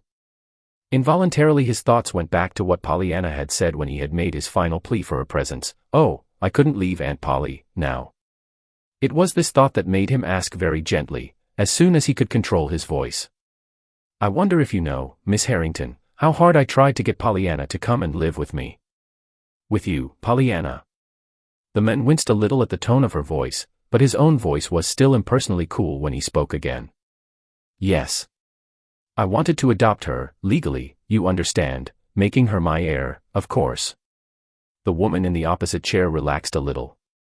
It came to her, suddenly, what a brilliant future it would have meant for Pollyanna, this adoption, and she wondered if Pollyanna were old enough, and mercenary enough, to be tempted by this man's money and position. I am very fond of Pollyanna, the man was continuing. I am fond of her both for her own sake, and for her mother's. I stood ready to give Pollyanna the love that had been 25 years in storage. Love. Miss Polly remembered suddenly why she had taken this child in the first place, and with the recollection came the remembrance of Pollyanna's own words uttered that very morning, I love to be called dear by folks that belong to you. And it was this love-hungry little girl that had been offered the stored-up affection of 25 years, and she was old enough to be tempted by love. With a sinking heart Miss Polly realized that. With a sinking heart, too, she realized something else, the dreariness of her own future now, without Pollyanna. Well, she said. And the man, recognizing the self-control that vibrated through the harshness of the tone, smiled sadly. She would not come, he answered. Why? She would not leave you. She said you had been so good to her. She wanted to stay with you, and she said she thought you wanted her to stay, he finished, as he pulled himself to his feet. He did not look toward Miss Polly. He turned his face resolutely toward the door. But instantly he heard a swift step at his side, and found a shaking hand thrust toward him. When the specialist comes, and I know anything definite about Pollyanna, I will let you hear from me, said a trembling voice. Goodbye, and thank you for coming. Pollyanna will be pleased. Chapter 25. A Waiting Game. On. The day after John Pendleton's call at the Harrington homestead, Miss Polly set herself to the task of preparing Pollyanna for the visit of the specialist. Pollyanna, my dear, she began gently, we have decided that we want another doctor besides Dr. Warren to see you.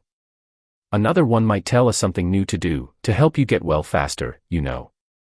A joyous light came to Pollyanna's face. Dr. Chilton. Oh, Aunt Polly, I'd so love to have Dr. Chilton. I've wanted him all the time, but I was afraid you didn't, on account of his seeing you in the sun parlor that day, you know, so I didn't like to say anything. But I'm so glad you do want him. Aunt Polly's face had turned white, then red, then back to white again. But when she answered, she showed very plainly that she was trying to speak lightly and cheerfully. Oh, no, dear. It wasn't Dr. Chilton at all that I meant. It is a new doctor, a very famous doctor from New York, who knows a great deal about hurts like yours. Pollyanna's face fell. I don't believe he knows half so much as Dr. Chilton. Oh, yes, he does, I'm sure, dear. But it was Dr. Chilton who doctored Mr. Pendleton's broken leg, Aunt Polly. If you don't mind very much, I would like to have Dr. Chilton, truly I would. A distressed color suffused Miss Polly's face.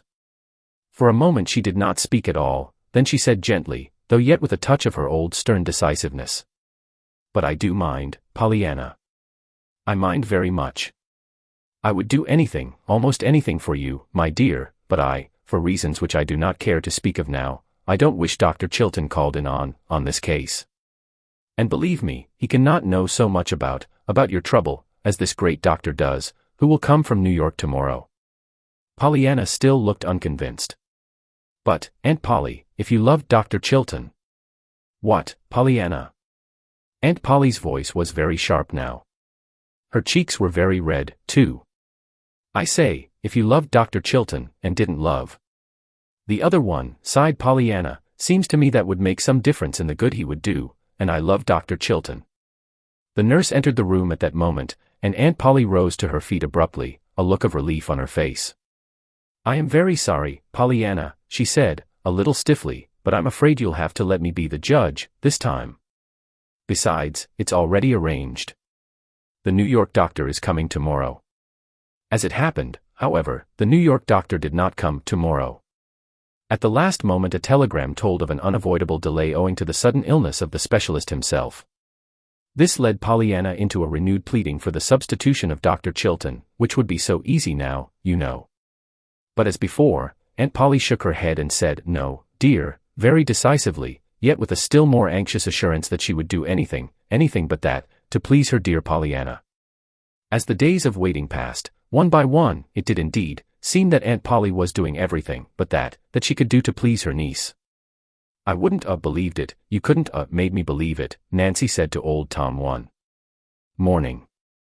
"There don't seem ter be a minute in the day that Miss Polly ain't jest hangin' round waitin' to do somethin' for that blessed lamb, if 'tain't more than to let in the cat, and her what wouldn't let Fluff nor Buff upstairs for love nor money a week ago, and now she lets 'em tumble all over the bed jest 'cause it pleases Miss Pollyanna.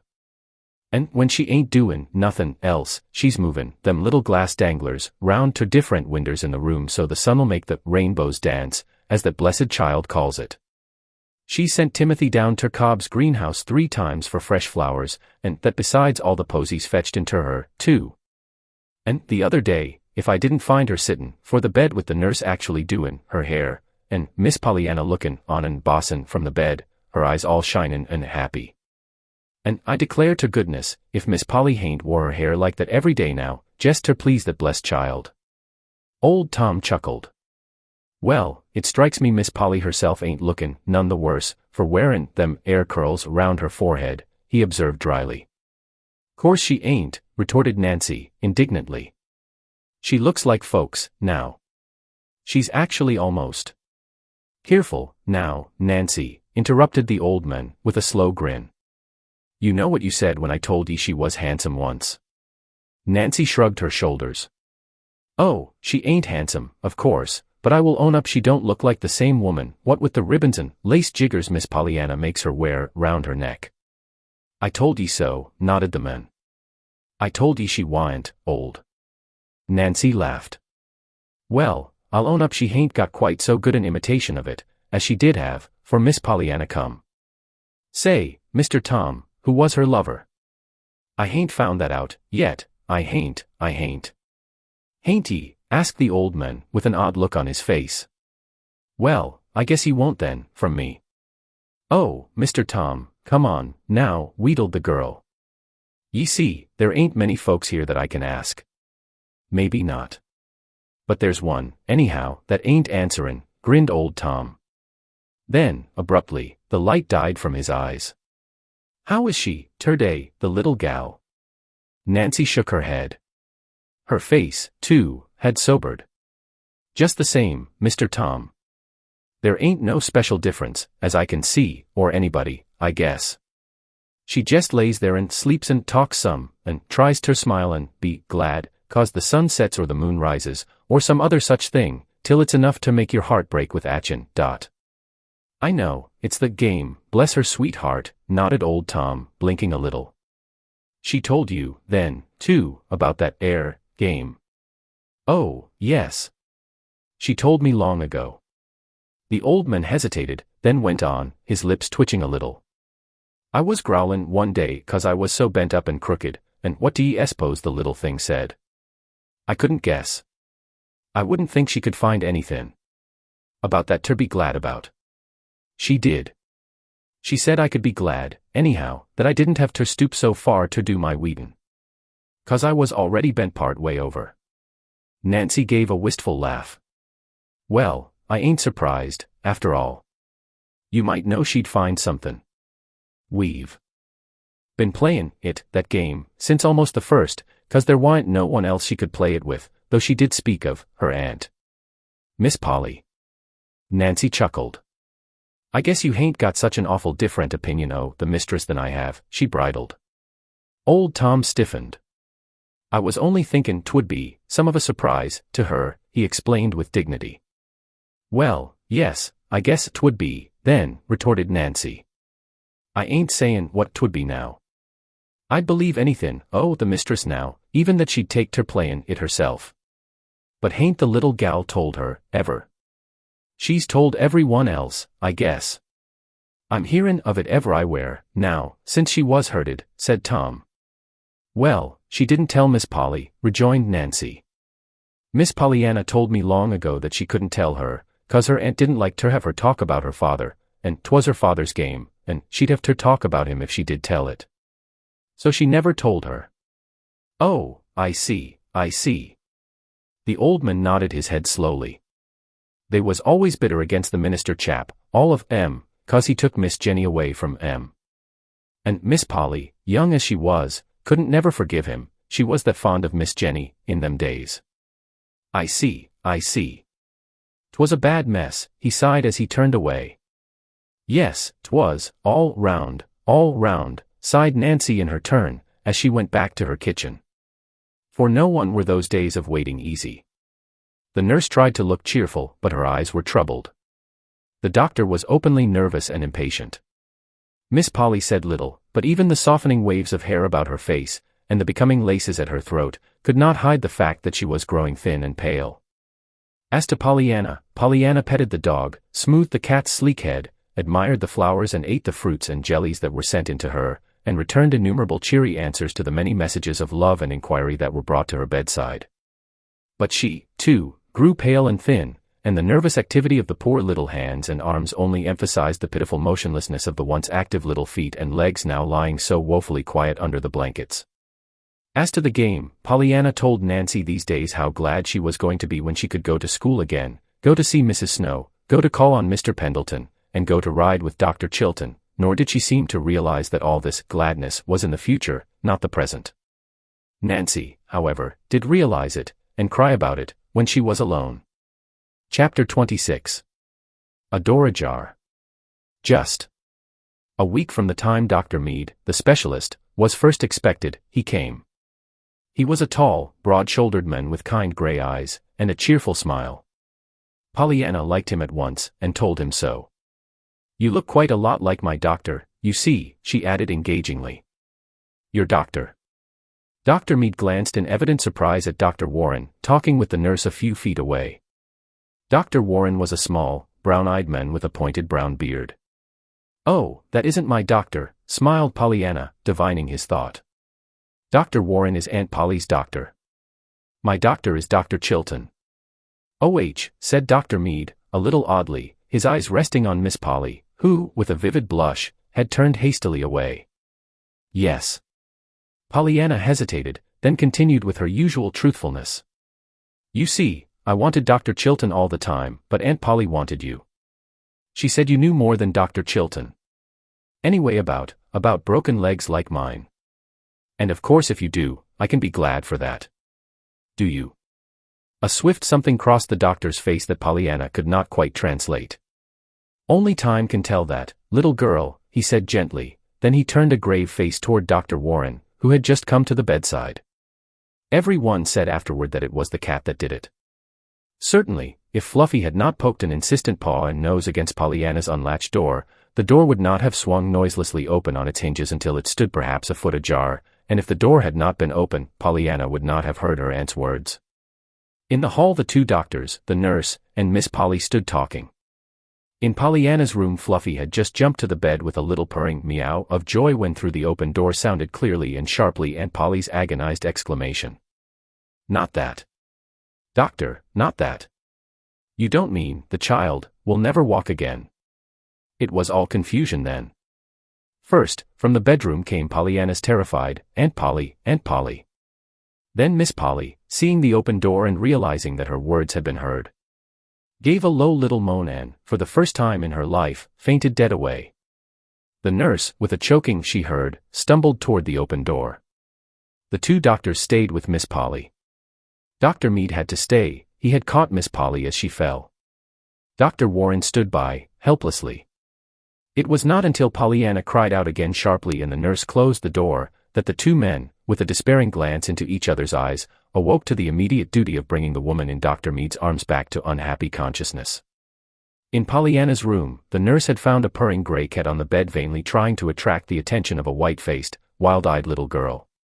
"Miss Hunt, please, I want Aunt Polly. I want her right away, quick, please." The nurse closed the door and came forward hurriedly. Her face was very pale. She can't come just this minute, dear." "She will, a little later." "What is it?" "Can't I get it?" Pollyanna shook her head. "But I want to know what she said, just now." "Did you hear her?" "I want Aunt Polly, she said something. I want her to tell me 'tisn't true, 'tisn't true." The nurse tried to speak, but no words came. Something in her face sent an added terror to Pollyanna's eyes. "Miss Hunt, you did hear her?" "It is true." "Oh, it isn't true. You don't mean I can't ever walk again?" There, dear, don't," choked the nurse. Perhaps he didn't know. Perhaps he was mistaken. There's lots of things that could happen, you know. But Aunt Polly said he did know. She said he knew more than anybody else about broken legs like mine. Yes, I know, dear, but all doctors make mistakes sometimes. Just don't think any more about it now, please don't, dear." Pollyanna flung out her arms wildly. "But I can't help thinking about it," she sobbed. "It's all there is now to think about. Why, Miss Hunt, how am I going to school, or to see Mr. Pendleton, or Mrs. Snow, or anybody?" She caught her breath and sobbed wildly for a moment. Suddenly she stopped and looked up, a new terror in her eyes. "Why, Miss Hunt, if I can't walk, how am I ever going to be glad for anything?" Miss Hunt did not know the game, but she did know that her patient must be quieted, and that at once. In spite of her own perturbation and heartache, her hands had not been idle, and she stood now at the bedside with the quieting powder ready. There, dear, just take this," she soothed, and by we'll be more rested, and we'll see what can be done then. Things aren't half as bad as they seem, dear, lots of times, you know." Obediently Pollyanna took the medicine, and sipped the water from the glass in Miss Hunt's hand. "I know, that sounds like things Father used to say," faltered Pollyanna, blinking off the tears. "He said there was always something about everything that might be worse, but I reckon he'd never just heard he couldn't ever walk again. I don't see how there can be anything about that could be worse, do you?" Miss Hunt did not reply. She could not trust herself to speak just then. Chapter 27. 2 Visits. It was Nancy who was sent to tell Mr. John Pendleton of Dr. Mead's verdict. Miss Polly had remembered her promise to let him have direct information from the house. To go herself, or to write a letter, she felt to be almost equally out of the question. It occurred to her then to send Nancy. There had been a time when Nancy would have rejoiced greatly at this extraordinary opportunity to see something of the house of mystery and its master. But today her heart was too heavy to rejoice at anything. She scarcely even looked about her at all, indeed, during the few minutes she waited for Mr. John Pendleton to appear. "I'm Nancy, sir," she said respectfully, in response to the surprised questioning of his eyes, when he came into the room. "Miss Harrington sent me to tell you about Miss Pollyanna." Well. In spite of the curt terseness of the word, Nancy quite understood the anxiety that lay behind that short, "well." "It ain't well, Mr. Pendleton," she choked. "You don't mean," he paused, and she bowed her head miserably. "Yes, sir. He says she can't walk again, never." For a moment there was absolute silence in the room, then the man spoke, in a voice shaken with emotion. "Poor little girl. Poor little girl." Nancy glanced at him, but dropped her eyes at once. She had not supposed that sour, cross, stern John Pendleton could look like that. In a moment he spoke again, still in the low, unsteady voice. "It seems cruel, never to dance in the sunshine again. My little prism girl." There was another silence, then, abruptly, the man asked. "She herself doesn't know yet, of course, does she?" "But she does, sir," sobbed Nancy, "and that's what makes it all the harder. She found out, drat that cat." "I begs your pardon," apologized the girl, hurriedly. "It's only that the cat pushed open the door and Miss Pollyanna overheard 'em talkin'. She found out, that way." "Poor little girl," sighed the man again. "Yes, sir." You'd say so, sir, if you could see her, choked Nancy. I hain't seen her but twice since she knew about it, and it done me up both times. Ye see, it's all so fresh and new to her, and she keeps thinkin' all the time of new things she can't do, now. It worries her, too, 'cause she can't seem ter be glad. Maybe you don't know about her game, though, broke off Nancy, apologetically.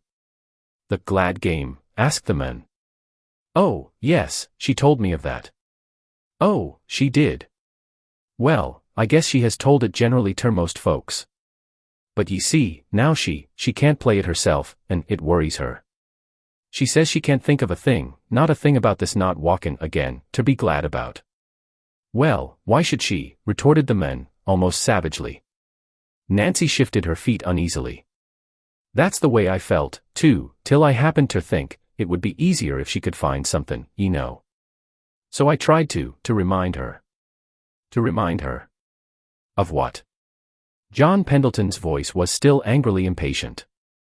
Of how she told others ter play it, Miss Snow, and the rest, ye know, and what she said for them ter do.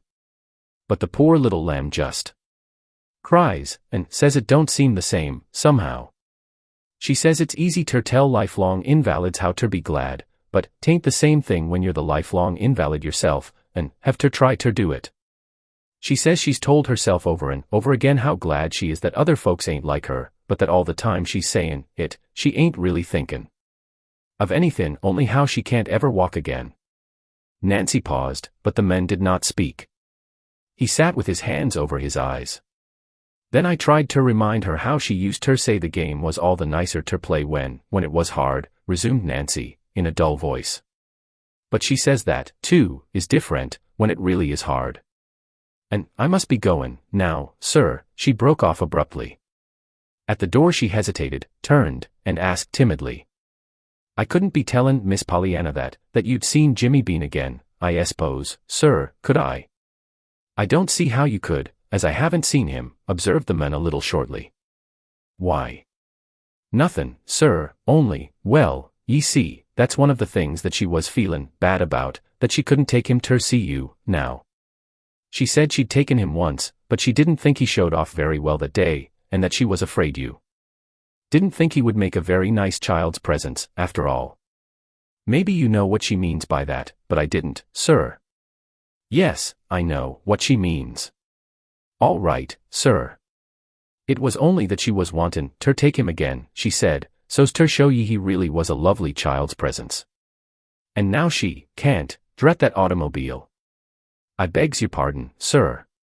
Goodbye. And Nancy fled precipitately.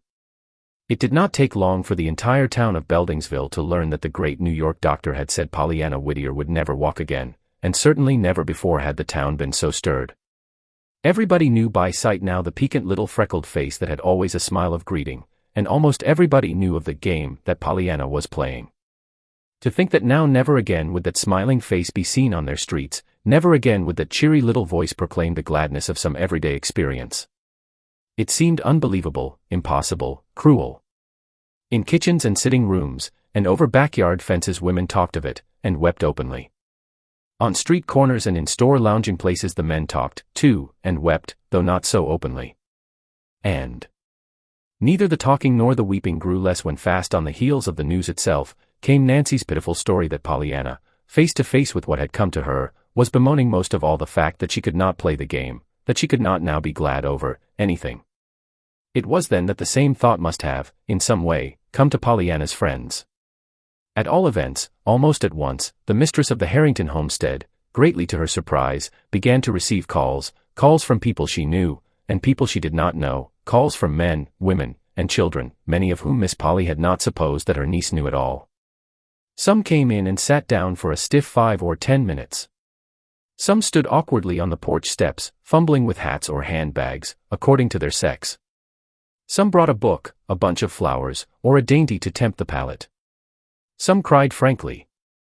Some turned their backs and blew their noses furiously.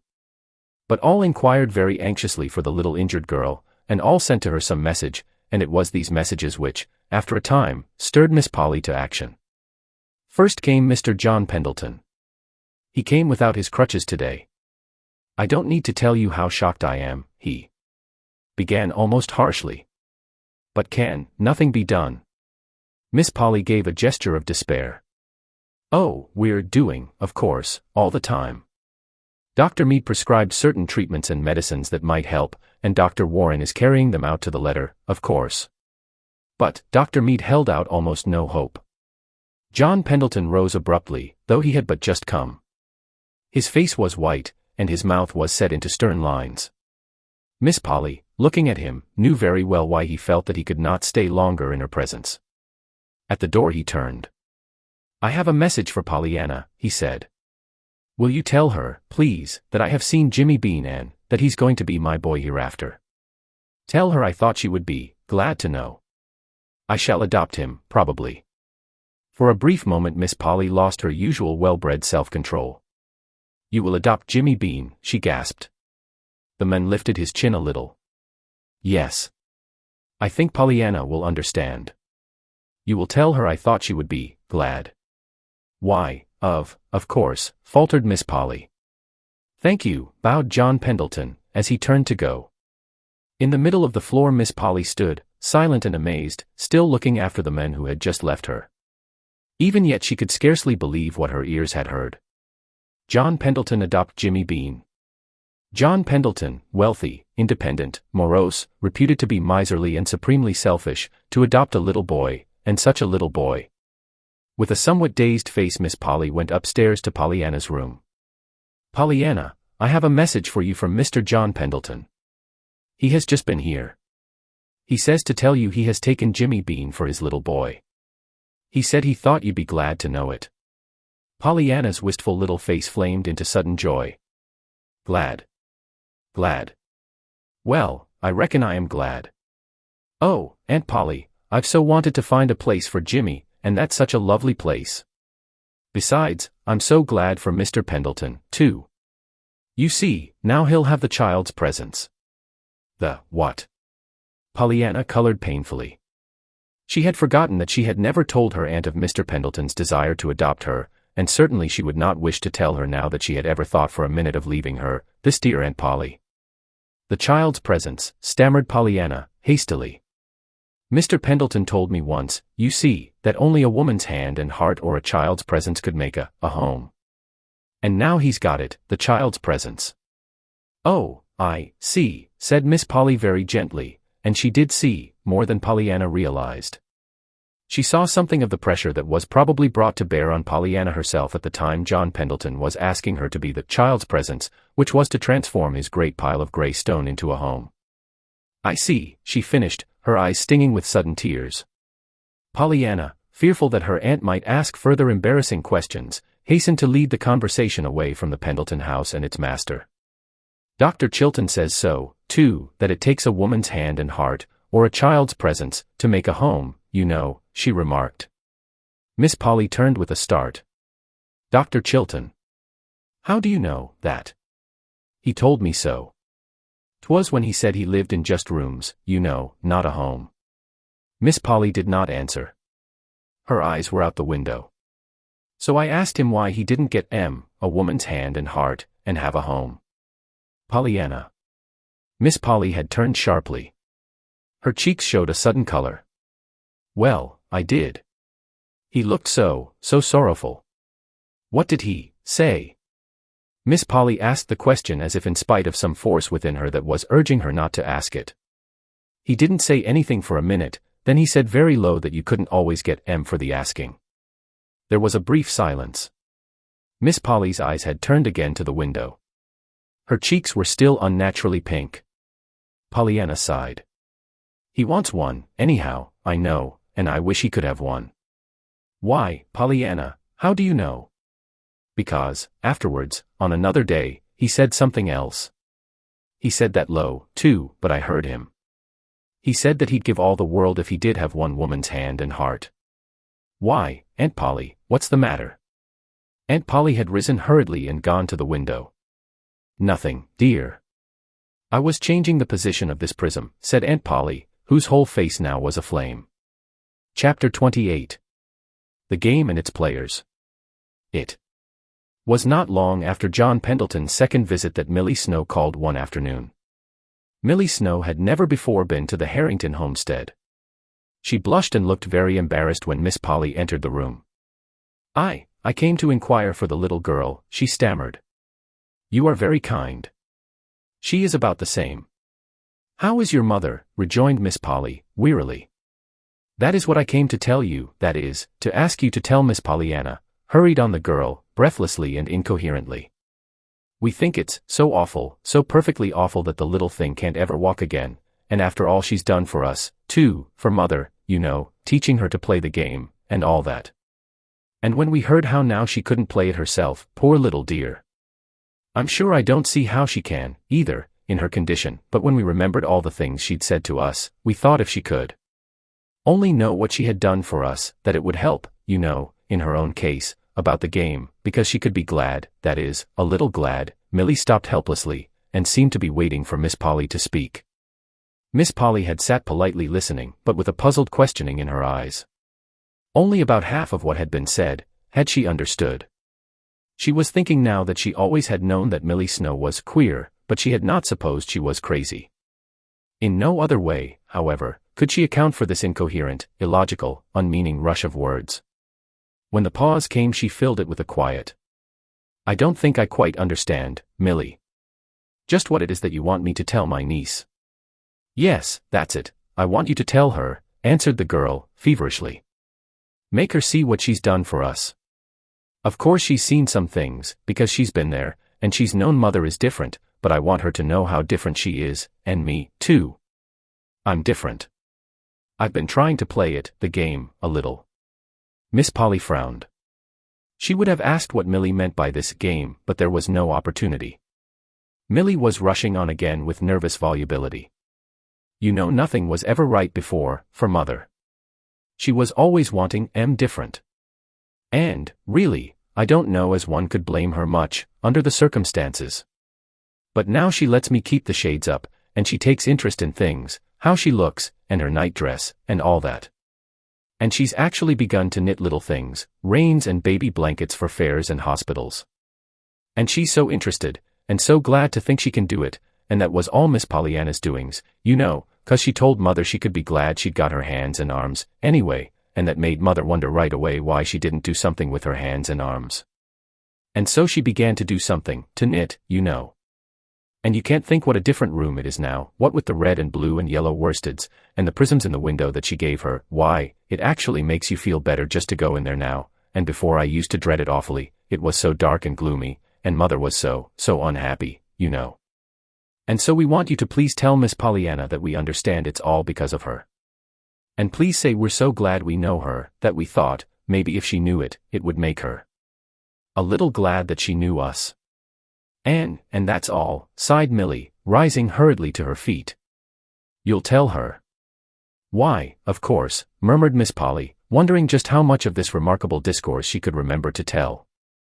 These visits of John Pendleton and Millie Snow were only the first of many, and always there were the messages which were in some ways so curious that they caused Miss Polly more and more to puzzle over them. One day there was the little widow Benton. Miss Polly knew her well, though they had never called upon each other. By reputation she knew her as the saddest little woman in town, one who was always in black. Today, however, Mrs. Benton wore a knot of pale blue at the throat, though there were tears in her eyes. She spoke of her grief and horror at the accident, then she asked diffidently if she might see Pollyanna. Miss Polly shook her head. "I am sorry, but she sees no one yet. A little later, perhaps." Mrs. Benton wiped her eyes, rose, and turned to go. But after she had almost reached the hall door she came back hurriedly. "Miss Harrington, perhaps you'd give her a message," she stammered. "Certainly, Mrs. Benton, I shall be very glad to." Still the little woman hesitated, then she spoke. "Will you tell her, please, that I've put on this," she said, just touching the blue bow at her throat. Then, at Miss Polly's ill-concealed look of surprise, she added, "The little girl has been trying for so long to make me wear some color, that I thought she'd be glad to know I'd begun. She said that Freddie would be so glad to see it, if I would. You know Freddie's all I have now. The others have all." Mrs. Benton shook her head and turned away. "If you'll just tell Pollyanna, she'll understand." And the door closed after her.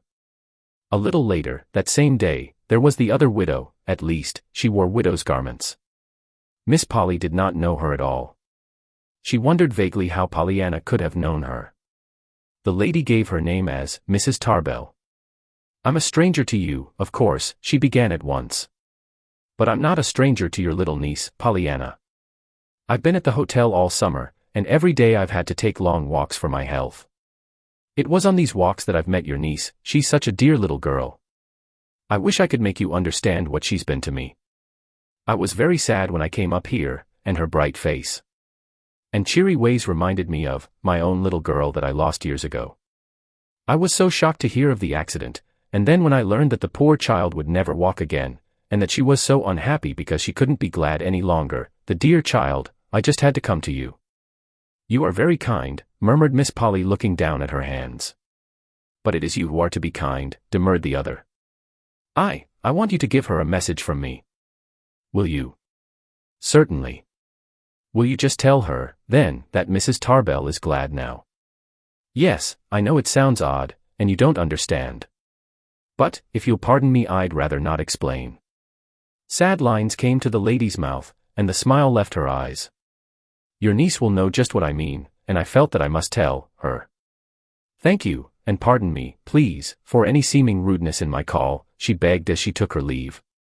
Thoroughly mystified now, Miss Polly hurried upstairs to Pollyanna's room.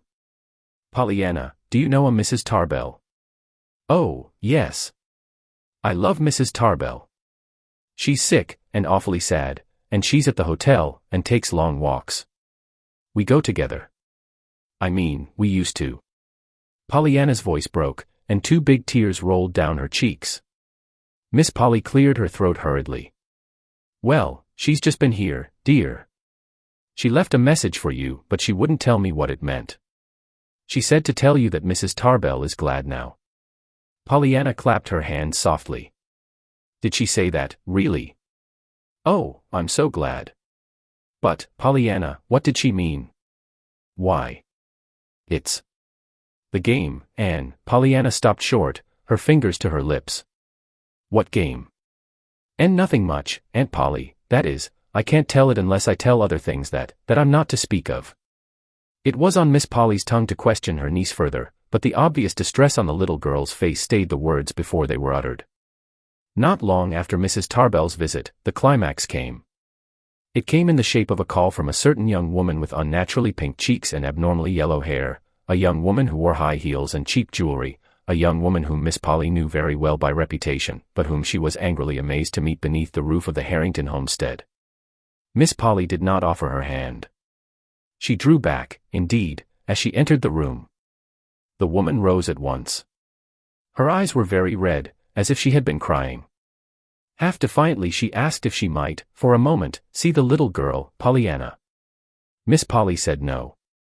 She began to say it very sternly, but something in the woman's pleading eyes made her add the civil explanation that no one was allowed yet to see Pollyanna.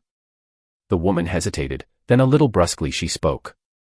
Her chin was still at a slightly defiant tilt. "My name is Mrs. Payson, Mrs. Tom Payson. I presume you've heard of me, most of the good people in the town have, and maybe some of the things you've heard ain't true. But never mind that. It's about the little girl I came. I heard about the accident, Anne, and it broke me all up. Last week I heard how she couldn't ever walk again, Anne, and I wished I could give up my 2 uselessly well legs for hers. She'd do more good trotting around on 1 hour than I could in 100 years. But never mind that. Legs ain't always given to the one who can make the best use of them, I notice."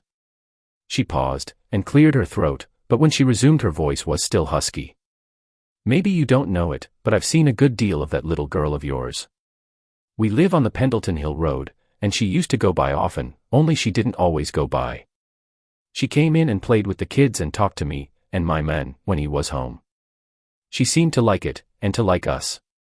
She didn't know, I suspect, that her kind of folks don't generally call on my kind.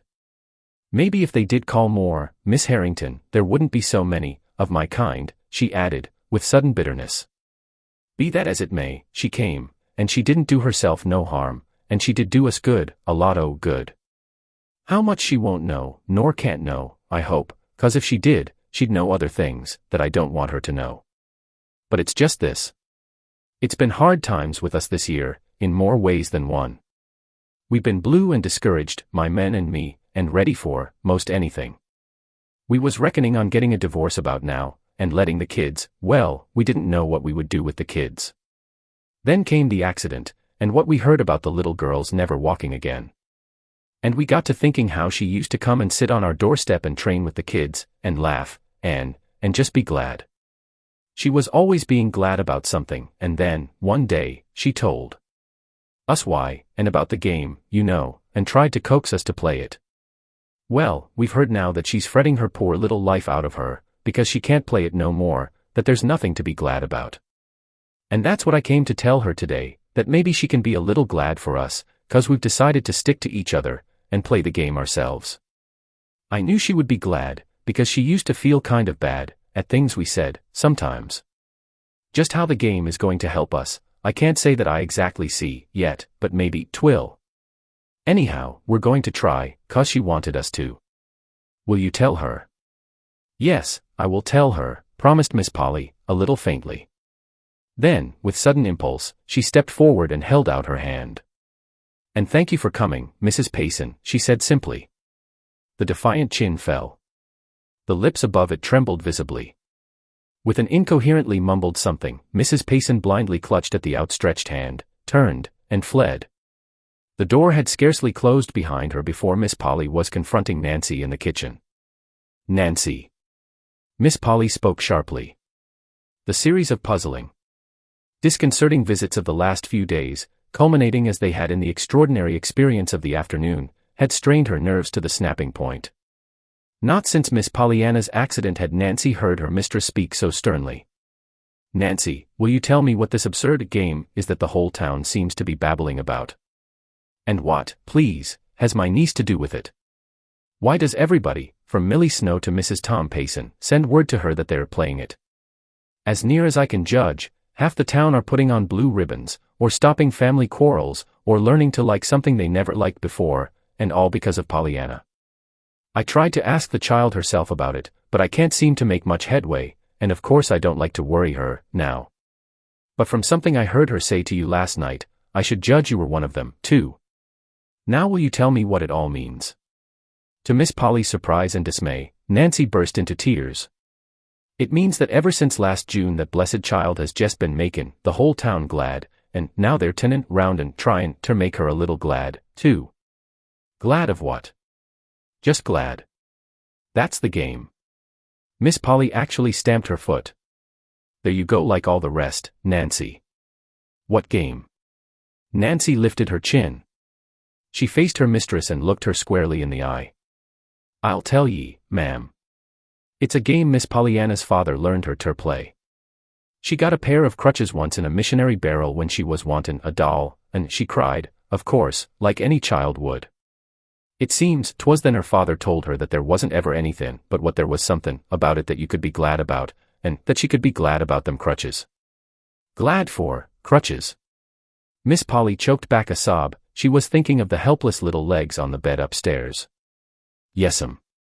That's what I said, and Miss Pollyanna said that's what she said, too. But he told her she could be glad, 'cause she didn't need OH, cried Miss Polly. And after that she said he made a regular game of it, findin' somethin' in everything ter be glad about. And she said he could do it, too, and that he didn't seem ter mind not havin' the doll so much, 'cause he was so glad he didn't need the crutches. And they called it the just bein' glad game. That's the game, ma'am. She's played it ever since. But, how, Miss Polly came to a helpless pause. And you'd be surprised to find how cute it works, ma'am, too, maintained Nancy, with almost the eagerness of Pollyanna herself. I wish I could tell you what a lot she's done for mother and the folks out home. She's been ter see ye know, twice, with me. She's made me glad, too, on such a lot o' things, little things, and big things, and it's made so much easier. For instance, I don't mind Nancy for a name half as much since she told me I could be glad TWA Aunt Hephzibah. And there's Monday mornings, too, that I used to hate so. She's actually made me glad for Monday mornings. Glad for Monday mornings. Nancy laughed. I know it does sound nutty, ma'am. But let me tell ye. That blessed lamb found out I hated Monday mornin' somethin' awful, and what does she up and tell me one day but this? Well, anyhow, Nancy, I should think you could be gladder on Monday mornin' than on any other day in the week, because 'twould be a whole week before you'd have another one. And I'm blessed if I hain't thought of it every Monday mornin' since, and it has helped, ma'am. It made me laugh, anyhow, every time I thought of it, and Logan helps, ye know, it does. But why hasn't she told me the game, faltered Miss Polly. Why has she made such a mystery of it, when I asked her? Nancy hesitated. Beggin' your pardon, ma'am, you told her not ter speak of her father, so she couldn't tell ye. 'Twas her father's game, ye see. Miss Polly bit her lip. She wanted ter tell ye, first off, continued Nancy, a little unsteadily. She wanted somebody ter play it with, ye know. That's why I begun it, so she could have someone. And these others. Miss Polly's voice shook now. Oh, everybody, most, knows it now, I guess. Anyhow, I should think they did from the way I'm hearin' of it everywhere I go. Of course she told a lot, and they told the rest. Them things go, ye know, when they get started. And she was always so smilin' and pleasant ter every one, and so just glad herself all the time that they couldn't help knowin' it, anyhow. Now, since she's hurt, everybody feels so bad, 'specially when they heard how bad she feels, 'cause she can't find anythin' ter be glad about. And so they've been comin' every day ter tell her how glad she's made them, hopin' that'll help some. Ye see, she's always wanted everybody ter play the game with her. Well, I know somebody who'll play it, now, choked Miss Polly, as she turned and sped through the kitchen doorway. Behind her, Nancy stood staring amazedly. Well, I'll believe anythin', now, she muttered to herself. You can't stump me with anythin', I wouldn't believe now, oh, Miss Polly.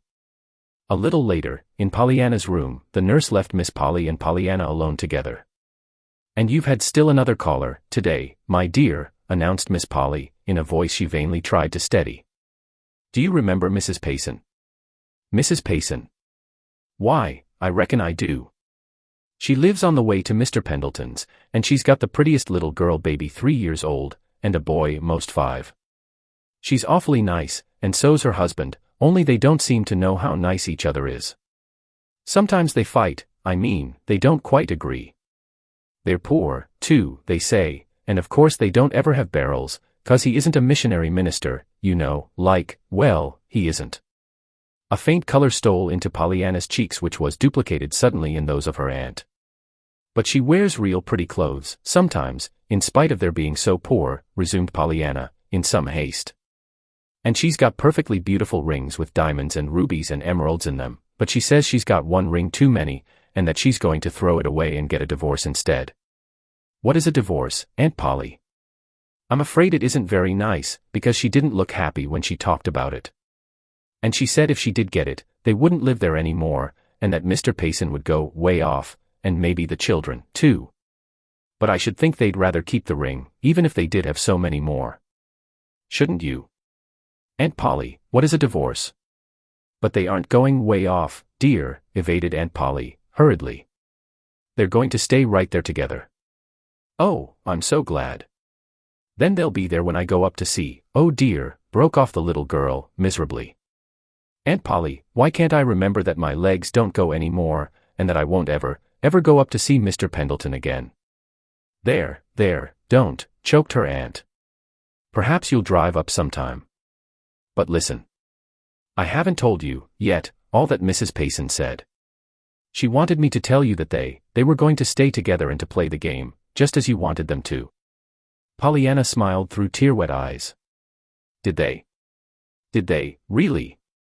Oh, I'm glad of that. Yes, she said she hoped you'd be. That's why she told you, to make you glad, Pollyanna. Pollyanna looked up quickly. Why, Aunt Polly, you spoke just as if you knew. Do you know about the game, Aunt Polly? Yes, dear. Miss Polly sternly forced her voice to be cheerfully matter-of-fact. Nancy told me. I think it's a beautiful game. I'm going to play it now, with you. Oh, Aunt Polly, you. I'm so glad. You see, I've really wanted you most of anybody, all the time. Aunt Polly caught her breath a little sharply. It was even harder this time to keep her voice steady, but she did it.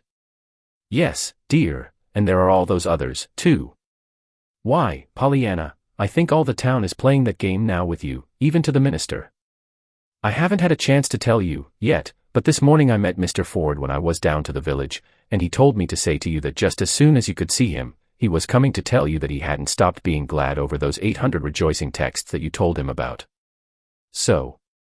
You see, dear, it's just you that have done it.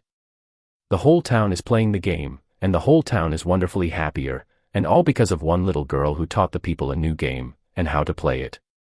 Pollyanna clapped her hands. Oh, I'm so glad, she cried. Then, suddenly, a wonderful light illumined her face.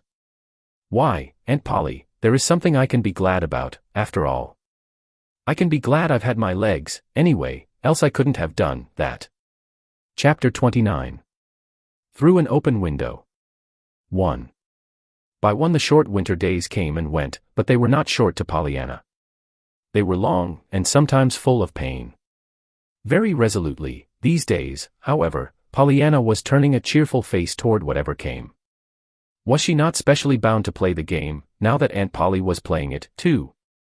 And Aunt Polly found so many things to be glad about. It was Aunt Polly, too, who discovered the story one day about the two poor little waifs in a snowstorm who found a blown-down door to crawl under, and who wondered what poor folks did that didn't have any door. And it was Aunt Polly who brought home the other story that she had heard about the poor old lady who had only 2 teeth, but who was so glad that those 2 teeth hit. Pollyanna now, like Mrs. Snow, was knitting wonderful things out of bright-colored worsteds that trailed their cheery lengths across the white spread, and made Pollyanna, again like Mrs. Snow, so glad she had her hands and arms, anyway. Pollyanna saw people now, occasionally, and always there were the loving messages from those she could not see, and always they brought her something new to think about, and Pollyanna needed new things to think about. Once she had seen John Pendleton, and twice she had seen Jimmy Bean. John Pendleton had told her what a fine boy Jimmy was getting to be, and how well he was doing. Jimmy had told her what a first-rate home he had, and what bang-up folks Mr. Pendleton made, and both had said that it was all owing to her. Which makes me all the gladder, you know, that I have had my legs, Pollyanna confided to her aunt afterwards. The winter passed, and spring came. The anxious watchers over Pollyanna's condition could see little change wrought by the prescribed treatment. There seemed every reason to believe, indeed, that Dr. Mead's worst fears would be realized, that Pollyanna would never walk again. Beldingsville, of course, kept itself informed concerning Pollyanna, and of Beldingsville, one man in particular fumed and fretted himself into a fever of anxiety over the daily bulletins which he managed in some way to procure from the bed of suffering. As the days passed, however, and the news came to be no better, but rather worse, something besides anxiety began to show in the man's face, despair, and a very dogged determination, each fighting for the mastery. In the end, the dogged determination won, and it was then that Mr. John Pendleton, somewhat to his surprise, received one Saturday morning a call from Dr. Thomas Chilton. "Pendleton," began the doctor, abruptly, "I've come to you because you, better than anyone else in town, know something of my relations with Miss Polly Harrington." John Pendleton was conscious that he must have started visibly. He did know something of the affair between Polly Harrington and Thomas Chilton, but the matter had not been mentioned between them for 15 years, or more. "Yes," he said, trying to make his voice sound concerned enough for sympathy, and not eager enough for curiosity. In a moment he saw that he need not have worried, however, the doctor was quite too intent on his errand to notice how that errand was received. "Pendleton, I want to see that child. I want to make an examination." "I must make an examination." "Well, can't you?" "Can't I?" "Pendleton, you know very well I haven't been inside that door for more than 15 years. You don't know, but I will tell you, that the mistress of that house told me that the next time she asked me to enter it, I might take it that she was begging my pardon, and that all would be as before, which meant that she'd marry me. Perhaps you see her summoning me now, but I don't." "But couldn't you go, without a summons?" The doctor frowned. "Well, hardly. I have some pride, you know. But if you're so anxious, couldn't you swallow your pride and forget the quarrel?" "Forget the quarrel," interrupted the doctor, savagely. "I'm not talking of that kind of pride. So far as that is concerned, I'd go from here there on my knees, or on my head, if that would do any good. It's professional pride I'm talking about. It's a case of sickness, and I'm a doctor. I can't butt in and say, here, take me. Can I? Chilton, what was the quarrel? Demanded Pendleton. The doctor made an impatient gesture, and got to his feet. What was it? What's any lover's quarrel, after it's over? He snarled, pacing the room angrily. A silly wrangle over the size of the moon or the depth of a river, maybe, it might as well be, so far as it's having any real significance compared to the years of misery that follow them. Never mind the quarrel. So far as I am concerned, I am willing to say there was no quarrel. Pendleton, I must see that child. It may mean life or death. It will mean, I honestly believe, 9 chances out of 10 that Pollyanna Whittier will walk again. The words were spoken clearly, impressively, and they were spoken just as the one who uttered them had almost reached the open window near John Pendleton's chair. Thus it happened that very distinctly they reached the ears of a small boy kneeling beneath the window on the ground outside. Jimmy Bean, at his Saturday morning task of pulling up the first little green weeds of the flower beds, sat up with ears and eyes wide open. Walk. Pollyanna. John Pendleton was saying. What do you mean? I mean that from what I can hear and learn, a mile from her bedside, that her case is very much like one that a college friend of mine has just helped. For years he's been making this sort of thing a special study. I've kept in touch with him, and studied, too, in a way. And from what I hear, but I want to see the girl. John Pendleton came erect in his chair. You must see her, man. Couldn't you, say, through Dr. Warren? The other shook his head. I'm afraid not. Warren has been very decent, though. He told me himself that he suggested consultation with me at the first, but Miss Harrington said no so decisively that he didn't dare venture it again, even though he knew of my desire to see the child. Lately, some of his best patients have come over to me, so of course that ties my hands still more effectually. But, Pendleton, I've got to see that child. Think of what it may mean to her, if I do. Yes, and think of what it will mean, if you don't, retorted Pendleton. But how can I, without a direct request from her aunt, which I'll never get? She must be made to ask you. How? I don't know. No, I guess you don't, nor anybody else. She's too proud and too angry to ask me, after what she said years ago it would mean if she did ask me. But when I think of that child, doomed to lifelong misery, and when I think that maybe in my hands lies a chance of escape, but for that confounded nonsense we call pride and professional etiquette, he did not finish his sentence, but with his hands thrust deep into his pockets, he turned and began to tramp up and down the room again, angrily. But if she could be made to see, to understand, urged John Pendleton. Yes, and who's going to do it? Demanded the doctor, with a savage turn. I don't know, groaned the other, miserably. Outside the window Jimmy Bean stirred suddenly. Up to now he had scarcely breathed, so intently had he listened to every word. Well, by jinx, I know, he whispered, exultingly. I may go and do it. And forthwith he rose to his feet, crept stealthily around the corner of the house, and ran with all his might down Pendleton Hill. Chapter 30. Jimmy takes the helm. It's Jimmy Bean. He wants ter see ye, ma'am, announced Nancy in the doorway. Me, rejoined Miss Polly, plainly surprised. Are you sure he did not mean Miss Pollyanna? He may see her a few minutes today, if he likes. Yes'm. I told him. But he said it was you he wanted. Very well, I'll come down. And Miss Polly arose from her chair a little wearily. In the sitting room she found waiting for her a round-eyed, flushed-faced boy, who began to speak at once. Ma'am, I s'pose it's dreadful, what I'm doin', and what I'm sayin', but I can't help it. It's for Pollyanna, and I'd walk over hot coals for her, or face you, or anythin' like that, any time. And I think you would, too, if you thought there was a chance for her ter walk again. And so that's why I come ter tell ye that as long as it's only pride and et somethin' that's keepin' Pollyanna from walkin', why I knew you would ask Dr. Chilton here if you understood. W.H. interrupted Miss Polly, the look of stupefaction on her face changing to one of angry indignation. Jimmy sighed despairingly. There, I didn't mean ter make ye mad. That's why I begun by tellin' ye about her walkin' again. I thought you'd listen to that. Jimmy, what are you talking about? Jimmy sighed again. That's what I'm trying to tell ye. Well, then tell me. But begin at the beginning, and be sure I understand each thing as you go. Don't plunge into the middle of it as you did before, and mix everything all up. Jimmy wet his lips determinedly. Well, to begin with, Dr. Chilton come to see Mr. Pendleton, and they talked in the library. Do you understand that? Yes, Jimmy. Miss Polly's voice was rather faint. Well, the window was open, and I was weedin' the flower bed under it, and I heard 'em talk. Oh, Jimmy. Listening. TWA ain't about me, and TWA ain't sneak listenin', bridled Jimmy. And I'm glad I listened. You will be when I tell ye. Why, it may make Pollyanna walk. Jimmy, what do you mean?